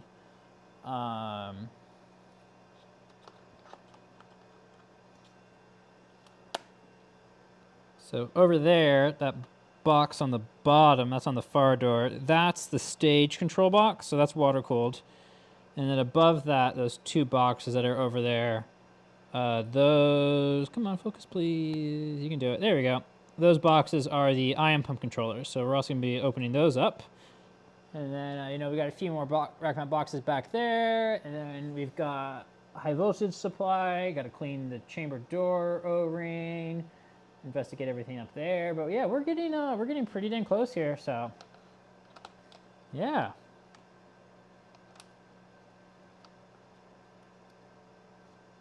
Cool.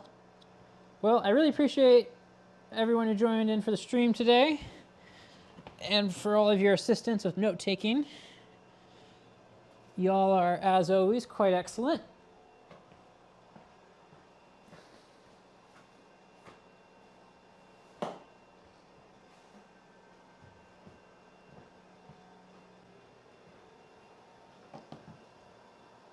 It does feel like progress. Glad we're not doing like 4 streams on the emo box in a row. That wasn't very much fun, right? Cool.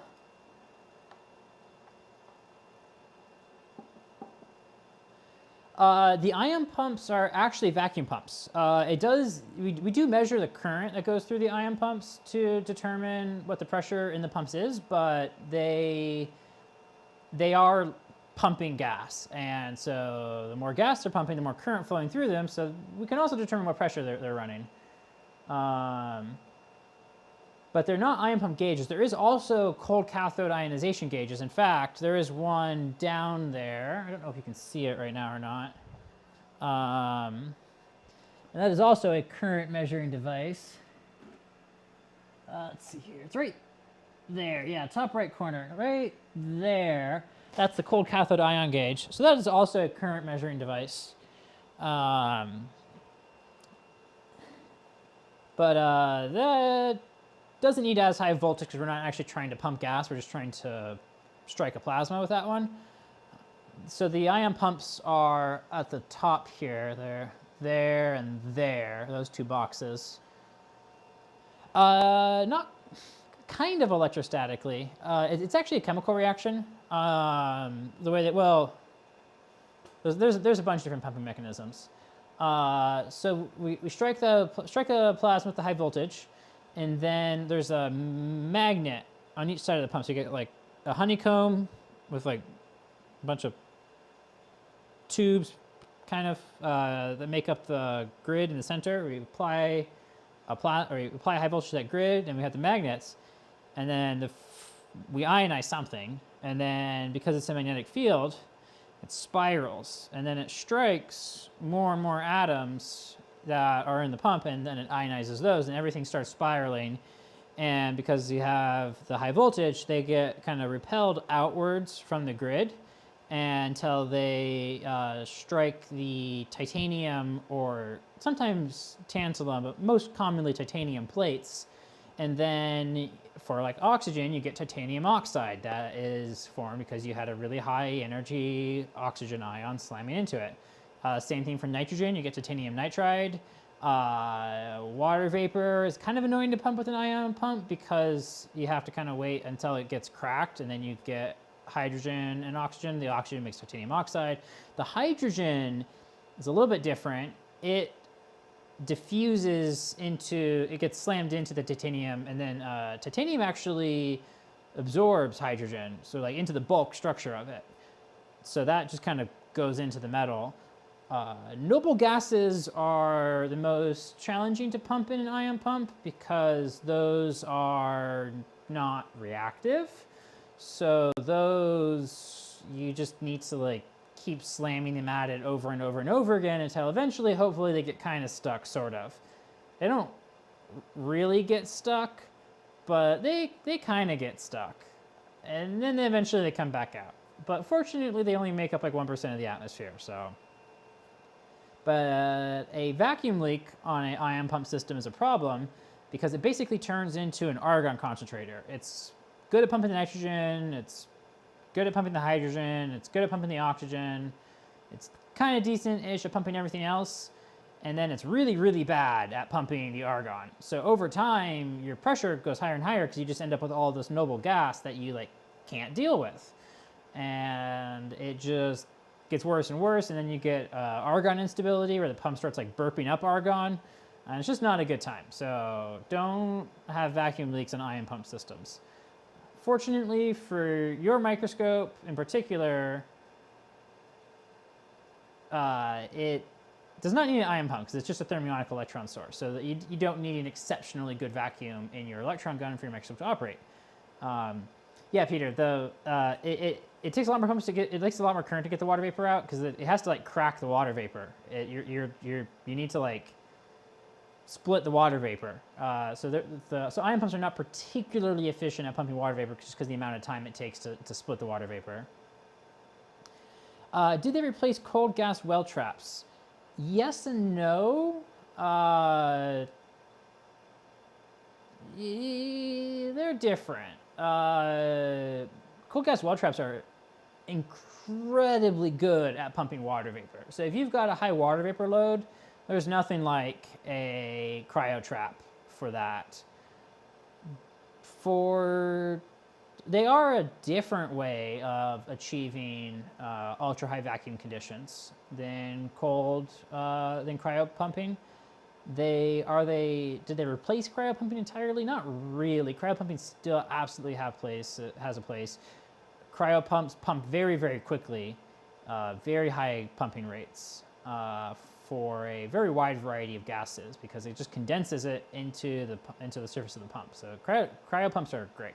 Love cryo pumps. Cryo pumps are not necessarily great for electron microscopes because of vibration issues. You can have cryo pumps or like cold traps where you just like pour some liquid nitrogen in, but like having a cryo compressor based pump is pretty much a no-go. Cryo pumps get colder than liquid nitrogen temperatures, which is very useful because that way you can actually like condense nitrogen with them, right? Efficiently.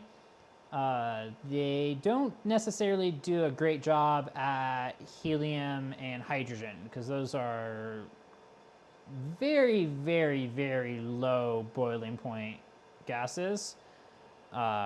So you end up needing to, so they don't necessarily do a great job at hydrogen and helium. Ion pumps do a good job at hydrogen.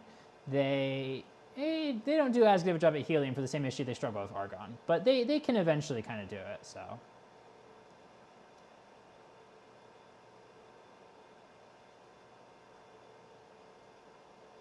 Yeah, good vacuum with ion pumps only a little bit of hydrogen, carbon monoxide left over in a steel chamber. Yeah, and that's for a baked out chamber. If your chamber's not baked out, your highest concentration gas molecule in a good clean vacuum should be water vapor. Once you're baked out, you're down to hydrogen and carbon monoxide.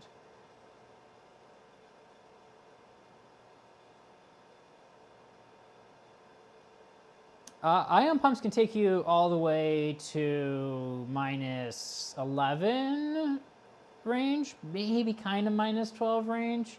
If you want to like really reliably hit minus 12, you get into the territory where you want to start having non-vaporal getters in combination with ion pumps. But yeah, so ion pumps will get you pretty far past minus 9 range. They're pretty great.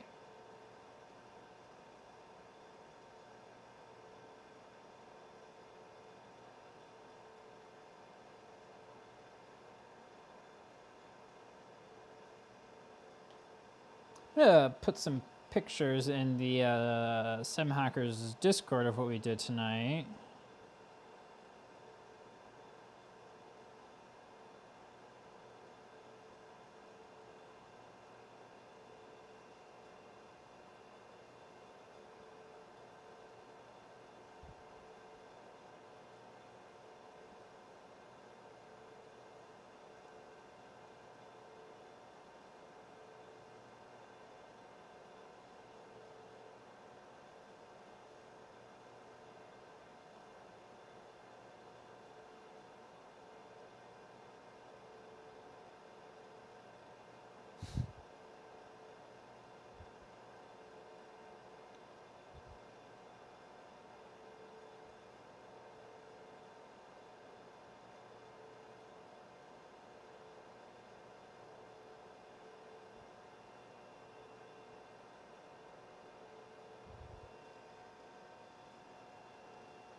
Minus 11 is one more than minus 10, and minus 12 is one more than minus 11. Isn't that crazy?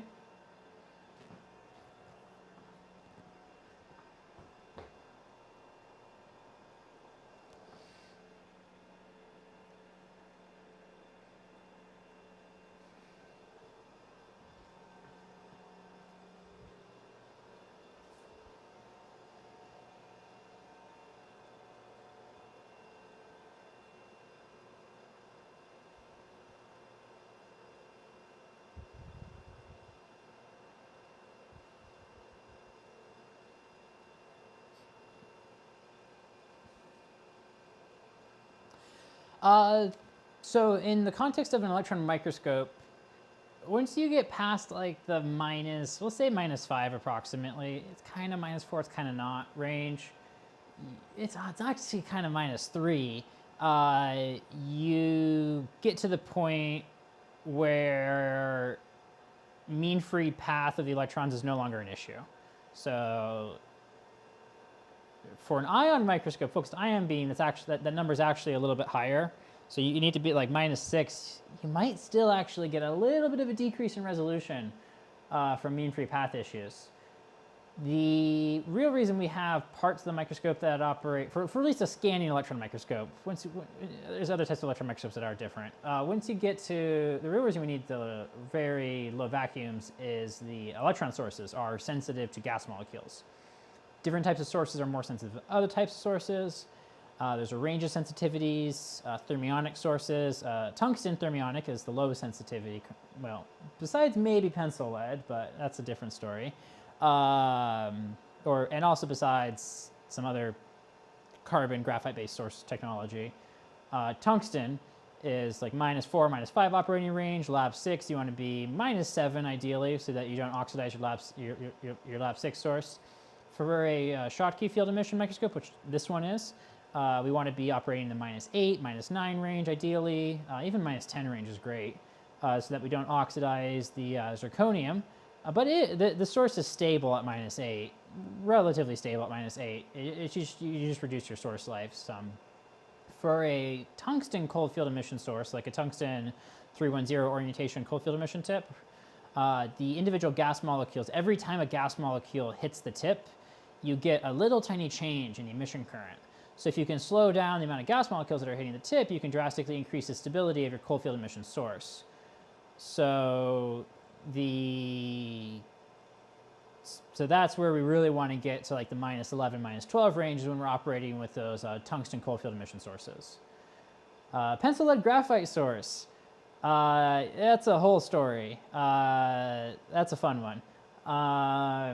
Take a mechanical pencil lead, break it in half, and congratulations, you've made a cold field emission source. You do 0.5 millimeter lead, snap, and then you just end up with a bunch of like it's an array of cold field emission sources. And there's some more steps, but you do want to like drive off all the wax and binders and everything, or well, it's not really driving. You're partially driving them off, partially you're just carbonizing them. Story time? Oh god, it's already pretty late. There will be pencil lead field emission streams at some point. I have 2 YouTube shorts on it actually. So if you go to my first 2 YouTube shorts, those are both on pencil lead field emitters. Are they a lot of context? No, there's some amount of context, but that'll help out some. And then there's also in SEM Hackers, there's a pencil field emitter channel, and then also in Vacuum Hackers, there's a lot of, and there's the Discord server, SEM Hackers and Vacuum Hackers. Both of those Discord servers have quite a bit of stuff posted on it. Should you grind your pencil lead into tiny points?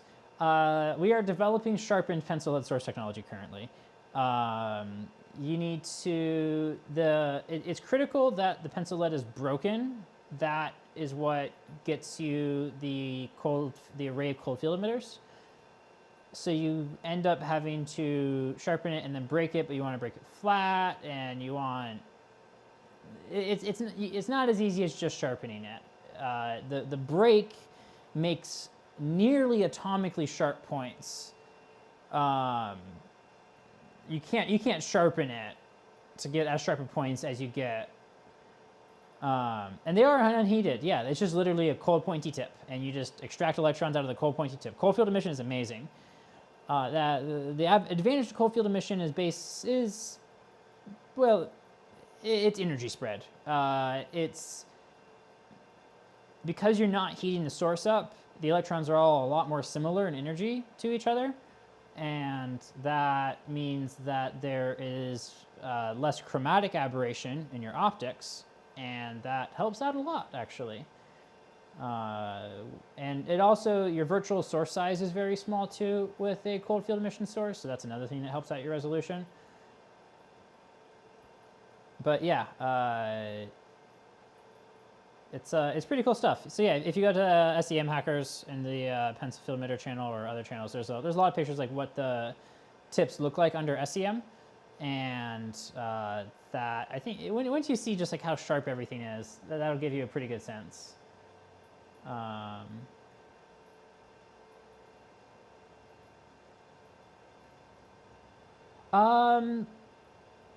We've gotten some very flat breaks actually. I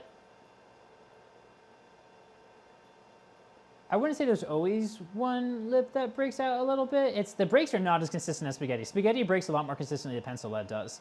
And the behavior of the pencil lead break depends both on the brand of the pencil lead, and then I was like, I opened up a box, I ordered a bunch of the pencil lead, and I opened one box up, and it's like, oh, this one works amazing.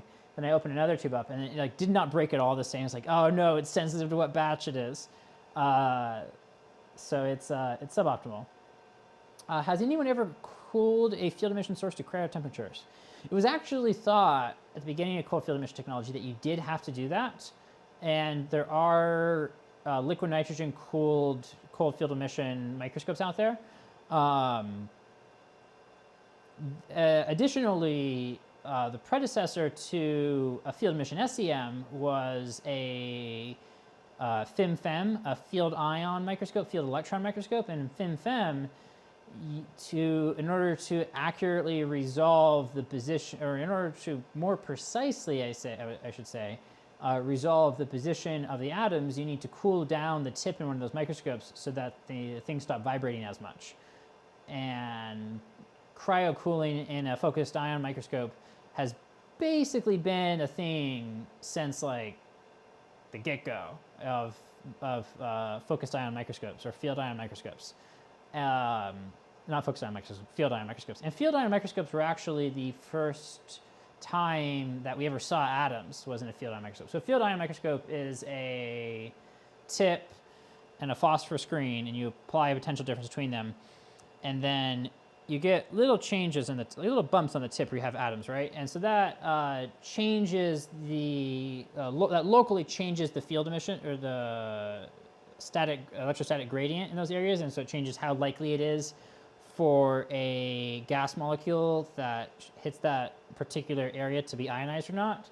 So once it gets ionized or not, it gets once it gets ionized, it gets accelerated and hits the phosphor screen, and so you can actually resolve like the boundaries between atoms, or you're resolving the field gradients on the tip, and those field gradients are different between atoms, so you're resolving the position of the atoms. So I mean, I've actually run the tips on in a tungsten SEM running a cold field emission pencil lead source. I've run it with and without 1-alts. And I actually, on the one that I ran it with the 1-alt, I had it sticking out of the 1-alt slightly. It wasn't that hard to align. It's about the same as a tungsten tip is. On a retrofitted cold field emission, on retrofitted cold field emission microscope, it was a little bit more challenging to align just because the extractor aperture was like too small. So I couldn't really see what was going on very well. Is field emission different from TEM? Yes. So a transmission electron microscope can have a thermionic tungsten source. It can have a thermionic lab 6 source. It can have a Schottky thermal field emission source, and it can have a cold field emission source. It can have a photo emission source. You can put whatever electron source you want on TEM. Let's see here.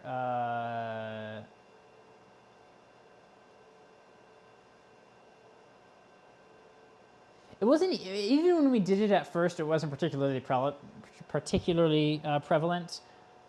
was just kind of something that we carried over from work that had been done on FIM-FEM. I think it was actually, what was it, ISI? I want to say it was ISI who had like cryo-cooled cold field emission sources, which was pretty wild actually. Was it? I want to say it was ISI who actually like kind of tried to commercialize one of those.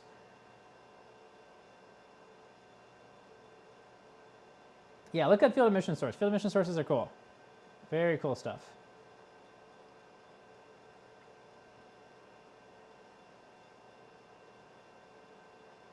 Okay, I'm waiting for your last few questions, then I'm going to wrap up the stream. So we got 1 or 2 more minutes here.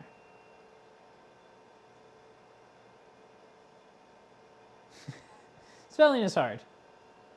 Spelling is exceptionally hard. You're doing fine.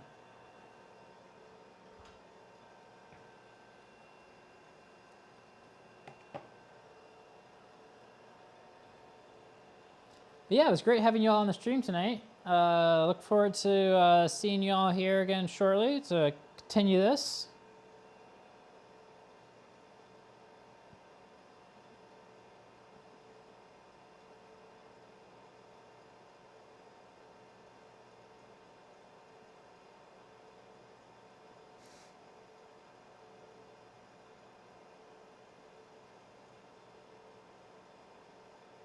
Oh, tough choice, tough choice.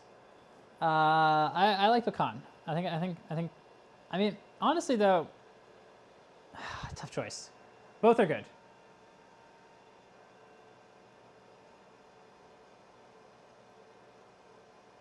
Good luck getting your ISI mods finished. Definitely post what you're working on in the Discord. Always love following along.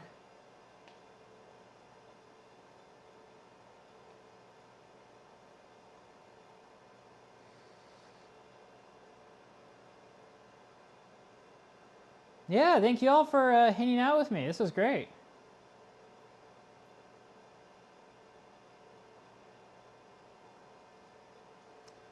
Well, I think with that,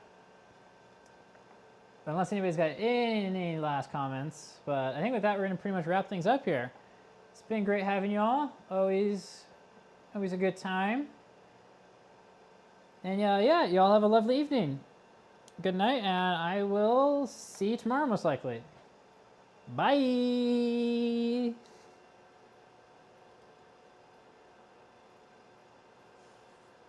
Yes, do not